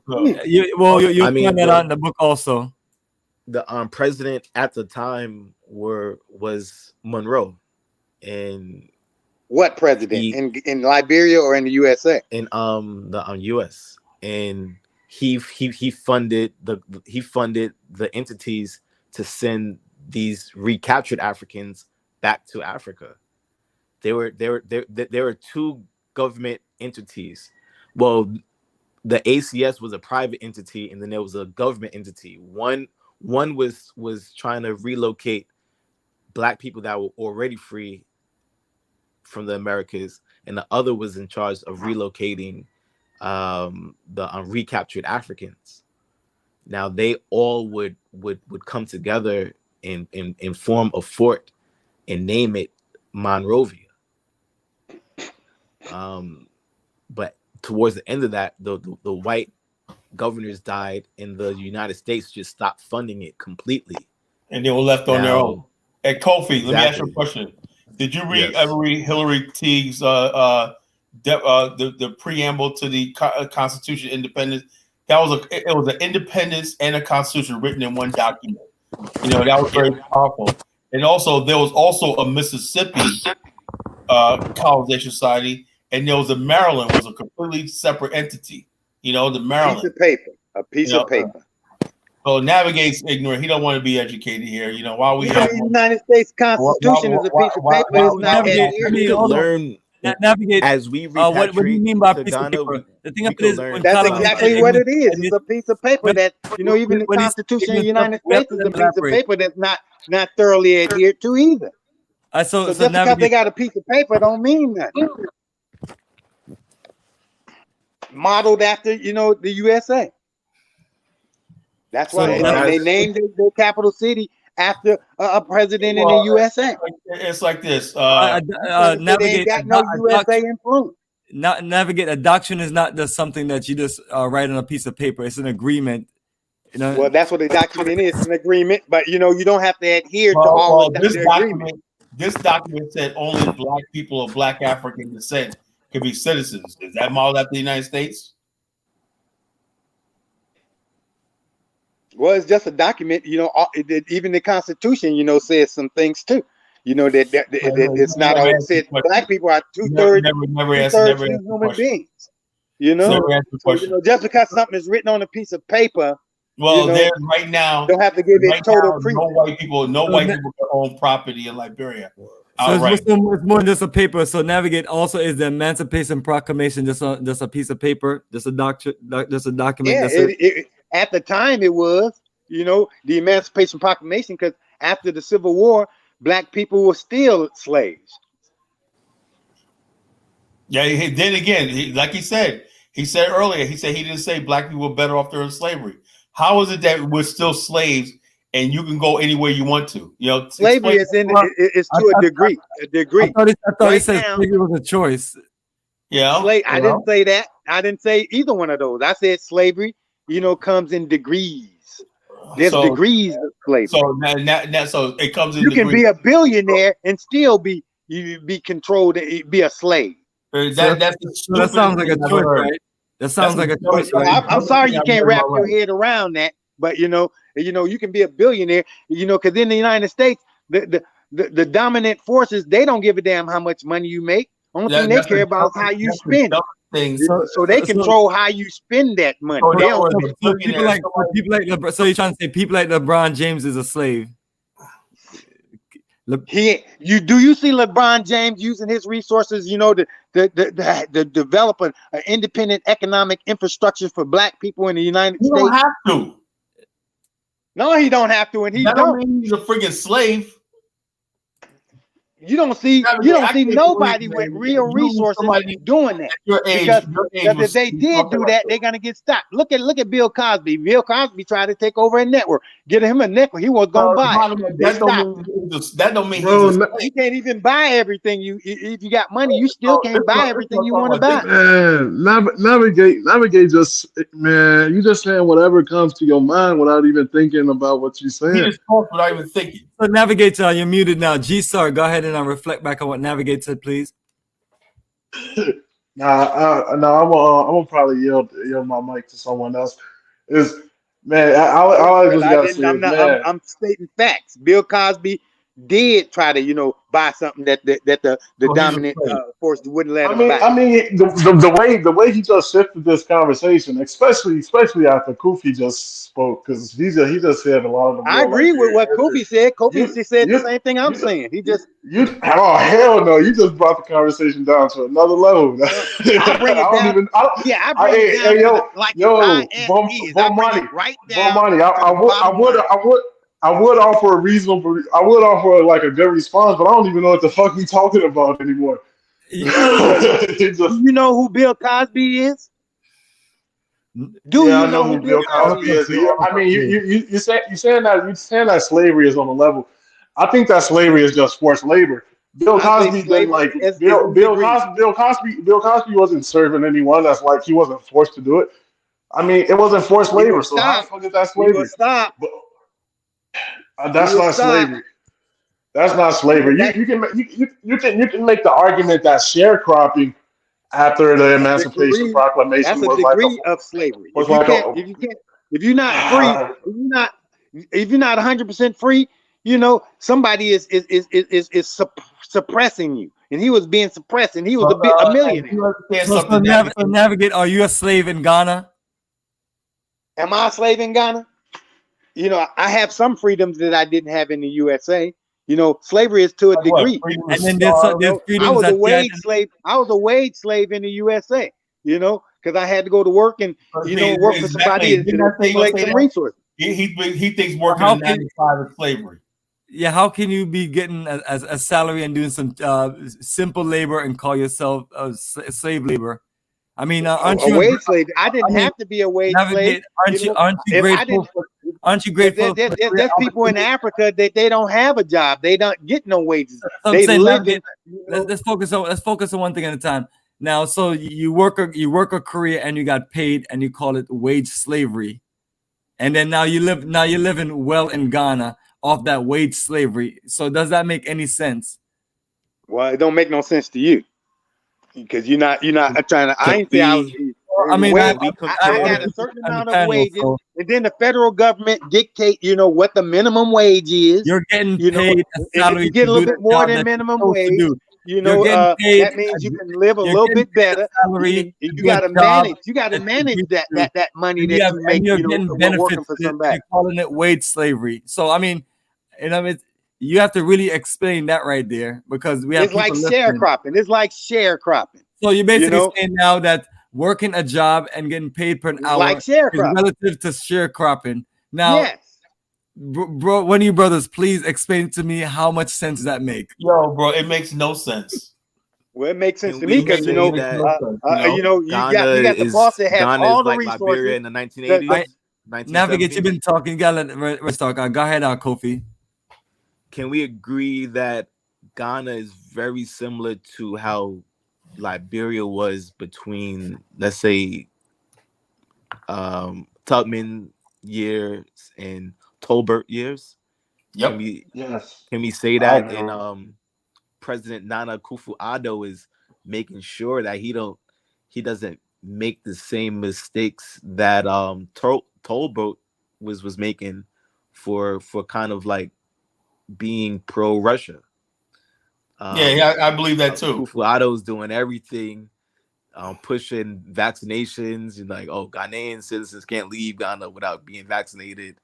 and now suggesting that, you know, we have to stop these francophone African nations from you know, undermining us and undermining your American rule over us. Massa. He's saying what they must want to hear. Massa.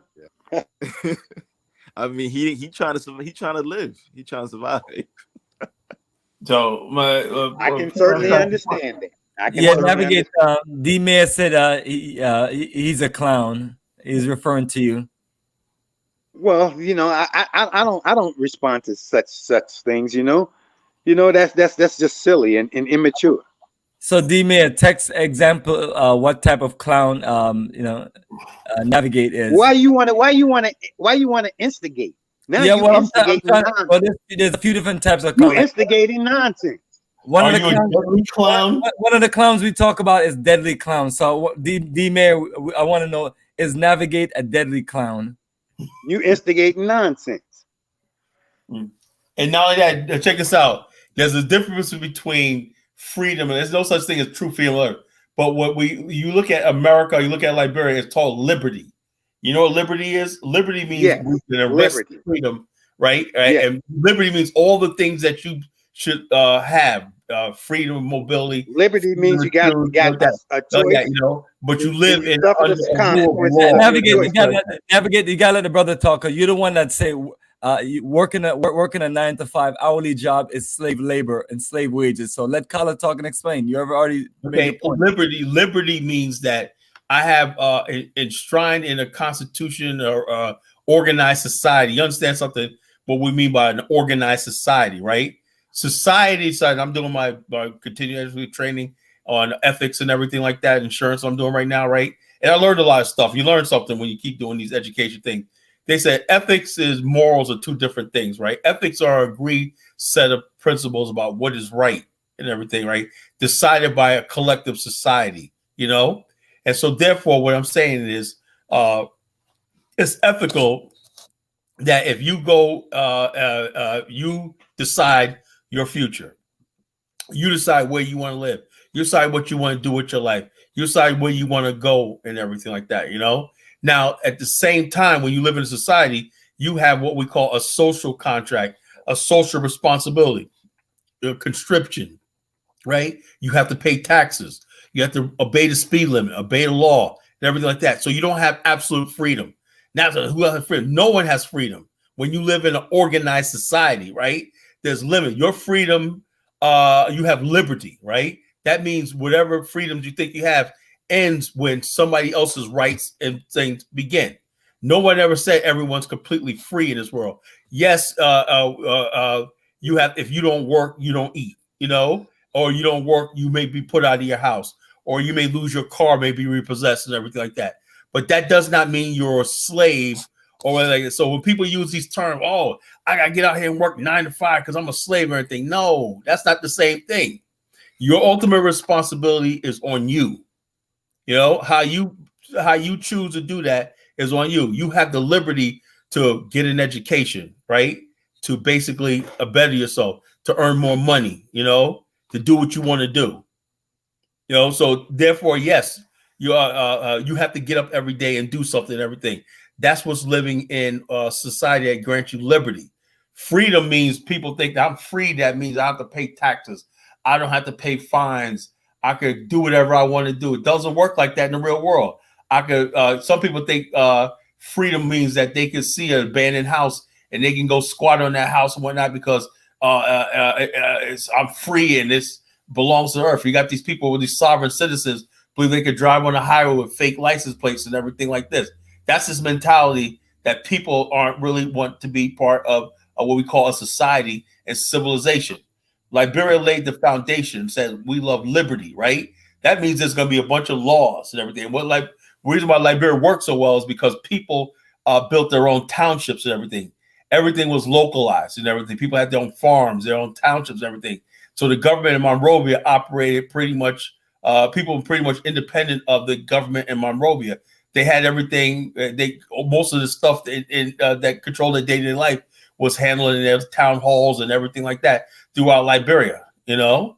And so that's why they was able to give what we call liberty. You know, and Liberia had for its history had one of the lowest crime rates in the world. Why? Because people, I noticed when you give black people liberty and it's enshrined and everything, that people are happy. And Liberia was always one of the most happiest people that the black race has ever produced, because they had liberty.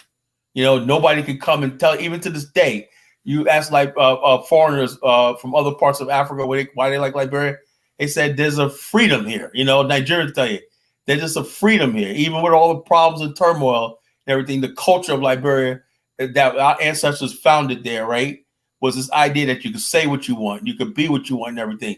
There's no rule over you. You're a citizen of this republic, and with a constitution that guarantees your freedom of speech and your everything like that. So that's actually something good that came out of the American experiment. Yeah, color Liberia with rose-colored glasses. You know, Liberia's been through turmoil, you know, throughout its history. You know, lots of I death. don't know. The turmoil only happened in the last. People running out of the country, you know, for safety.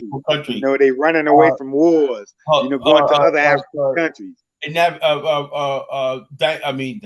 Bomani, should we have to play him Liberia from the 1970s, The Wealth of Liberia, what Liberia looked like in the 1970s, to remind them? Well, you know, you just want to forget about forget about the death and destruction in Liberia. He's I don't hopeless. dispute, you know, you dispute the death and destruction in Liberia. You ain't even gonna bring that up. Well, what happened in Liberia can happen in Ghana. The reason why it hasn't happened in Ghana, because, you know, Ghana is cooperating with the West. Yes. And that's obvious. Now, the countries who don't cooperate with the West, they just end up in civil war for 20 to 30 years. But, you know, look at Rwanda, and you know, the changes they were able to make. But the countries who never had to like have this like big, huge civil war and fragility, John Perkins, which exposes the Confessions of an fragility Economic of these Hitman. countries. I believe all these countries are very fragile, and they're just a Russian consulate away from civil war. It's that simple. The CIA is alive and well in the continent of Africa. Oh yeah. The police right now, you know, in Ghana got an airport, got 3 terminals. And the first terminal belongs to the United States of America. United States, they can bring anything into the country they want with no supervision, nothing. They can go in and out of Ghana as they wish. You know, the other 2 terminals is for transcontinental traffic of other planes. But that one terminal, that one belongs to the USA. And they can go and come as they please. They can bring in and out whatever they please with no scruples. Should we fight for our country? I'm just telling you what the fact is. That Ghana is not a superpower, and Liberia is not a superpower either. Well, there's nobody flying in and out of Liberia like that. Well, I don't know. I'm There's just no telling you what's going on in Ghana. Liberia is not a superpower, so Liberia couldn't stop them if they wanted to. Liberia is a tax haven for Liberia is a tax haven, and they use the exports and imports, the shipping companies to do so. That's one thing. One thing I can say about Liberia is Liberia has a rich history, but the reason why African Americans aren't running there is because the CIA used the media to pit Black diasporans against indigenous people, and that whole entire story is just made up. Really, the African Americans don't exist in Liberia whatsoever. They're already they're already inside the populations, the indigenous populations, and the indigenous people that do join the government, they're just labeled America. That's all. It's just when you go to Liberia, right? Nobody on the ground knows anything about America. Like they say, Congo people, They just mean people who lived in Congo Town, whatever like that. Just certain people, like, but for the most part, Liberians are Liberians, right? You can't tell a Congo person from Liberia because they come from most Liberians you see have been to the States, lived in the States, educated in the States, everything. So when they come back, and also all the indigenous people over 100 years, it's remarkable. You go to Broadville, upriver, right? All the areas that used to be at one time 100 years ago with traditional huts and everything, they all now have wood frame homes. So none of the indigenous people live like their ancestors. They all have brick homes and everything like that in Liberia, you know? So it's not like you don't have so the culture of our ancestors, right, transformed Liberia into something unique, whereas just the diaspora, cosmopolitan, Caribbean, and all these other people mixed in with like that. So it's very difficult. You have people that are Bassa people who are members of the First Baptist African Baptist Church from America. You remind me of that guy, that told me, I'm glad them Europeans came in and enslaved us, because if they hadn't enslaved us, we never would have learned about Jesus. Thank God for the enslavement. Well, that was stupid. You What you're saying is kind of stupid too, talking about, the Liberians,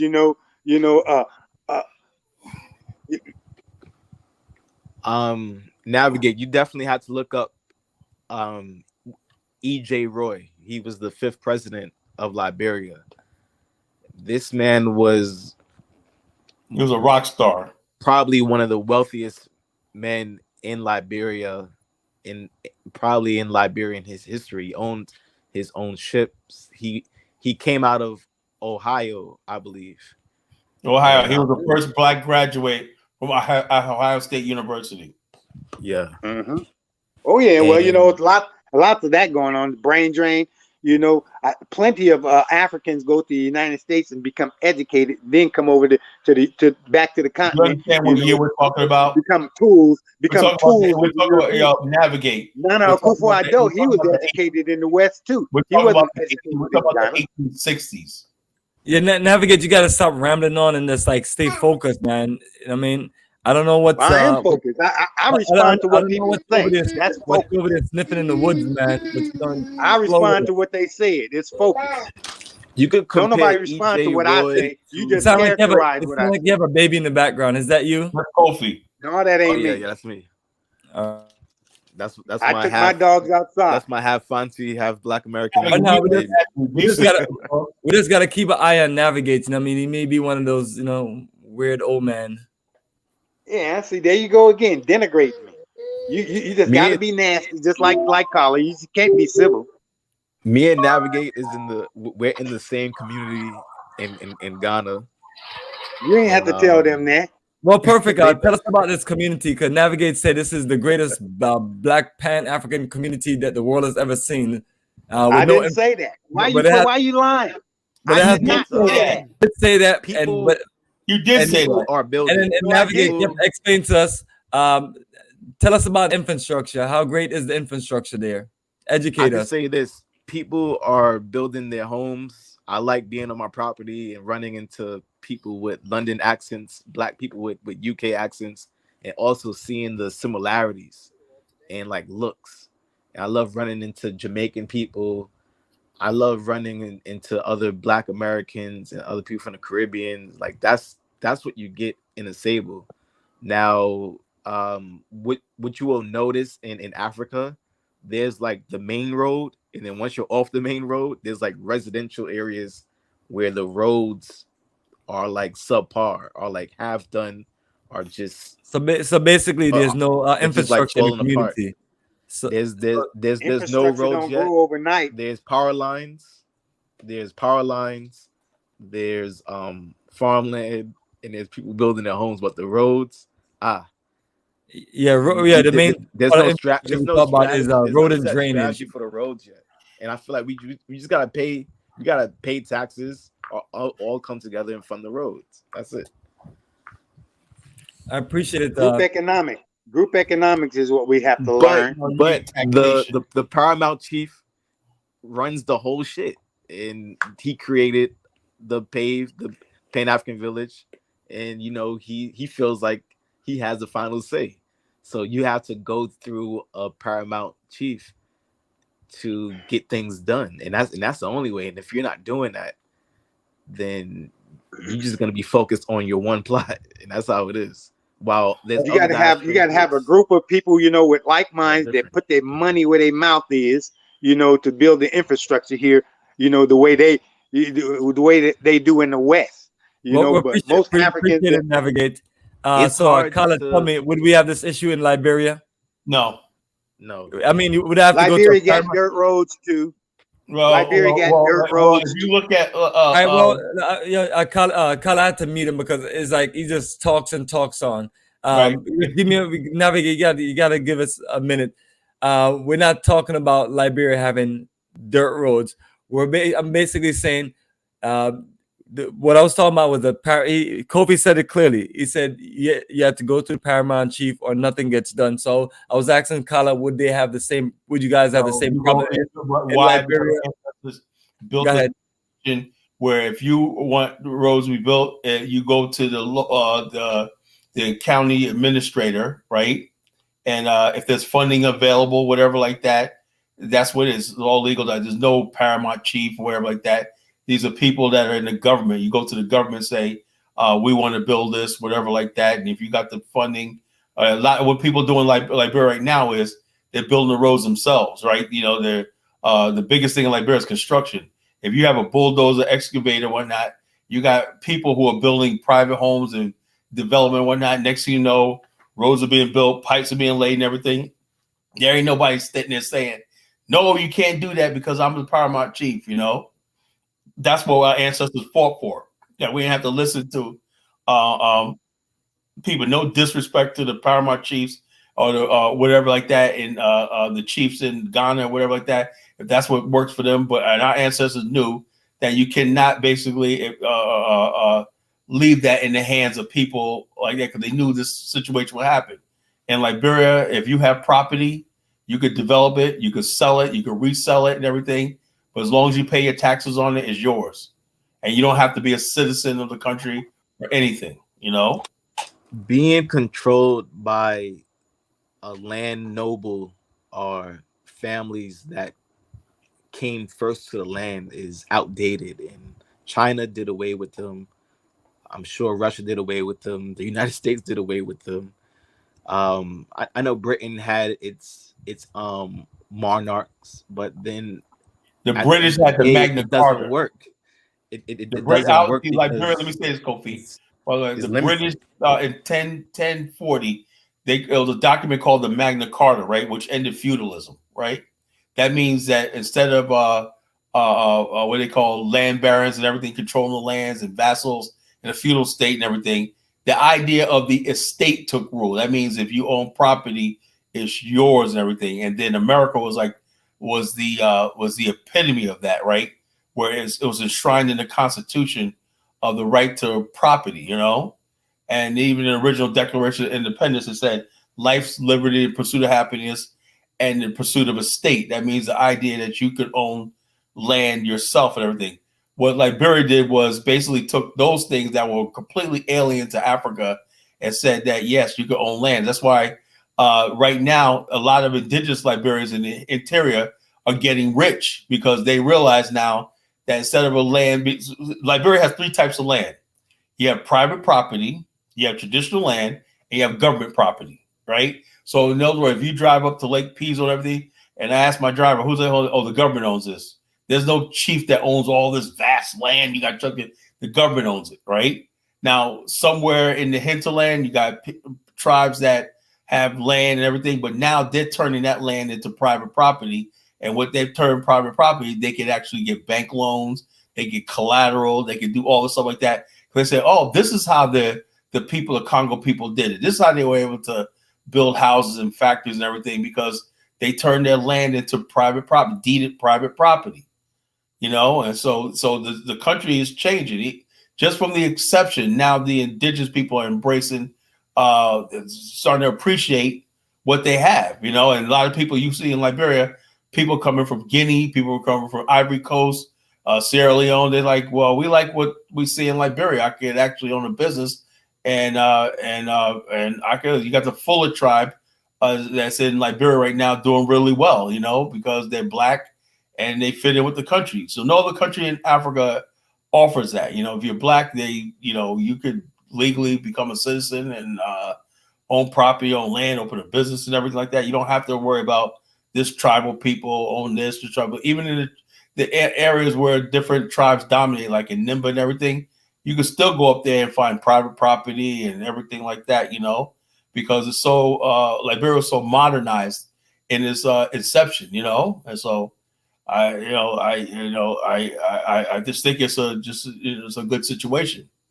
You know, that's the only thing saving the black race right now is that Liberian Constitution, you know. You know, if that Constitution holds and Liberia holds up and whatnot, and you could duplicate that around the continent and everything where people own land and own property and everything like that, you know, you can have peace in the country, you know, peace on the continent. But people can't own land and they got these retrograde tribal leaders and all stuff like this, and you got a 50, 100-year lease and all stuff like this. Africa's not going to go anyplace, you know. I'm just being honest, you know. Yeah, we have to find a way to modernize and come up with different governances. I could understand. Look, your family owns the land. This is all they know. Everyone is intermarried. Everyone is your cousin. The people literally own the land. Now, the best we could do in these situations is come over and marry the people who own the land. I blame this entire thing on the borders, and the Europeans created these borders to send minerals outside the country to be processed in their countries so they could get the wealth. But at the same time, what it's doing is trapping a couple of majority ethnic groups in one place. Now, imagine if people from Ivory Coast were freely able to come into Ghana, and people from Togo and people from Burkina Faso, people from Liberia and Nigeria was freely able to, you know, just come in and out of these countries. There'll be so much intermarrying that it would dilute any sole family claim to the land. It would be given out to more Africans as a whole. And that's what Liberia does. And that's what a lot of these ex-Anglo still colonized countries sort of do. And you can see how chaotic it is. And I just think another thing we need to implement in the continent is surveillance cameras. Now, if the police won't wear body cameras, then fuck it. The citizens should.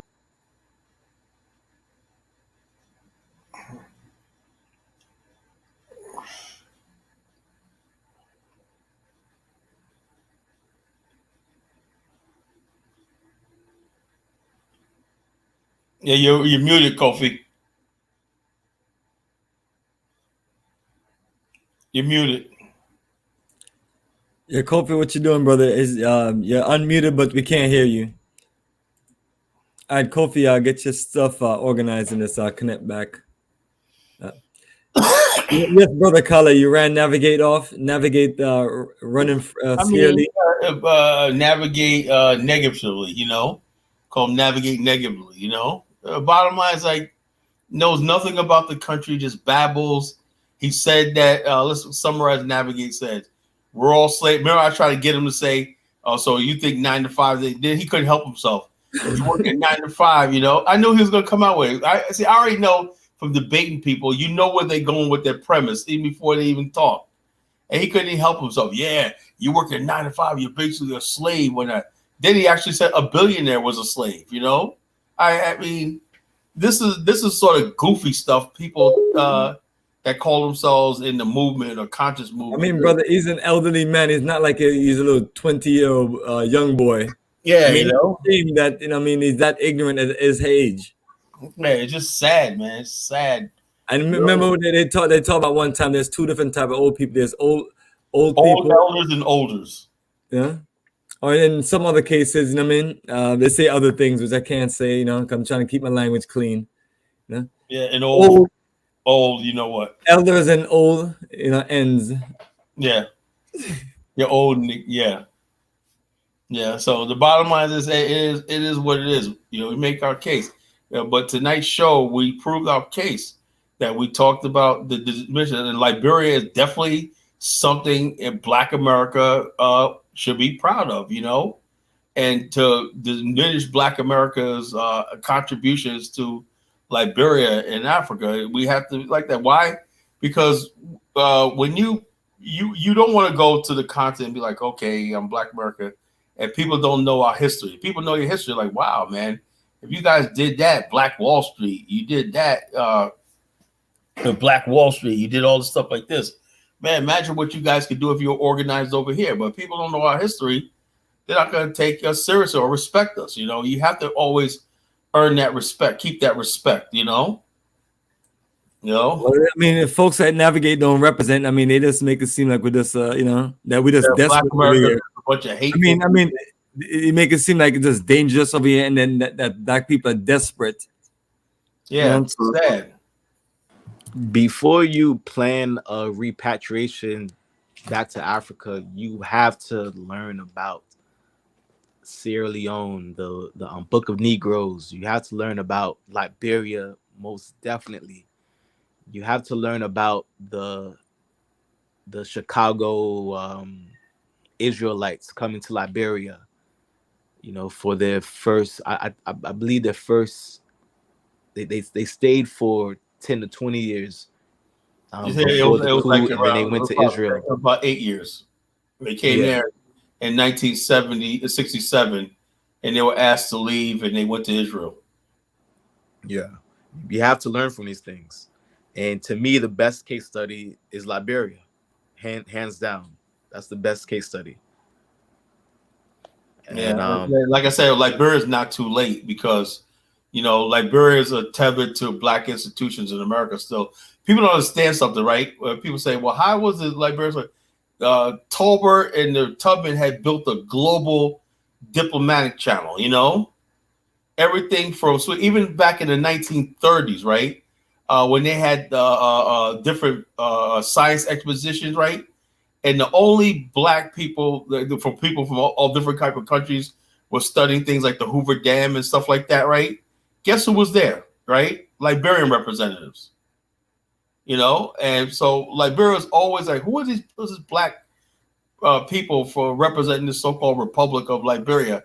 You know, and so Liberia's always been influential in the world affairs, you know, and so therefore that right there we need to really emphasize that, you know, instead of, you know, tearing down this. We always, Black people, if you talk about Black Wall Street long enough, right, Negroes like Navigate will come out and say, well, some Black people didn't have this, blah blah blah blah blah blah blah, you know, and you know it's always something negative when it comes to Black America. You ever notice that, Kofi? You know, we can't keep denigrating everything we do. You know, like I said, we let him talk about Al Sharpton.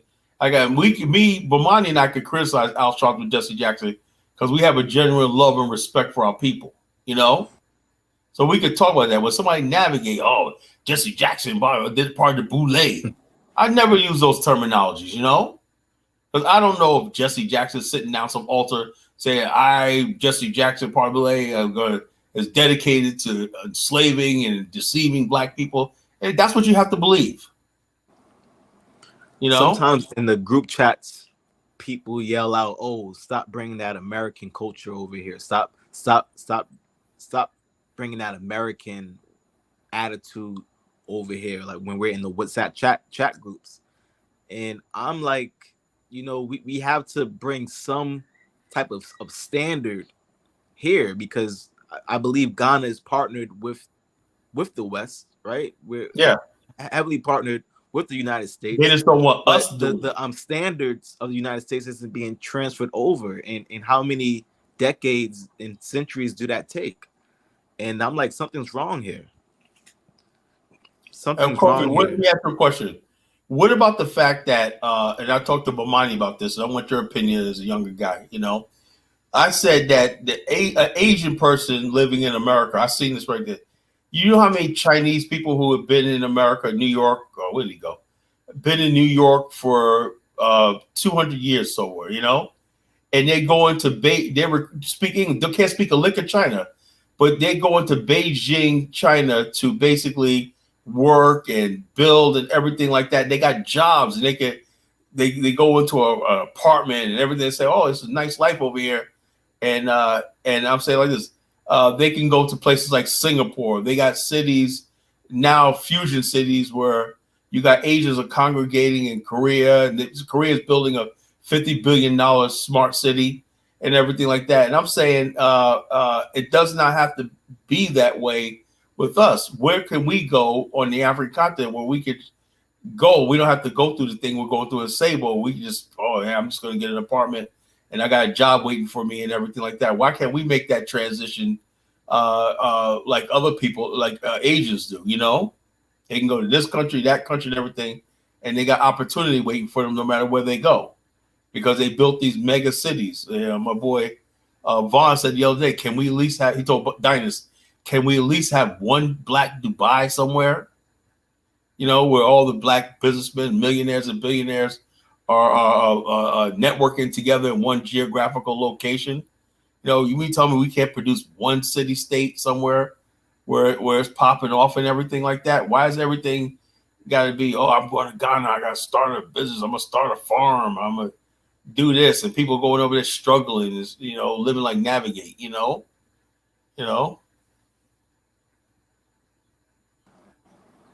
Yes, I just think that I'm just gonna go out and say it. I think we've been bamboozled, and I think you could compare the year of return to the American colonization society, in which they're just kind of bringing Afrocentric people into like a burning house and kind of like hoping that we fail.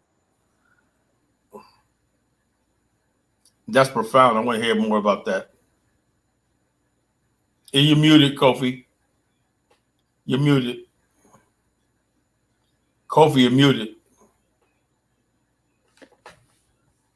Yo, Kofi, what's going on with your system today, brother? I mean, you're just talking and we can't hear you.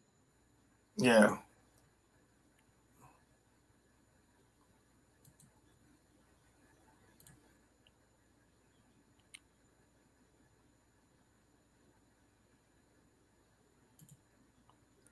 All right, so hopefully you can reconnect back. But yes, my good brother Kala, Navigate is like, he's one of like the 3 deadly clowns that call in. Yeah. And then he just literally go off and just like disagree with you just to disagree with you. Just to disagree and say stuff and And whatnot. and then he runs off. When he start getting smoked. I never seen anybody just taking L's all the time, man. You know, but I didn't say I never read a book. Dude, man, you can't be that age and be a fool. You know. All right, Kofi, you're back. You gotta repeat. There's Black Ivy Group. She's in 4 different countries. Her name is Cheryl Mills, and she used to be a attorney for the Clintons, and she has a venture capitalist fund. And she's probably one of the only millionaires trying to make an impact. I'm not sure what our celebrity class is doing, because like I also think it would be unwise to throw every business deal on YouTube, especially if it hasn't been executed yet. That's what Pro-Woman J. That's the chick Pro-Woman J was talking about, Bomani. Yes, I do know that people like Robert Smith is in Africa. He has plenty of foundations trying to help the ecosystem of developing Africa. And Kenya is one of the countries that is really thriving. But coming back to Liberia, I feel like as long as you have the internet, just that simple thing, you could revolutionize and transform Africa into first world status. In South Africa, they're just now trying to build homes with 3D printers. And I saw the 3D printer. It had like excavation wheels on it, and it could turn and it could move. I'm like, okay, bam, we solved the road problem. Yeah, there's technology out there, bro. Micro hydro dams, right? Using alternatives to road construction. There's I seen thing where they could take trash and turn it into paving stuff. The technology's out there. We just don't have the mindset, you know? That you can take trash into energy. It's all out there, but we just don't have a gathering place where the minds can meet together and just say, okay, and then we have a government that's going to implement this stuff all over the continent, you know, with stakeholders, you know? I think there's a lot of boundaries in a way. There's a lot of people that they put to kind of stop these things from happening. So you have to be like a Don Gotti, right? Don Gotti is starting to refine gas and like oil and refining all these commodities. And I think it's gonna take it's gonna take the private sector, it's gonna take individuals and private groups to kind of move past what the governments aren't doing. Mm-hmm. I agree. And I think that these groups are going to have major opposition. I could just see, you know, I'm not going to name the entities that's been sabotaging us in the past out of fear, but I could just see those entities just trying to sabotage them. But with the technology that's out, I believe it's almost impossible to do that. You got Timothy Hightower, I heard from one of my partners that's interested in selling oil to West Africa. And I said, look, on short notice, I don't know enough people in Sierra Leone do that. But I told him, I said, look, what you can do is work with us to establish what a lot of these black businessmen in America, like Timothy Hightower, has been around since 1978. He operates all over the world as far as like oil refinery and distribution and everything. And he wants to get into the West African market, right?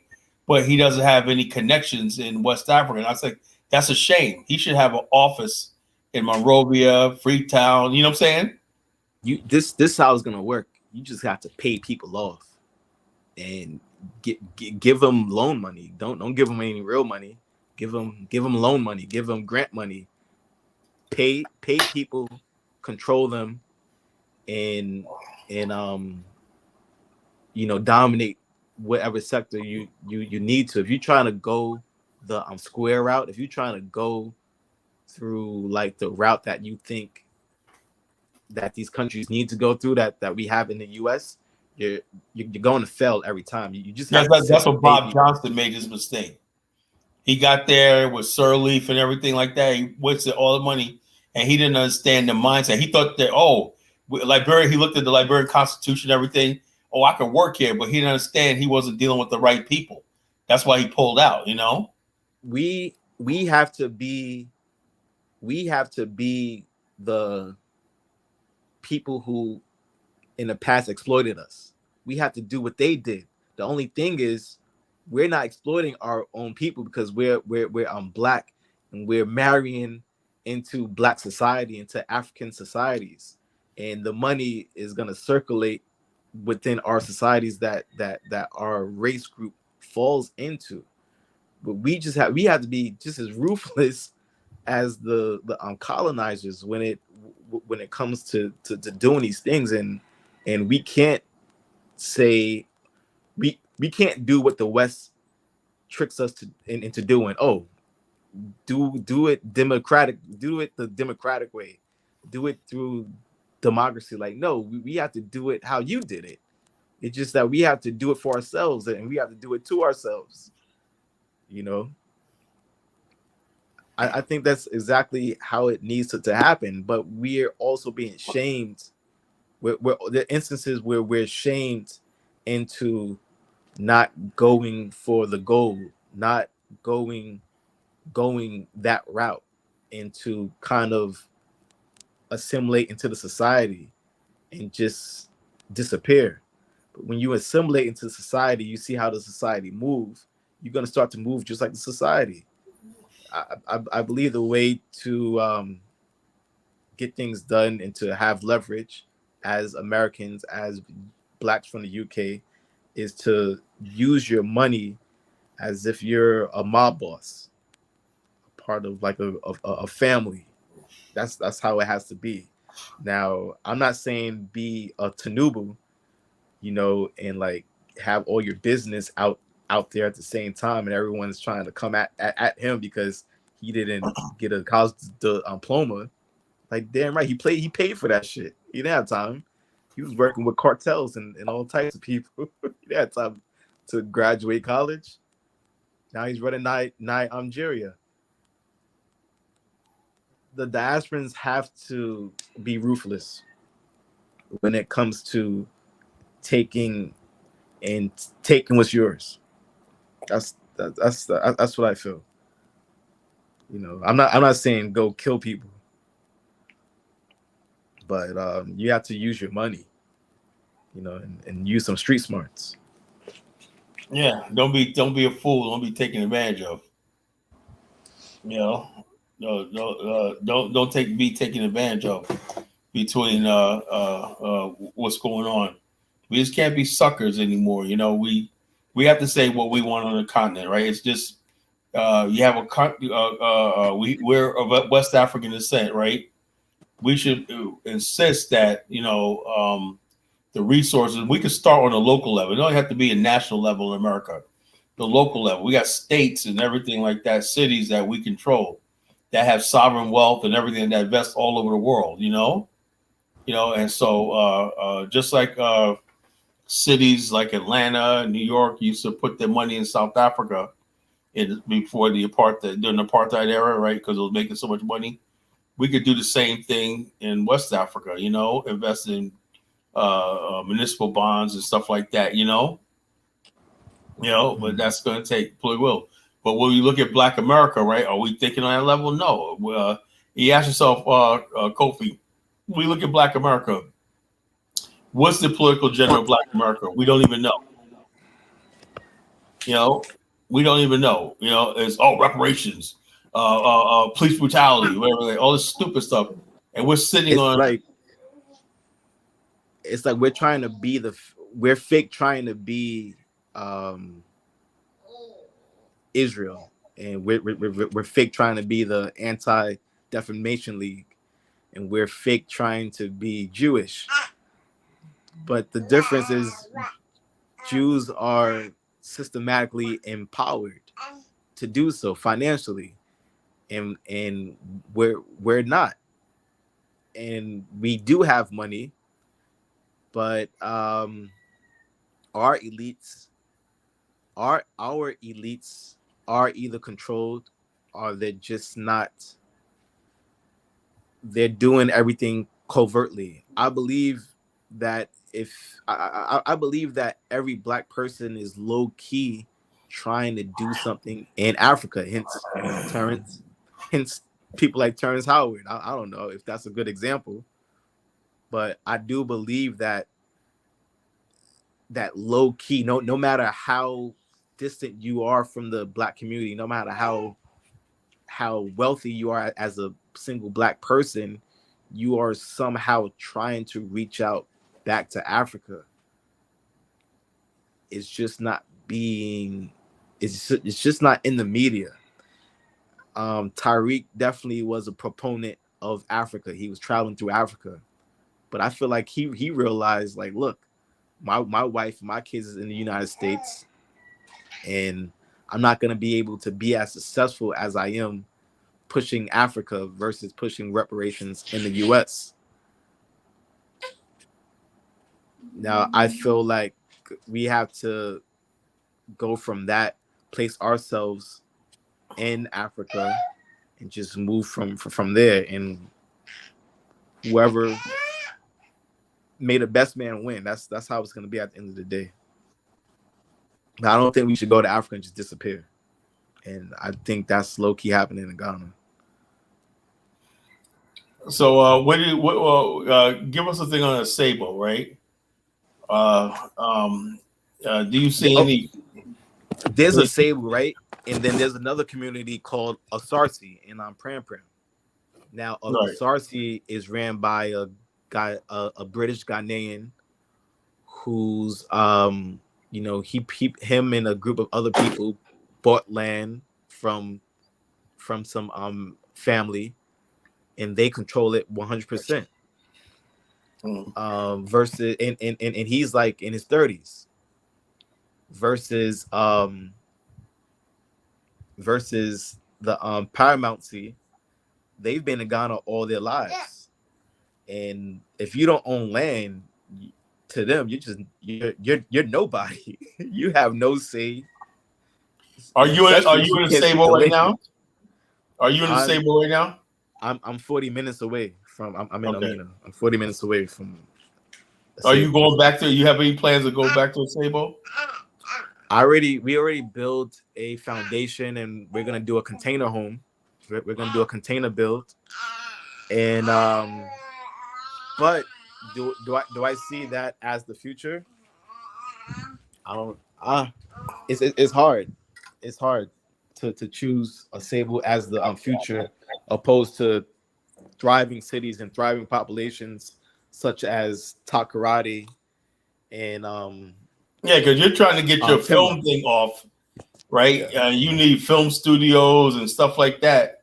You need industrial stuff like that. Is anybody talking about? I see people talking about building homes, but how come no one's talking about building industrial zones, industrial parks, and stuff like that? There is one person. There's a person, and his name is Pratt. His name is something Pratt, and he was installed, and he's like a Hollywood exec, or he's like a music exec, and he said that he was building these big studios, either I believe in a Sabo. He was building these big movie studios in a Sabo.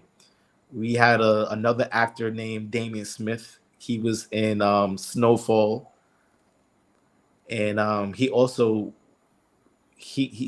been doing projects here and trying to.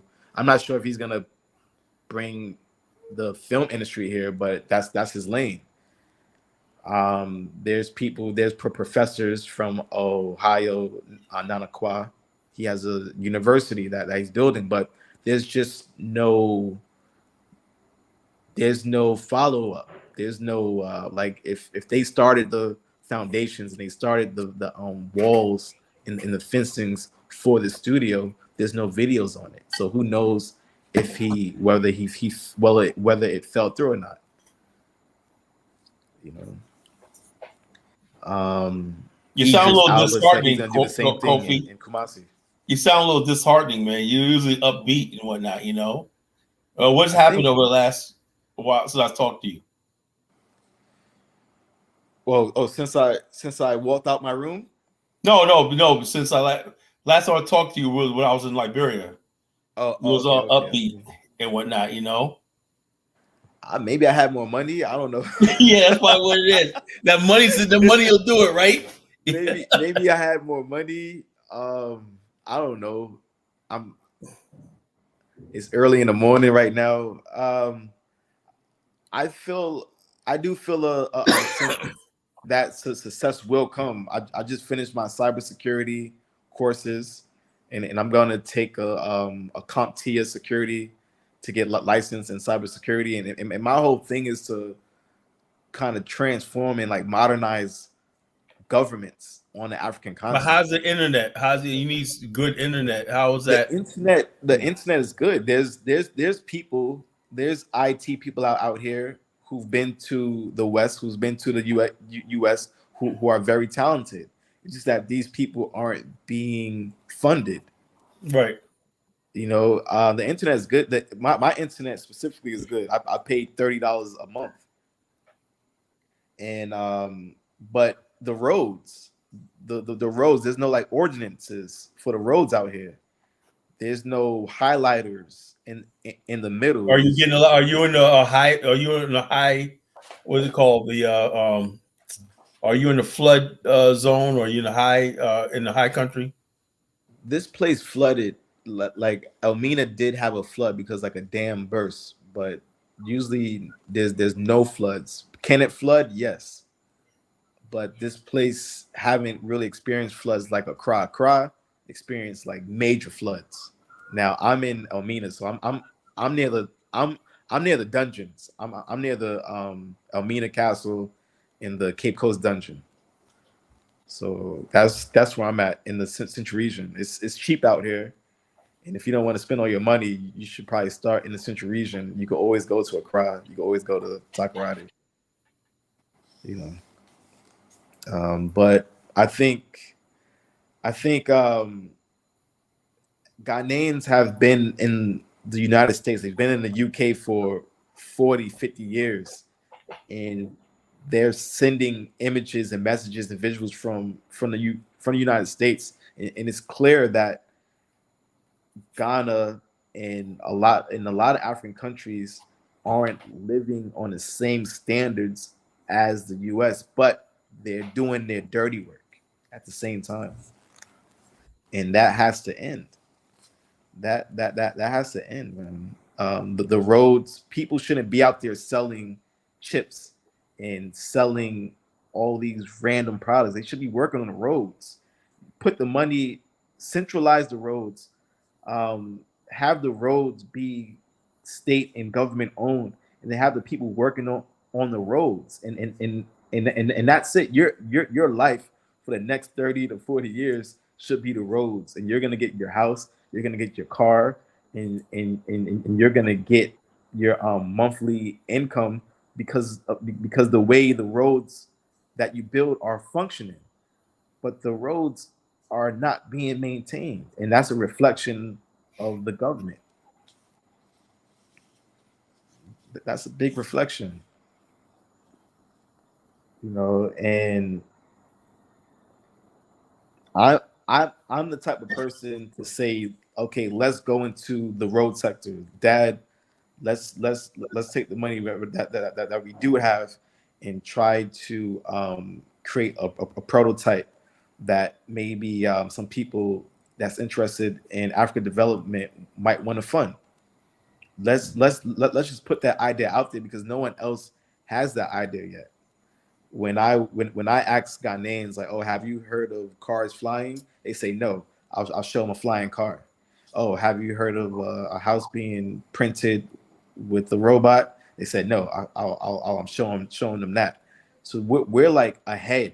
We're ahead, and we can see what should be done and where the country should be going, but we're not in positions of consulting the government in that way.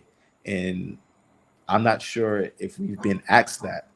Kamala Harris came here and, she had handpicked people that she would communicate with, but I don't think she communicated with the leaders of our diaspora in here. Instead, like she just like ran to the helicopter and flew away.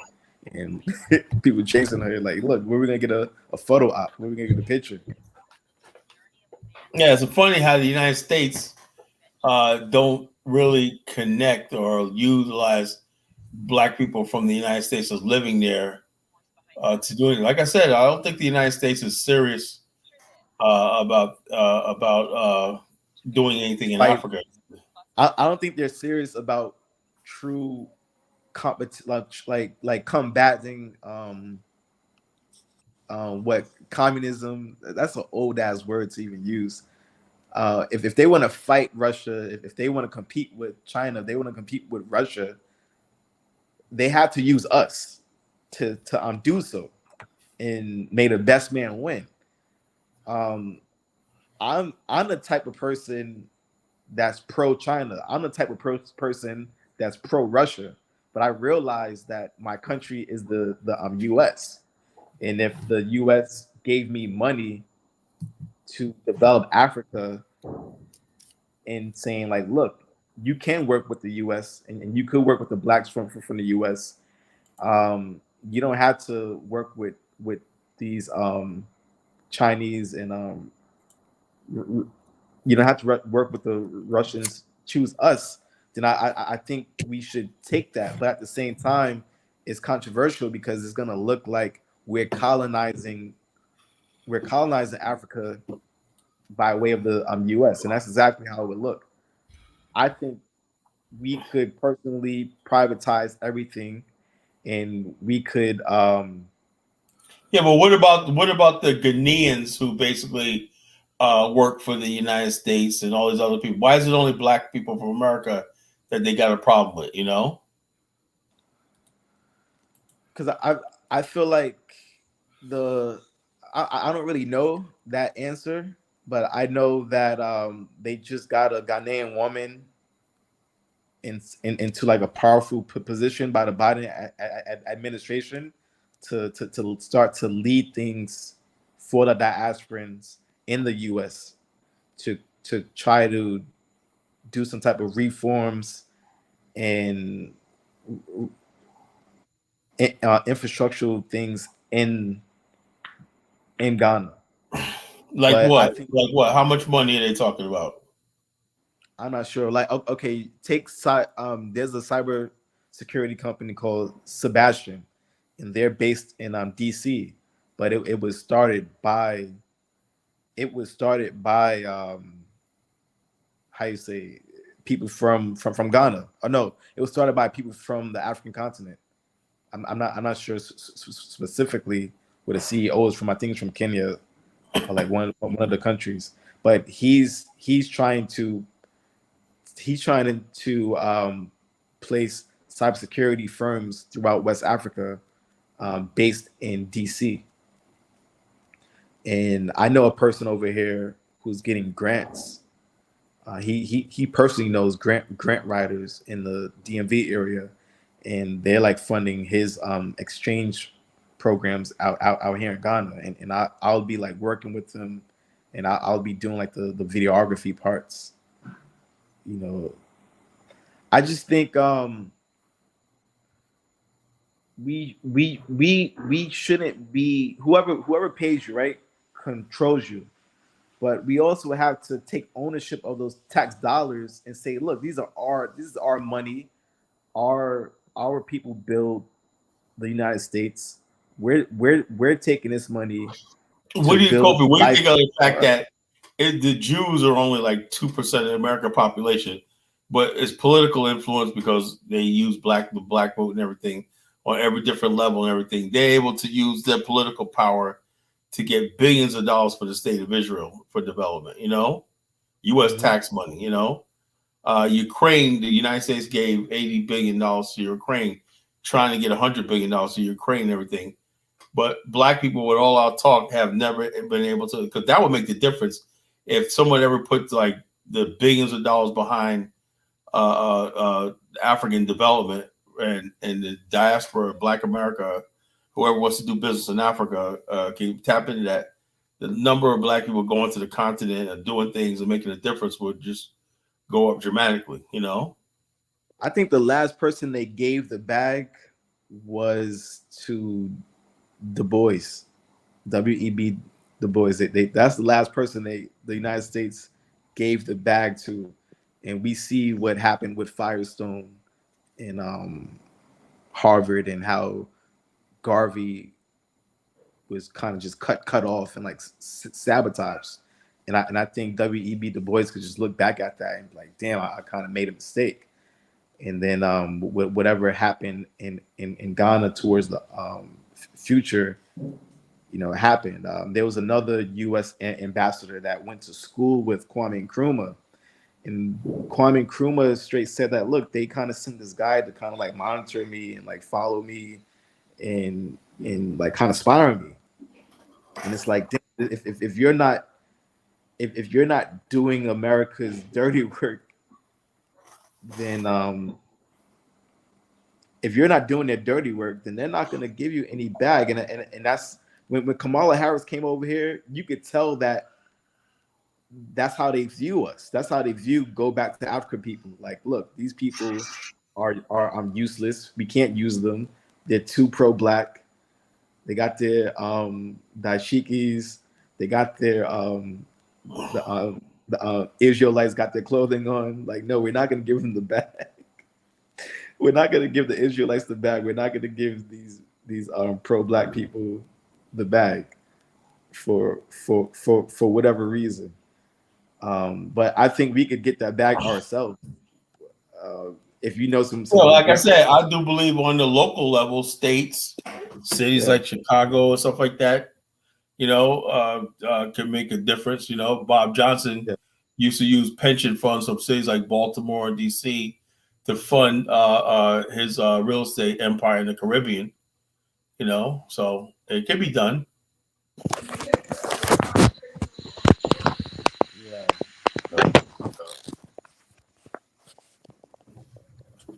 Just that I don't think that, like I said, the United States government doesn't see any use for the Pan-African movement. That's what is unfortunate. They don't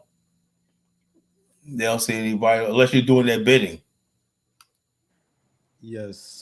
So just like you said, from the local level, you could get grants from the government that way and transfer them over into Africa. Any equity money, there's equity money for Black people out there. You just gotta find it. We got this guy who's building the biggest skyscraper in New York City, and he hired a Ghanaian architect to do so. Don Peebles.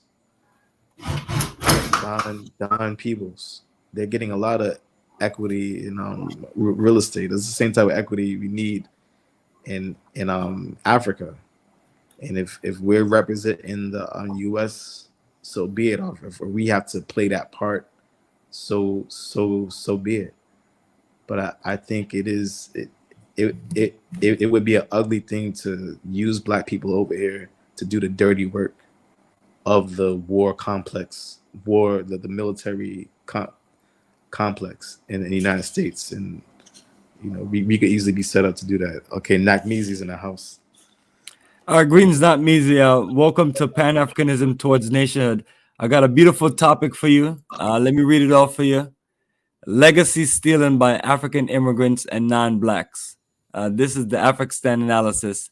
Let me know if you have something that you want to share on the aspects of that, or if you want to talk about something else. He says I was bashing Black Americans and whatnot. Evidently he wasn't listening to the show. Anyway, I gotta go to the bathroom. I'll be right back. Start without me. Absolutely, brother. You're all good. Peace, brothers. No, what I was saying, as soon as I tuned in, Kala was saying, yeah, Black Americans, what do we want politically? Reparations, blah, blah, blah. He's always doing that stuff. But one day we'll make him proud to be who he is. But so when you say legacy stealing, what do you mean, brother? So I can give an educated answer. Yes, you'd have to wait till Mr. Kala Genesis come back to explain that one. 100% is idea, so yeah. All the subjects are always great, but on this one you'd have to explain that one directly. So all right, let me ask the brother, who's the brother on the cam? Kofi? Yes, that's Kofi. Yeah, Kofi. How you doing, brother Kofi? How you doing, man? I'm good, man. How long have you been in Ghana? November 2020. I left back to the United States. March 2022. Came back January 17, 2023. I have a daughter here. I'm in Ghana. Congratulations, brother. So you went and you stayed there for more than a year. Salute to you, brother. I want to ask you, what are some of the issues that you see, the big issues that you see in Ghana, and how long would it take to fix them? I don't think people here from the government level down to the citizens can be held accountable, because there's just like in the United States, we use our cell phones to hold the police accountable, and we use our cell phones as like witnesses to any confrontation, any legal confrontation, like transactional confrontation. We would use that cell phone footage. I don't think people here are walking without the ability to record things. Maybe due to lack of finances, it's kind of hard to get a smartphone out here because it costs like 400, 600 CDs. And I don't think you could hold people in the government accountable either. I see this place is created for other people on the outside to steal, and that's very unfortunate. And I think that's what needs to be advocated. Body cameras, surveillance, not surveilling people and get into their personal privacies, but when it comes to the public buildings and doing things in public to move Ghana forward, that technology is not really in place. And another thing, everyone's asking for money, right? I can understand if you're you living in the cities now. You left the country, you live in a city, you need money. But even the police, they're asking for money, and I feel like shit. If they asking for money, like what else? What else they gonna ask for? You know, there needs to be a push for internet, because I'm getting internet now. So if I'm getting internet now in the Central region, then you can get internet anywhere. I believe you just have to finance that person who could do that. Now, people having more access to information would free the minds.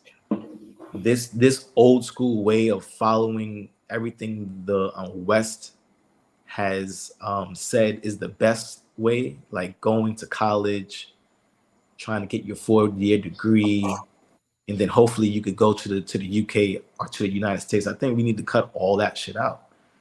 The country kind of needs to go the Fidel Castro route, where he had everyone planting, growing food, so at least they don't have to be dependent on the West for their food. And you could kind of almost see that happening, like with the seeds. I'm not really so intellectual about the agriculture, but I could just see that happening, where your seeds is no longer coming from inside your land, it's coming from an outside source, say like Bill Gates or something. I think the people the government needs to tell the people, like, look, everyone needs to be self-sufficient, and it starts with owning your own land, growing your own food, producing your own livestock. And look, use the internet to do things properly, like building homes and doing all types of do-it-yourself projects. And I believe when the people become self-sufficient, then the government, the country as a whole, is going to be powerful. So I just think it's kind of slow. I appreciate that, and it sounds like a tall order, brother. It sounds like the infrastructure, technology, police training, access to the internet are major issues there. Right. The second part of the question is, what does it take to get it to where it needs to be? I think it's a tall order. I think because of the Obroni factor, whereas you mentioned something about like people weren't really, or they weren't consulting the Black Americans or something to that effect.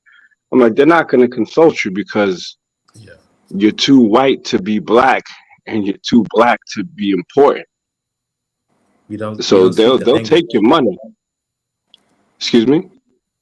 I said we don't speak the language, and that's a major factor. Right, that is a major factor. So I think just culturally, we're outsiders. We're seen as outsiders and we're treated as outsiders. So to try to change or tackle issues in a country that we're not from, that we're seen as outsiders, that we don't speak the language, that we're not politically connected to, or have no political power, let's say, it's a tall order. And I think the return on any investment that we would do to really fix those issues isn't really going to be worth it because it's a really tall order. And let's say they did get it done, right? Then you're not going to get the credit. They're just going to yap it because Africa has pretty much been the face of handouts, poverty, lack of military, lack of infrastructure. And just now in certain countries, they're saying, all right, France, get out. We're going to do it on our own. When you talk about, food self-sufficiency and things of that nature, bro, that's like that. Africa is supposed to have, or at least Ghana, since we're talking about Ghana, should have that on lock. They should. But if they don't, it's like, can we really think that it's a viable solution to leave America to go to Africa and they have all these issues and we don't really see any light at the end of that tunnel? And if there is light at the end of that tunnel, it's a Ghanaian that calls us an Obroni that's controlling whether it goes off and on. Yes. See, it's not only us as foreigners going through it. Even if you're from a neighboring African country, you're considered a foreigner already. And I think that's the wrong way to look at things. And I think that like automatically African countries are set up to where only the majority group gets the say, and they're not expecting for anyone from Burkina Faso, anyone from Togo, anyone from all these francophone countries to come in and work together. And it's already been set up that way for Africans not to unite. So you're constantly faced with these barriers because you don't know this language. Mind you, they speak English too. But look, if you don't know tree, then you're just not in. If you don't know God or tree, you're just not in the club. And if you go to Nigeria, if you don't know your Aruba, if you don't know Hausa, and if you don't know Igbo, you're just not in the club. And this happens in every single countries, in the francophone countries. Oh, if you don't know French, you can't speak French. You're just not in the club. And when immigrants come to America, you don't have to speak a lick of English to get benefits, to get a job, to get an apartment, to start your career off and start thriving. But when you come to these countries, if language shouldn't be the barrier. In America, language is not a barrier. We need to take that technology and implement it into each African country. So then when Africans start crossing those borders with their great ideas and start going back and forth, like let's say Dan Gotti, they're not faced with this like, oh, you're not a part of the ruling class population if you don't speak the same language. They'll just deny Dan Gotti a visa and send his ass back to the last country he came from, not realizing that, look, this guy got billions of dollars and he's African made, self-made, and he's about to put you on, but you ignore him just because you see that Nigerian passport. And I think we need to be a country that regardless of language, regardless of background, you should be able to just move freely. So are you advocating for order? It's extremely tall, and I'm glad that you brought up the ethnic issue. But are you advocating that Ghana specifically takes a more American style approach in terms of embracing different people and giving them the same opportunities, regardless of ethnicity, color, The and only religion? person, the only person I heard they gave such an opportunity to was this Chinese woman, where Hmm. she knew that, look, in China we manufacture trucks on assembly line very easily. We could bring these same trucks here. They gave her the bag, gave her like over $1 million to like start that project, and it's been successful ever since. Now have Charlemagne, have Meek Mills, have the Jay-Z's, have Kamala Harris been able to do the same thing. I know former President Bush was able to, build that road and have it named after him. It's like, okay, what else can we do? Can we bring people like Robert Smith in? He has a tech company, acquisitions company. Can we bring him in to, put Ghana on to, the major things he was able to do in the United States, make Wall Street major money. Can he come in Ghana and do that same thing? I believe it was what's called that wrote some of the constitutions in Kenya. I can't get his name. Godfather of Harlem. It was Thurgood Marshall. Thurgood Marshall. Can we do that?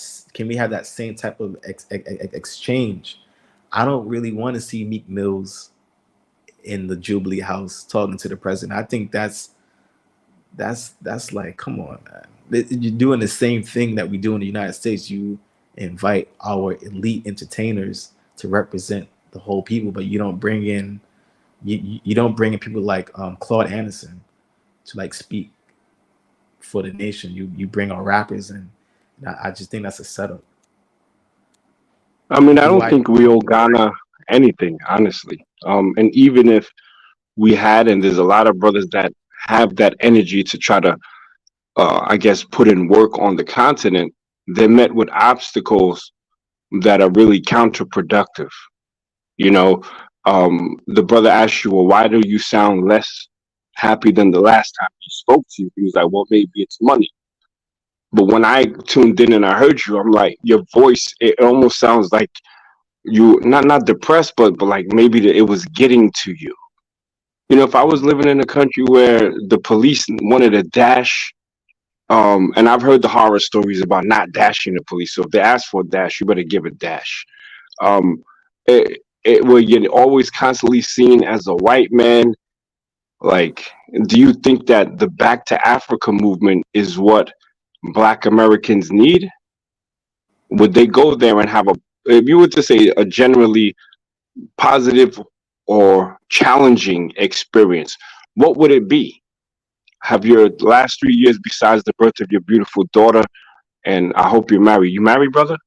Yeah, we got married. All right, perfect. Besides that, everything around outside of your door, has it been more challenging or has it been more positive? Well, I just thank God that I have a family. I have a father that's also here with me. Huge Kwame Nkrumah fan. Huge Pan-Africanist. I'm glad he's here with me to support me. But other than that, it's like I wish I could just go out there and at least take some people around in a taxi and like drive them around and work for my money. Just go out there and become part of a construction team.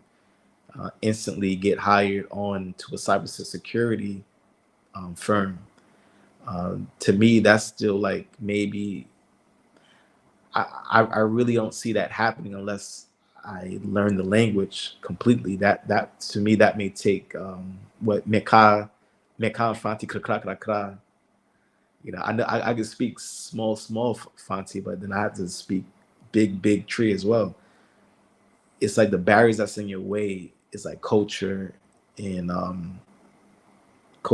language. And when I went back to the United States, You know, I was able to start start from scratch, start doing Uber, start doing deliveries, renting cars, slowly transitioning from place to place.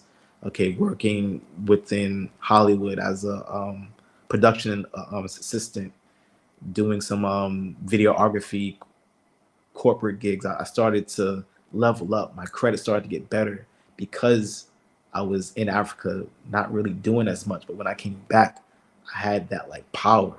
I had that like hunger that we mostly see in immigrants when they come to the United States.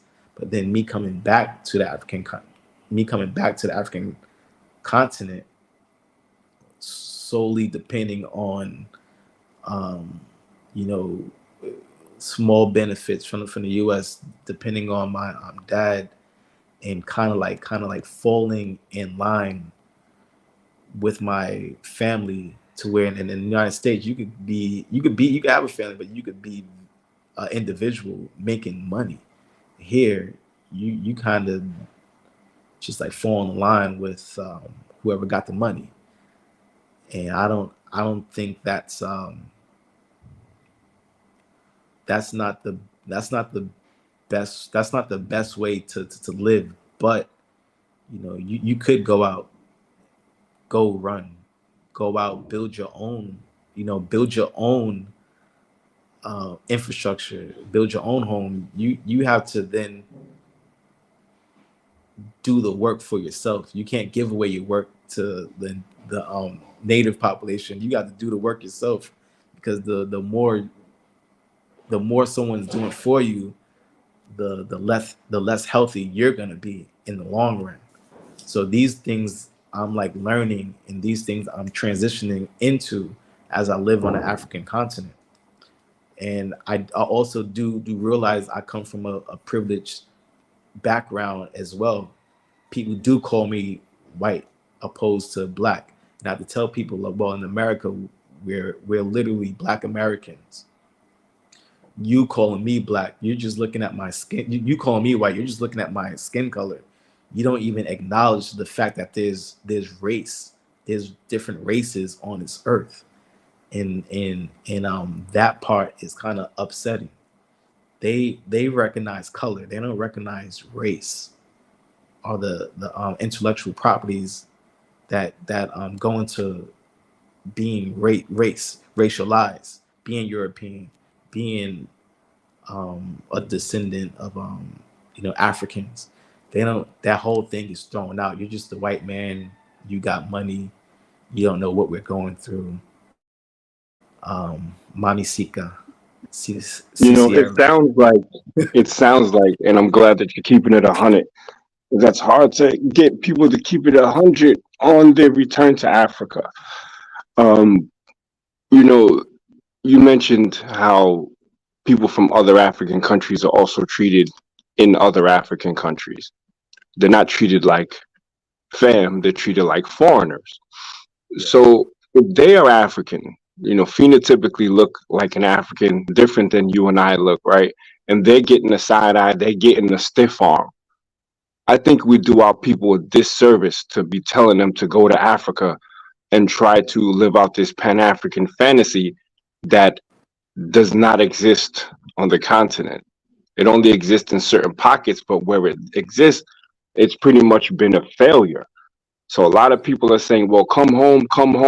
Africa is no longer our home. While it may be an ancestral home, but like home is where the heart is. You know what I'm saying? If I knock on your door and people say, hey, white man, ooh, that stings. If every time I go somewhere, I'm being othered on a continent or in a country full of Black people, it hits a little different. You know what I'm saying? Even with all the issues in Black America, like you said, you went home with new immigrant energy and you got it done. Then you go back to the continent, and now you're being treated like the little homie. You can't do anything without their say, because I think this is almost like the big payback in terms of like, I think I got a sense that certain people were trying to humble me when I was there. Like, you got to run it this way. Your American ways don't work here. And it was all basically that I had to either settle or accept mediocrity and just old ways. You know, a lot of the things that you mentioned, that those problems don't exist in a lot of other countries. So I say, Black Americans, if you can hear me, take advantage of everything that you have in America. Yes, we're going to deal with racism, we're going to deal with all of that, but don't jump over to Africa thinking that it's going to be sweet, because it's not. And if you realize that it won't be sweet, if you realize that they're not going to change for you, if you realize they're not even going to listen to you, and you're cool with it, then jump in it, you know, full fledged. You know what I'm saying? But make sure that we're keeping it honest when we're talking about the challenges that face our people on the continent, and not just constantly trying to disrespect the Black Americans in America, talking about they don't know this and they don't know that. And meanwhile, we can't even have any political, we don't have any political power on the continent. A lot of these people who got this new citizenship, that citizenship bars you from public office because it's more like a ceremonial citizenship. And I'm not even talking about right of abode. So we got a kick in the door to be involved on a continent, and they're not even trying to hear us. They got to hold their own nuts. That's how I look at it. I'm in Asia right now. I got an Airbnb. It's ultra super modern for like $20. I had one in Accra for like 50 something, and the power went out every day. You know what I'm saying? So they got a whole bunch of things that they gotta do. And you know, unfortunately, since now I know that Pan-Africanism is dead, and Africans killed it, by the way. They can hold their own nuts. You know what I'm saying? Because it's gonna take too long and too much, and they're not trying to listen to people that look like you and I. Because with that whole term, the white man's ice is colder, they should literally apply that to Africa. Because you get people looking at you like, yeah, well, what does the white man have to say? And what we are over there is kind of like the buffer class, like what the mulattoes were in America. You know what I'm saying? Not white enough, not black enough, but socially, in certain aspects, we're assumed to have more money than the local. But now, if you don't have more money than the local, then they're looking at you like a failure at home that came to Africa to just give up the fight. So, brother, when the going gets tough out there, get the paperwork for you and your wife, come back home to America. We got a nice big slice of apple pie and a baseball bat for you. Come home, brother. I will, man. I just did. The past few years, I've been participating in this 48-hour competition where you shoot a 2-day film, and I watched the director, that's the Ghanaian director that's working with Oprah, who just did The Color Purple. I was watching his films when I was in Elmina, and when I came back to the States, he was doing a book launch in New York. So I went to his book launch. I met him. I talked to him, and I told him, like, look, I'm gonna go, I have a baby in Ghana. I'm gonna go back to Ghana, and I'm gonna shoot films out there. I'm hoping to work on your newest novel that's being turned into a TV series. And Macro is the company owned by a black guy named Charles D. King, and he did the movie. He did the movie Judas and the Black Messiah. He financed that movie, and now he's financing this Ghanaian director to do his series that's going to feature Kwame Nkrumah. Now I came back here and I worked at his African Film Society, and I worked with one of his first producers, and like the experience was like, look, man, you got money, I'm gonna bring my crew in and I'm gonna edit, and if you don't give me the money, you know, you're not gonna get the footage and we're not gonna get nothing done. You're not gonna get anything done. You're not gonna have further communication with this big director now. So like I was kind of like faced with that. The short film was a success. We completed it. It came out okay. You know, I thought it was a very professional environment. But I'm also looking like, damn, if I don't grease his fingers, if I don't grease this producer's fingers, then he's gonna cut me off. He's gonna cut me off and cut me out of the little thing I have with Blitz, the director that just did Color Purple, and that's how things are done here. You have to pay. You have to pay. You have to pay. And if you don't, then that's it. Well, appreciate your share, Brother Kofi, and appreciate your response on Nak Mizi. Color Genesis, so you're back in the house.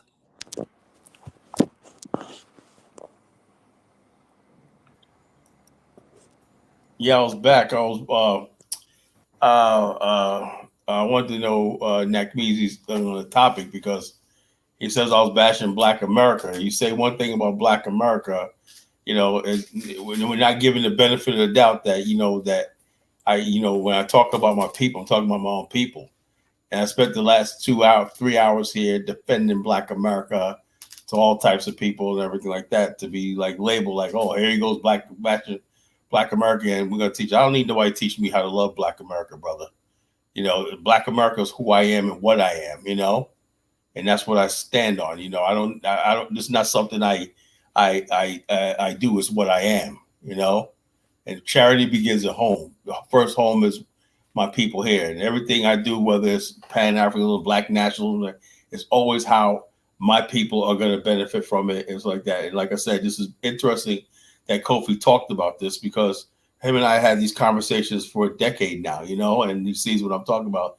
That's not easy, you know, just, you know, going to another country and just like, you know, doing that. You know, we have to be in strong. Now, if he was there with a stronger Black or African American presence there in Ghana, and we had the things that we were talked about, we first founded the BAIO back in the days, you know, imagine where we'd be right now, Kofi, you know, if everybody would have stuck to the same plan. Remember that? You know, and we were doing stuff like this, but everybody veered off to their own different directions. And I said that years ago that this was going to happen. Didn't I warn you? I said this was going to happen. You know, you go into a foreign country and we need to stick together if we're going to make this move. And you want to live on if you want to live on a continent, we don't need to live on a continent. The idea of living on a continent is just you want to live on the African continent. Well, I have a beautiful business here in America. I love the life I have in America. I don't need to go any place, but something burning inside me that says that I have to make that connection, just like the Chinese Asians have a connection to Asia. You know, it's just natural. You know, some Black people have a connection to Africa and they never go there. But so if you want to go there, you can. I'll never Bomani and I never encourage anybody. In fact, we talk people out of going to the continent if they're not ready. Is that right, Bomani? The best thing we recommend to people to do is travel, visit, check out places, explore, and take yourself back home. Take yourself back to America. Get yourself, earn your Social Security and everything like that. 99% of the time, you're not ready for what you're about to get yourself into. So you either, if you want to make that move, recommend you make that move with a professional group or organization that have your back. Other than that, you're gonna be a vulture's meal. Yeah, we've been saying that for day one. I never told anybody go to Africa because you need to go there. You know, some people have a desire to go there, may stay there a year, 2 years, and everything. Like come back, they're more worldly and everything like that. Just like some people, I know some Black people who go to Thailand, Philippines. Some Black people go to Siberia. You never know. People always want to escape, you know, to go someplace else. Absolutely. But I never tell you, never burn your bridges, you know, never burn your bridges. So what I tell people is, if you're going to make the move, come build with us at like the Black Star Pan-African community. By the time we put all our energy and our efforts in it, you know, you'll have that paradise that you're looking for. You know what I mean? But and you can build the infrastructure that you need. Other than that, you're just going to be at mercy to the country and things like that. Or you have to pay very expensive rates if you just want to live in an exclusive, nice neighborhood gated community, whether it's apartments or whether it's houses, because you have that option of incredible luxury. So I don't want people to I want people to just be clear about the situation, especially if you have a whole lot of money, you can just go buy your way into paradise. But if you're looking to build from the ground up, you have to work with an organized group. Other than that, you're just trying to make it and don't have sufficient cash flow or business flow. You're going to be at mercy to the country. So not trying to discourage you all the way, but people really need to spend time and just, experience the I would country say before final commitments.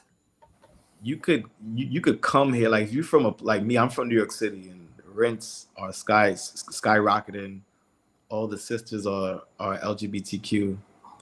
It ain't happening. It ain't happening as far as culture. There's definitely money there. But if you come here, get on a 1-year lease, 2-year lease, and if you have an online job, then you're gonna be able to stack money. You're gonna be able to save a lot. You're gonna be able to save a lot. But if you don't have that, if you're not getting a pension, if you're not getting Social Security, you're not gonna be able to live here for more than 3 months. Now, thank God I got the family support.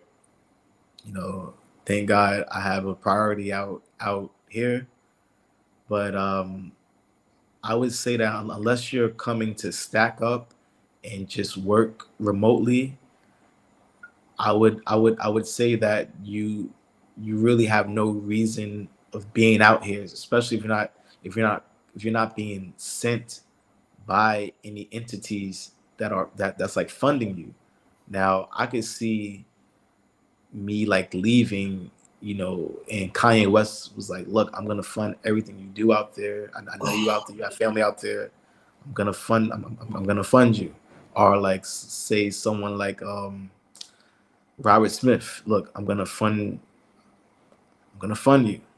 Either you're going with funding, or you're coming back in order to get funding from some sort of entity to then do the work here on the African continent.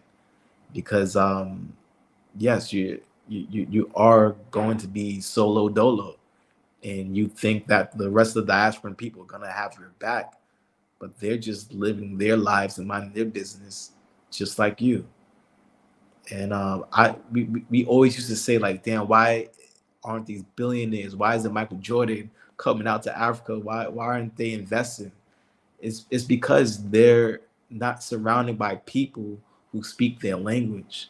You come here as a Michael Jordan, or as a Steve Harvey, as a Dave Chappelle, as a Samuel L. Jackson, and you realize people only speak in English to you, but then they just go back and speak what's common to them, speak their common language, and you're just on the outside looking in. And no one knows of your celebrity because no one has the data, no one has the internet to even know who you are. You're invisible. And that's why our elite don't come here, because they do need the attention that their agents and that the crews and that the workforces they work with in the United States, they need that same attention.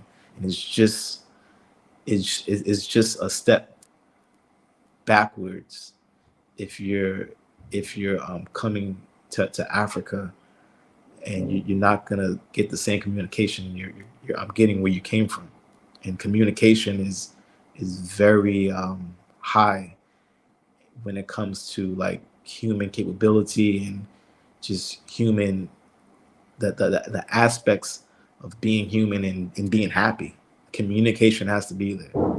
And I would say that the continent isn't set up for non-communication movement. It's not set up for that yet. That's all I have to add.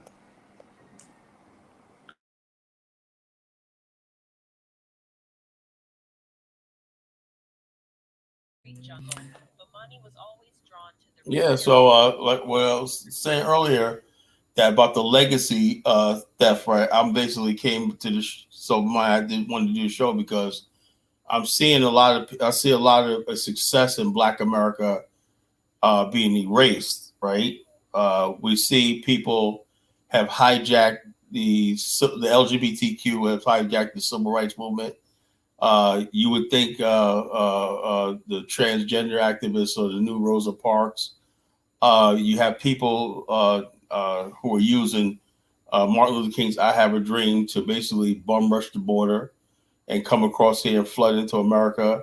And I'm saying to myself, look, we were talking about a specific group of people who fought for us because we were descendants of slaves and we want to be full rights in America and everything. Because of that struggle and that legacy, other groups of people are able to come here and enjoy the fruits of that struggle, right? Because we started it. And so I'm saying there's a lot of people nowadays do not want to give Black America that respect that Black America earned as far as like being the voice, because the Chinese people didn't speak up when they were confined to their Chinatowns and everything like that. You know, all they knew is they walked in 1964 with the Civil Rights Act, they walked to the door, right? And a lot of Chinese are acknowledging that now. They weren't even being educated. It used to be called I didn't have a Chinese chance. The Chinese was seen as dumb coolies and people who lived manual labor. They didn't start getting education until the 60s when they was being sent to college and everything, you know. And who benefited from that? The government of China recruited some of these Chinese. And Black America have always stuck by America and been loyal to America and everything like that, and changed America's whole character, right? America, for the most part, was adamant that this was going to be a white country. Well, we didn't say that. We said, look, and it had everything to do with the fact that you cannot basically send a group of people to war for you, do all this stuff for you, and then oppress them or reject them because of their race. And so therefore we called in the markers, right? How can you send us to war in Vietnam? How can you send us to war in World War II and World War I and all these wars and everything like that, and then tell us that we're a second-class entity, right? Where other groups of people accepted that role in America, we didn't. And because of that, you know, America is what it is right now, where you got a guy named Ramaswamy who's running for office. He's basically plagiarized everything what Obama said. He did it side by side. He plagiarized. And he's talking about what a great country it is. But who made it like that? It wasn't the Indian community, Ramaswamy. It was Black America who made this country what it is right now, where you as an Indian American can run for the presidency. And this is what I'm talking about by the legacy stealing and the dismissal of Black America's success and accomplishments in this country. We produced the world's first Black non-white billionaire, Reginald Lewis, in 1987. You know, so we're always basically talking about the success of Black America when people come here. And also, like Kidola was saying tonight, there's a war, like a silent Cold War between Blacks and whites. There's an understanding. White people have one way of thinking the world. We have one way of seeing the world. Sometimes our foreign policies in Black America thing, but white people are the majority, right? You ask what Black people think about Fidel Castro, he's probably the favorite. You ask what white people think about Fidel Castro, they don't like him. You ask Black people, when they polled Black America, what they thought about Nelson Mandela, he had 99%. You poll white people, and Mandela was only like 40%. So, but the bottom line is we've always had our own way and everything like that. Sometimes we had agreements with whites and things passed, but we figured out for 400 years how to get along with these people, not get along, but survive in this country and get what we want to get out of America. And I was saying that I believe a lot of immigrants don't understand that struggle and everything, and they think that we're just troublemakers and whiners, and then we do got that element in our community. But the bottom line is, I think they need to be respectful of this tenuous relationship we have with white America, instead of jumping into white America's arms, telling Black people and lecturing us about how great America is. We know what America is. You know, we made it like what it is, you know, and so that's what I was talking about tonight. The legacy, the disrespect, the legacy of Black America. That's great, brother. I support you in that message, man. That's the Kala that I love and respect, man. Oh, thank you. There you go, man. Kala, come on home. Kala, come on home. Please. I got a big piece of apple pie waiting for you. I got some apple pie for you, brother. Look, I'm like this. Look, there's a world's big enough for everything, right? Pan-Africanism is not going to solve Black America's problem. I never said that, right? But I do say that if we're living in a global world, Black America has to start thinking global because we're a first world people. And what first world people is only confined to one country, right? White Americans are all over the world. They're in the Philippines. They're all over the world. You got white people that of German descent, got connection with their German ancestry and everything, doing business and everything like that. White people are all over the world. It's just recently where Black people didn't know that we even went to places like Colombia. Oh, Black people live in Colombia. Black people live in other. Oh yeah, we live. Black people always been defined by the Langston Hughes said, the shore to shore mentality. That means that white people, and we know the white man's manifest destiny, where he rules, is the shore to shores of America. But the Black man's short manifest destiny shouldn't be what the white man limits, right? Because the white man's not limited to just the borders of America. He's in the Philippines. He took over the Pacific. He's in Hawaii. He's in Australia. He's all over the world and everything like that. So I'm saying Black America should be the same thing, not just Africa. People don't know this. We have African Americans that moved to Russia and taught the Russians were recruited to help the Russians farm in the early 1900s. People don't know that history. So I'm saying Black people, if we're having a world view that we can go other places and everything and think outside the box, Africa should be one of us, especially because we have an ancestry. Now, given all the challenges that happen in West Africa, it might be easier, to be honest with you, moving to other parts of the world than it is Africa because of the tribalism and stuff like that. But I'm saying that we should not just give up on the continent, but we just can't put all the eggs in one basket. We have to, be a global people. But, and when Africa wakes up and sees this and they do their part of this, and it'll be better. And it shouldn't always be on us to give to Africa. They got to start building cities and infrastructure and everything like that. That's going to attract people. Everybody shouldn't have to go to Africa and struggle. Everybody should have to go to Africa and struggle. Kofi right now to go to downtown Accra and get an executive job somewhere as smart as he is. Thank you. Telling people to come to Africa, telling Black people to come to Africa at this point is very similar to trying, like what white Americans trying to push free Blacks outside of America, trying to tell them, suggest them, look, y'all should just go back to Africa. Yeah, with no infrastructure, no money, no nothing. But they didn't. They thought they was gonna go over there and fail after the white governors died. Kofi understands about Liberia. Liberia benefited because they had some of the smartest Black men in the world. Yes, you had Drayden. You had R. Ford McGill, the first Black doctor. He was a teacher of Edward Wilmot Blyden. Edward Wilmot Blyden spoke 7 languages. Elijah Johnson, Randolph Cooper. They had exceptional Black men that ended up on Liberian shores, and so with these exceptional Black men come to John Brown Woodrow. Let's shout out Barbados. Barbados from America and Barbados and everything like that. The Barclay family. Yeah. Created a political dynasty in Liberia. So they had the exceptional Black men that went there. That's what saved Liberia. They had all these exceptional Black men that were well read. In their homes, they had libraries and studies and everything like that, where they studied the world, they knew everything, and that was the level of Liberian politics at the time, that they could stand up to any world power because they had the education and everything. They built their own college and everything, that's what saved Liberia. We're not them because we didn't have to go through what they had to go through. Like they're way stronger in terms of like farming and feeding yourself. Oh yeah, you're absolutely right. These are the strongest Black men in the world. They would farm and have 2 or 3 skills to go along with it, and they would run churches and fraternities, everything. 19th century Black men were the strongest Black men that ever lived. So we went to Liberia, and of course they succeeded. Yeah, we're like internet. Oh yeah, we're weak compared to the black men of that era. We're not. Only thing helping us is the fact that we got technology, we got bulldozers and everything. We can just put it together. We still can't even do that.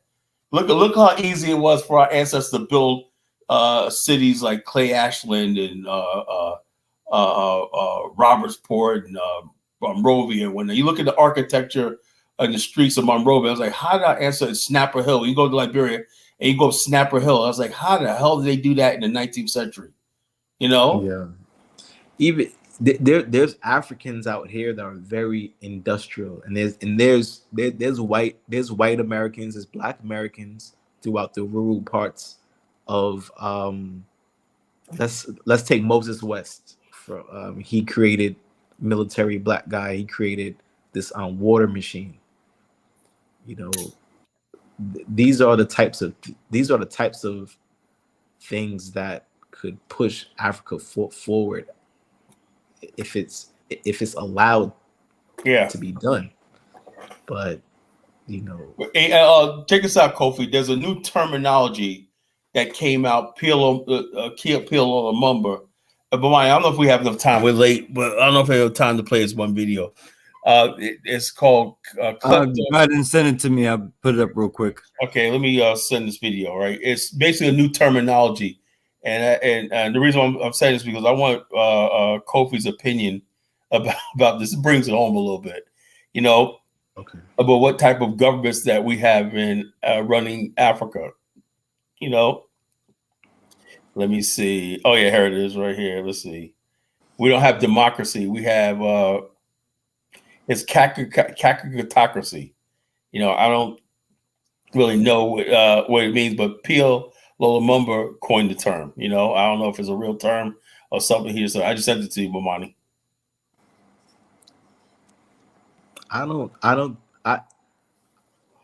He said basically it's countries that are ruled by the people who should not be, the people who are incompetent and people who just basically like that. That's how people get elected, because I think it has to do with tribalism and Hezbollah, tribalism and all stuff like this. And he called it kakatocracy, And yeah, let's listen to the brother explain it.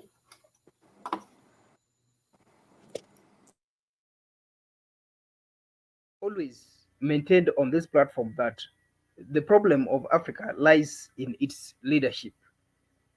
I have always opined on this platform during our main discussions that the leadership structure in Africa has failed the continent. We have a bunch of leaders who are not concerned about the interests of citizens. We have leaders concerned with fulfilling their own interests. And with these arguments, I want to categorically say that African countries are not under democracy. We claim to be under democracy. We claim to be democratic. Yet, Africa is under a form of government that our Pan-Africanist PLO Lumumba named as kakistocracy. Why am I saying that Africa belongs, or Africa is ruled with kakistocracy form of government? When you Google the meaning of the word kakistocracy, you will find that it is a form of government by the least suitable or competent citizens of a state. A government that is composed of the least suitable or competent citizens of a state. And it is also known as a state or society governed by its least suitable or competent citizens. That is kakistocracy. When we establish the difference between kakistocracy and democracy, democracy is always simply defined as a government of the people, for the people, by the people. That means that it is a government that is mainly concerned, mainly ruled, mainly managed, administered by the citizens, by the majority. But when we come to kakistocracy, this is a form of government in which the least suitable, the least competent members of the society rule. That is the situation of Africa. That is the tragedy of Africa. Africa has a type of leaders who are incompetent. I think I discussed in one of our discussions about this. Africa has a bunch of leaders who are grossly incompetent, a bunch of leaders who are least suitable to occupy positions of leadership. We have leaders who are corrupt, concerned with filling their own pockets, filling their own bank accounts. Leaders who are concerned with impressing foreigners, yet their citizens who elected them into office to work for them are suffering. These are the kind of leaders that we have in Africa. Africa must refrain from saying that their countries are democratic. They must refrain from saying that their governments are democratic. They must refrain from referring to citizens that their governments are ruled and managed by citizens, which is a democracy. And yet, in real sense, African governments are under kakistocracy form of government, a government where the least suitable, the least competent members of the society rule. When I rate the performance of African leaders out of 10, the highest will get 5 out of 10 because they are incompetent, they are selfish, they are foreign centered, they are concerned about making profits and not concerned about the interests of citizens. Africa is under a kakistocracy form of government and not a democracy. We must refrain from that and we must re-establish the true form of government in Africa. Africa needs to change its leadership structure, and Africa needs to reform its leadership structure for it to succeed.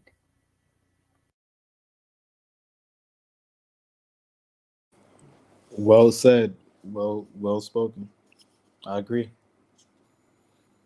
Yeah, and how did it happen? Through this fake thing called democracy, you know? The fake thing called democracy. Liberia went from I don't even know we a technocracy. Liberia was never really a democracy.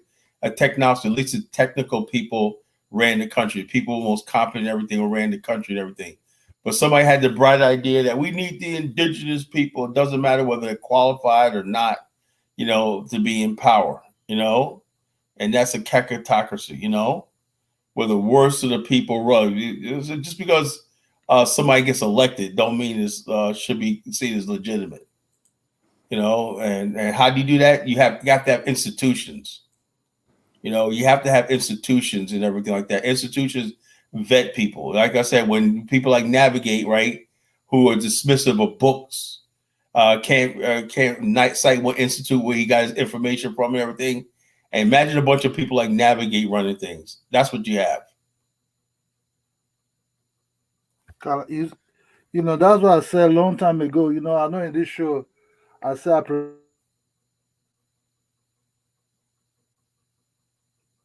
You went out, Kidola. Yeah, dude, why do you come on here with your jacked up equipment? You're supposed to be making all this big Nigeria money, man. You know what I mean? Which equipment? Which equipment I came up? You went out. You went out. No. I'm using a laptop. I'm using laptop. The laptop was on top of my laps, so I was also the same time, you know. Go ahead, call me tomorrow. We're gonna spend some big money and get you a real laptop, not that bootleg little. No, man. I'm using a real laptop, man. I'm using one of the most powerful laptop, man. HP. You know, well, we can't tell, or either you just got bad internet connectivity. Yeah, might be my wifey. Maybe my wife might be glitching a little bit. Hey, pay for real internet service and stop paying for that. You know that. But why you hating me making? Why you hating me? I'm making some money, man. I'm not rich. I'm just an average, less than middle class. Kidola, what would you say? All Nigerians have big money. You know, all Nigerians don't have big money. I'm just average middle class, bro. You know, just a guy who just survived. I don't have big money like that. I Sure, went to sure, school. sure, That's just sure. all. I'm an old school guy. You know what I mean? You know. So So we, what do you, when we Condola, what were you uh, saying about the Kakasai? Do you agree with that statement? what's wrong? What you have in Africa mostly is Kakasocracy. And how did these people get into power? How is it that the worst of the worst seems like they running things all over the continent? Yeah. When they hand over to this military, look. First of all, these people that came to power, we don't really vote for them. They just put themselves there. They throw ballot balls there. They just rig it. You know, they just rig the vote without you not really voting for them. They are people. Some of them came through military regime. Some of them came through other means by century special interest. Well, that means special interest. The most powerful mafias in the in the country. The judiciary never really exists. You see, one thing about a country is when your judiciary is independent, just the way United States or other Western country have their own judiciary to some certain extent. But African judiciary is a fucked up.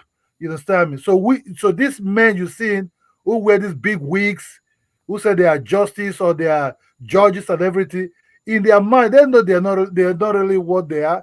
They might read it in the book.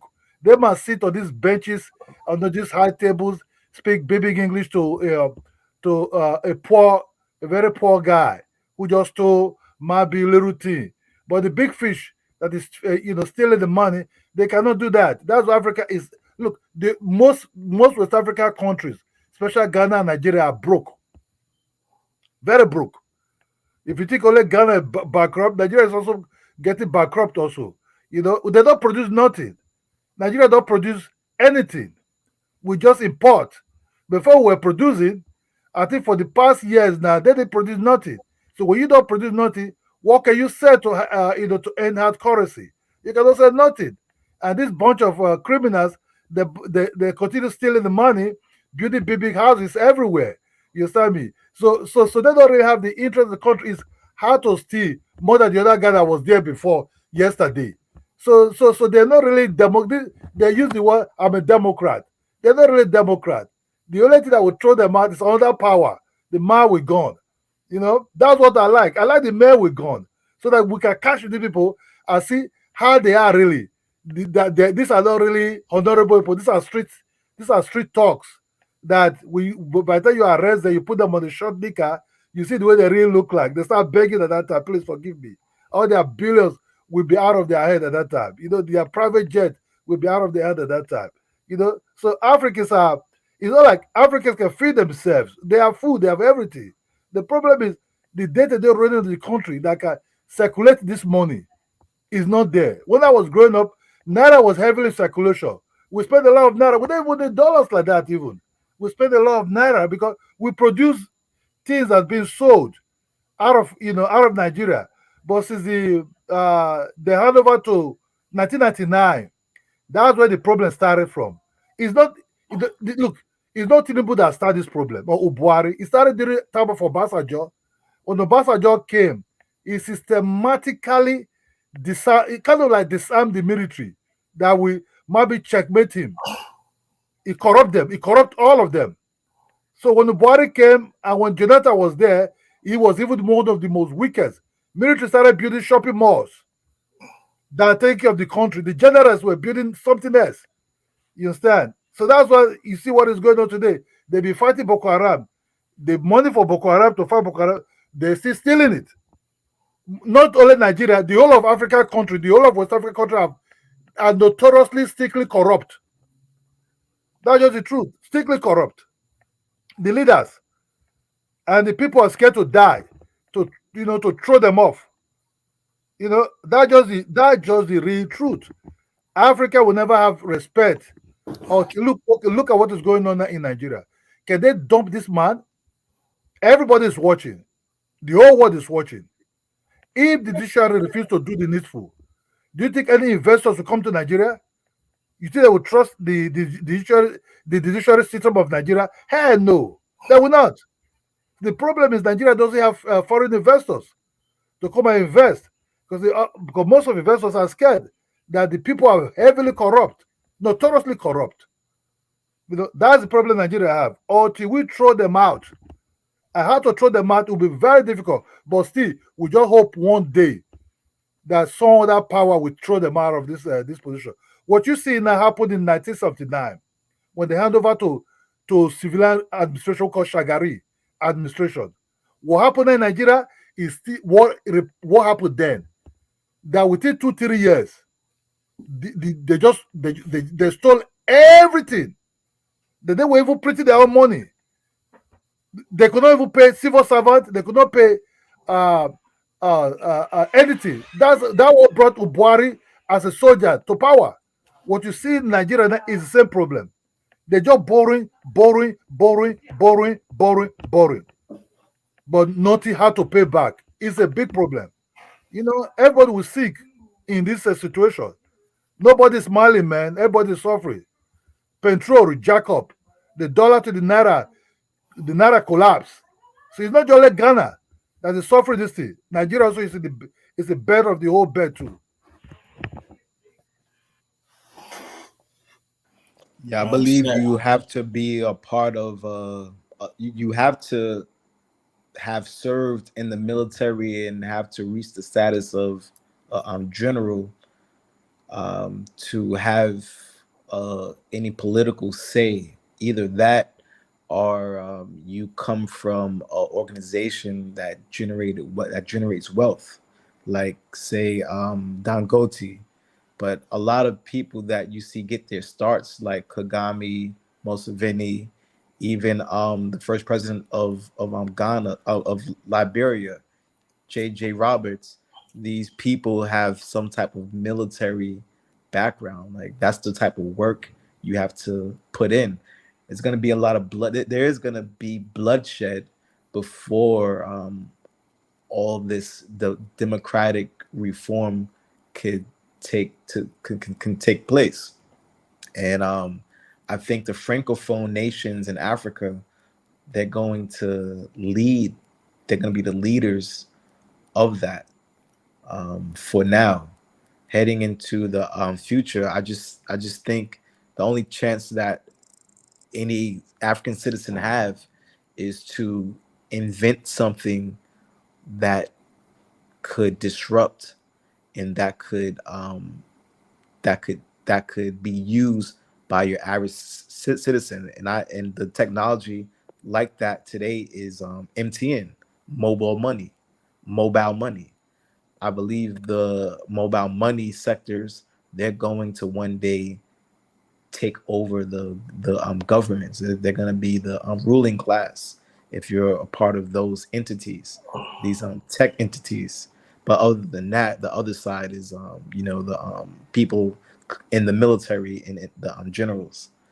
There's going to just only be those two sides. In Liberia, they got the MTN and whatnot. Last time I was there, all I used was mobile money and whatnot. You could use mobile money to pay your electric bill, all that stuff like that. You don't even need no cash. So that could be a really good game changer. They're embracing mobile money. Street vendors got their thing. You send your put their cell phone money number in there. You can send them money and stuff like that.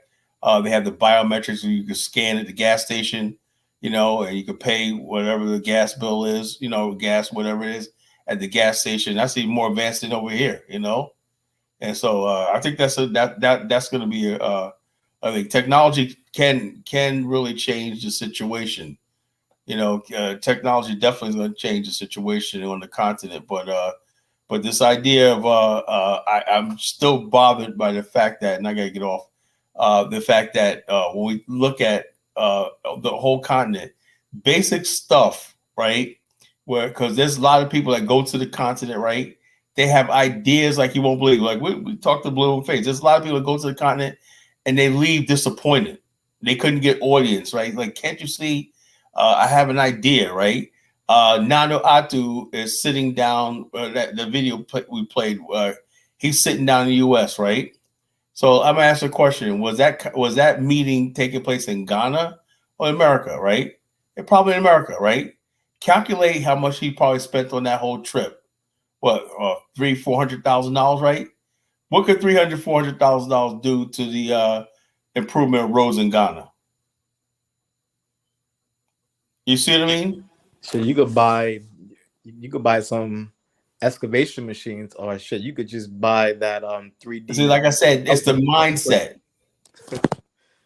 And just take care of it. You go automate all these fancy $300,000 flying around the world, looking big and stuff like that. You know, all that money that's wasted in travel and all stuff like that could be prioritized, but they're not thinking on that level, right? Like I said, and I'm glad Kofi spoke up tonight. Like I said, I have nothing against Ghana, love the country and everything like that, but we got to choose wisely if we're going to tell people to move to the continent, what type of people. Now, one thing about being Black America, right? If you have enough money, you're pretty much insulated from all the day-to-day problems that the average Ghanaian will go through, you know, for the most part, if you have money. But like he said, Kofi, he said, if you don't have money in Africa and you're from America, Lord have mercy, Lord help you, you know? Lord help you. You don't have money. If you get $1,000, you can't just go out in town and just spend it. That $1,000 will only last for a month if you don't buy like a 3-wheeler and like rent it out to people.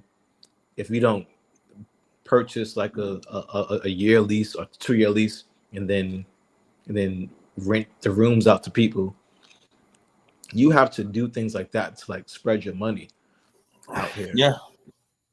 And in America, you know, you could literally mess up $1,000 and then just make that back either in one day or in you was doing Uber Eats. You was making like $300 a day doing Uber Eats. Remember that? Yeah.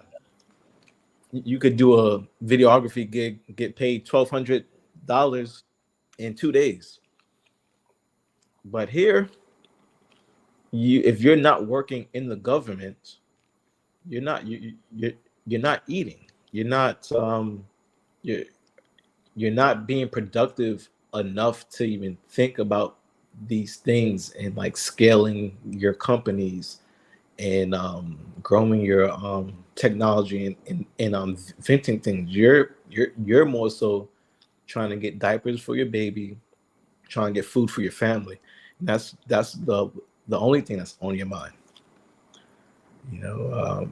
But the diaspora has a huge advantage here, and they need to take advantage of it, and they need to do it from their base countries, form organizations to come out here and be a part of the development of Africa, because it's happening and it's not going to wait for no one. It's happening.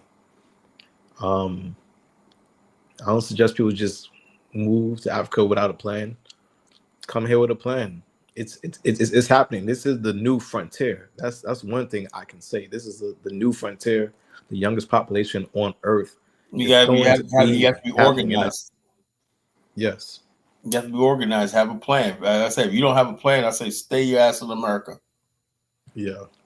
You know? Because you're just wasting taxpayers' money. Nah.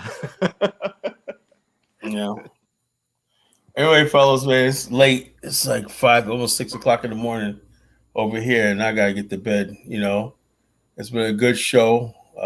Thanks for having me, Bomani. Absolutely, brother. Man, give me a call sometime, Kofi. I will, man. I know with that. I want to pick your spirits up a little bit. Maybe I can get you to come to Liberia and whatnot. You know what it is? It's the Wheaties. It's the Wheaties. I had you have cigars. I have green cigars. You get what I'm saying? That's okay. Yeah, I see. That's why. That's probably why I'm coming on like drowsy and stuff. But yeah. Because last time I talked to you, you was all amped up and whatnot. You know. I am in high spirits. I'm trying to come on more calm, so I don't be stuttering and going off the mouth and stuff. I am trying to come off more like calm and like sultry. So like I don't stumble on my words. But you've seen a lot, bro. You've been thinking a lot. I could tell. Yeah. I'm in a fortunate situation. That's all I could say. I'm able to like drive out here. Something I couldn't do. I had to rent cars in New York. We own a car out out here. That makes a difference. If you people don't tell us something, the one thing that'll make the difference in Africa, if you own a vehicle, I'm somehow I want to get a vehicle over to Liberia. When I go there, I could just I could just drive myself or whatever like that. That right there, the vehicle every day, man, is to kill you. You could save money if you send the cars in like parts. If you take the engine out and then send the body of the car separate from the engine through like a NGO. Is it like in Ghana, right? Is it like the same thing in Liberia? Like I don't know if they're trying to resell what they don't want cars over 10 years old. I don't know if that's because they think you're going to resell it. But if it's your own car, I think if it's your own property, I think you can bring a car in that's more than 10 years old. I like to buy a truck. Maybe they're trying to stay away from the cars that's going to cause damage to the ozone layer, like cars that just emits like. Oh, that's going to be another thing. If Africa adopts this so-called climate change thing and whatnot, you know, we ain't gonna have cars in Africa. Everybody got to get an electric car that costs $80,000 and whatnot. So we got to look at all this stupid stuff they're trying to put on us, you know. Yeah. So they're trying to get rid of the gas engine in another 15 years, something like that. That's crazy, you know. Well, yeah, but I think the people are more powerful than the government. They just don't know it. You have to be more powerful than government. You just have to do things without government permission. Well, let the government tell you no. That's why I see it. You know, you just start doing it, and then let the government say, then take the government to court. Exactly. Don't invent anything where the government could say no. Invent something where the people could gain easy access to it and just start using it without the government's approval. That's how you disrupt things. Yeah, just like Uber. Remember Uber came out, right? It was remember say, oh, it's illegal, but it prevailed. You know, remember Uber and Lyft? Yeah. You know, and eventually it prevailed. You know, and when you get your money from your invention or from your products, then you could just pay people off to then. And that's how Uber and Lyft did one night. They would generate billions of dollars. And next thing you know, I guess you can do ride share. I guess, you know, people, they start showing a lot of ride shares, reduce DUIs and some everything. That's happened in Virginia. So, okay, first it was illegal. Oh, you can't do ride shares. People kept ordering, kept doing them and everything like that. Next thing you know, taxi companies were going out of business or whatnot, you know? Racist taxi companies had a monopoly. They were like, and so they wouldn't pick up black people. Yeah, so Uber and Lyft and whatnot came in and whatnot. You're making more money doing Uber and Lyft than doing taxis. It's cheaper and everything like that. And the states like, hey, look, you know, people want it. We can supply and demand. There's a demand for it. You know, there was nobody saying, okay, they didn't go to the government and say we're doing Uber, Lyft. It just started peeling up everything. You know, they waited for the government and all these people to come after them first. They got tied up in court and everything, and they end up prevailing, you know? And if people use your products, then you're able to tax them whenever you want to. And being able to tax your citizens is very important to run any government. You need... Yeah, and that's another thing I don't talk about. When people talk about selling in Africa, I'm saying, how do we generate a tax base? You know, got to be like, we have to pay taxes, you know, taxes on everything. Taxes on meal. You have a restaurant, 5 to 10% of that meal, what you buy, your drinks, your wine, your liquor, your cognac you're sipping, should be taxes. That revenue should be streaming into the government, the local coffers every day, you know? That's how you build. When you have to have a tax base. You know? MTN, they tax each transaction. Transfer. Remember Ghanaians were complaining about that levy. Remember that? They were tax. There's only like 0.5%, and they were complaining about that. So Africans don't like paying taxes, you know. Yeah, how do you want things done if you don't want to pay taxes? 1%. If you don't want to pay taxes, stop using MTN and see how your life is. Yeah, see how your life will end. So, okay, man, that was a good conversation. All right, brothers, y'all take care. Peace, everyone.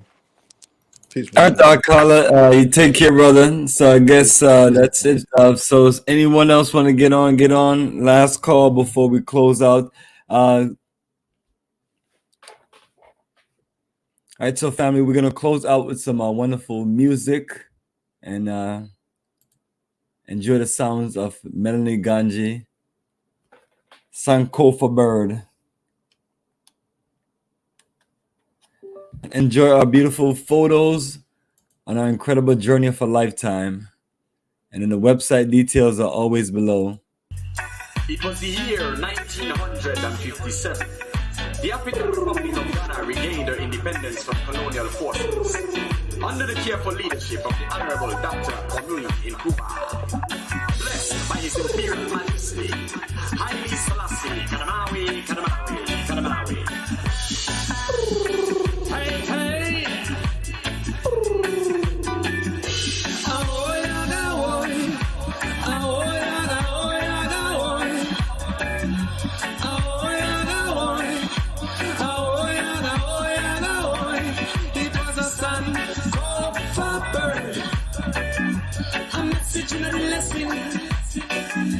Return to the roots.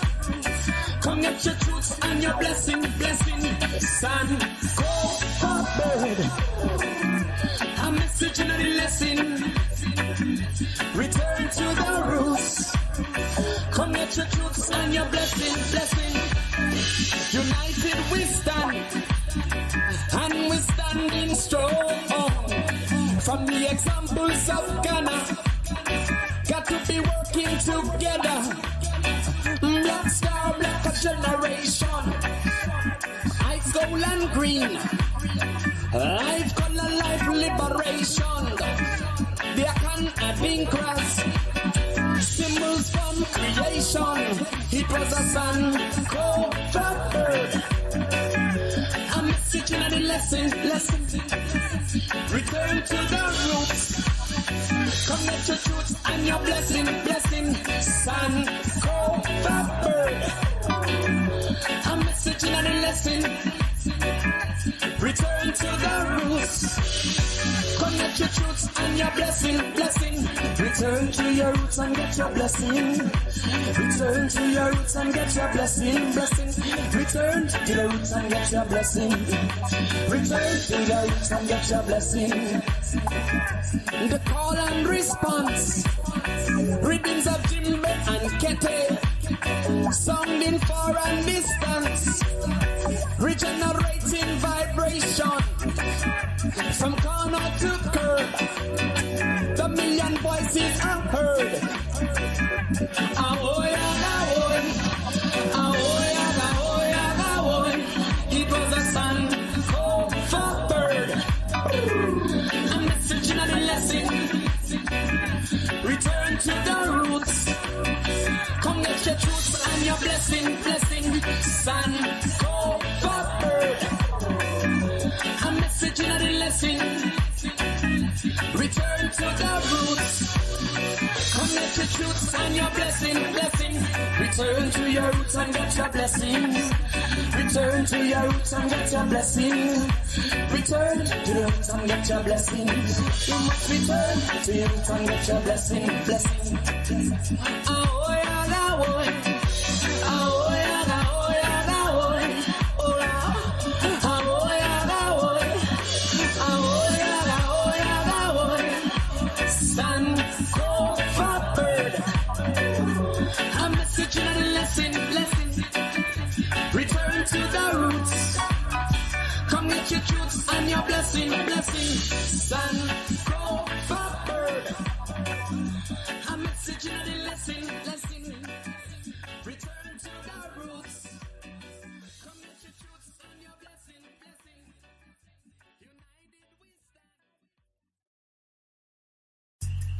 It was the year 1957.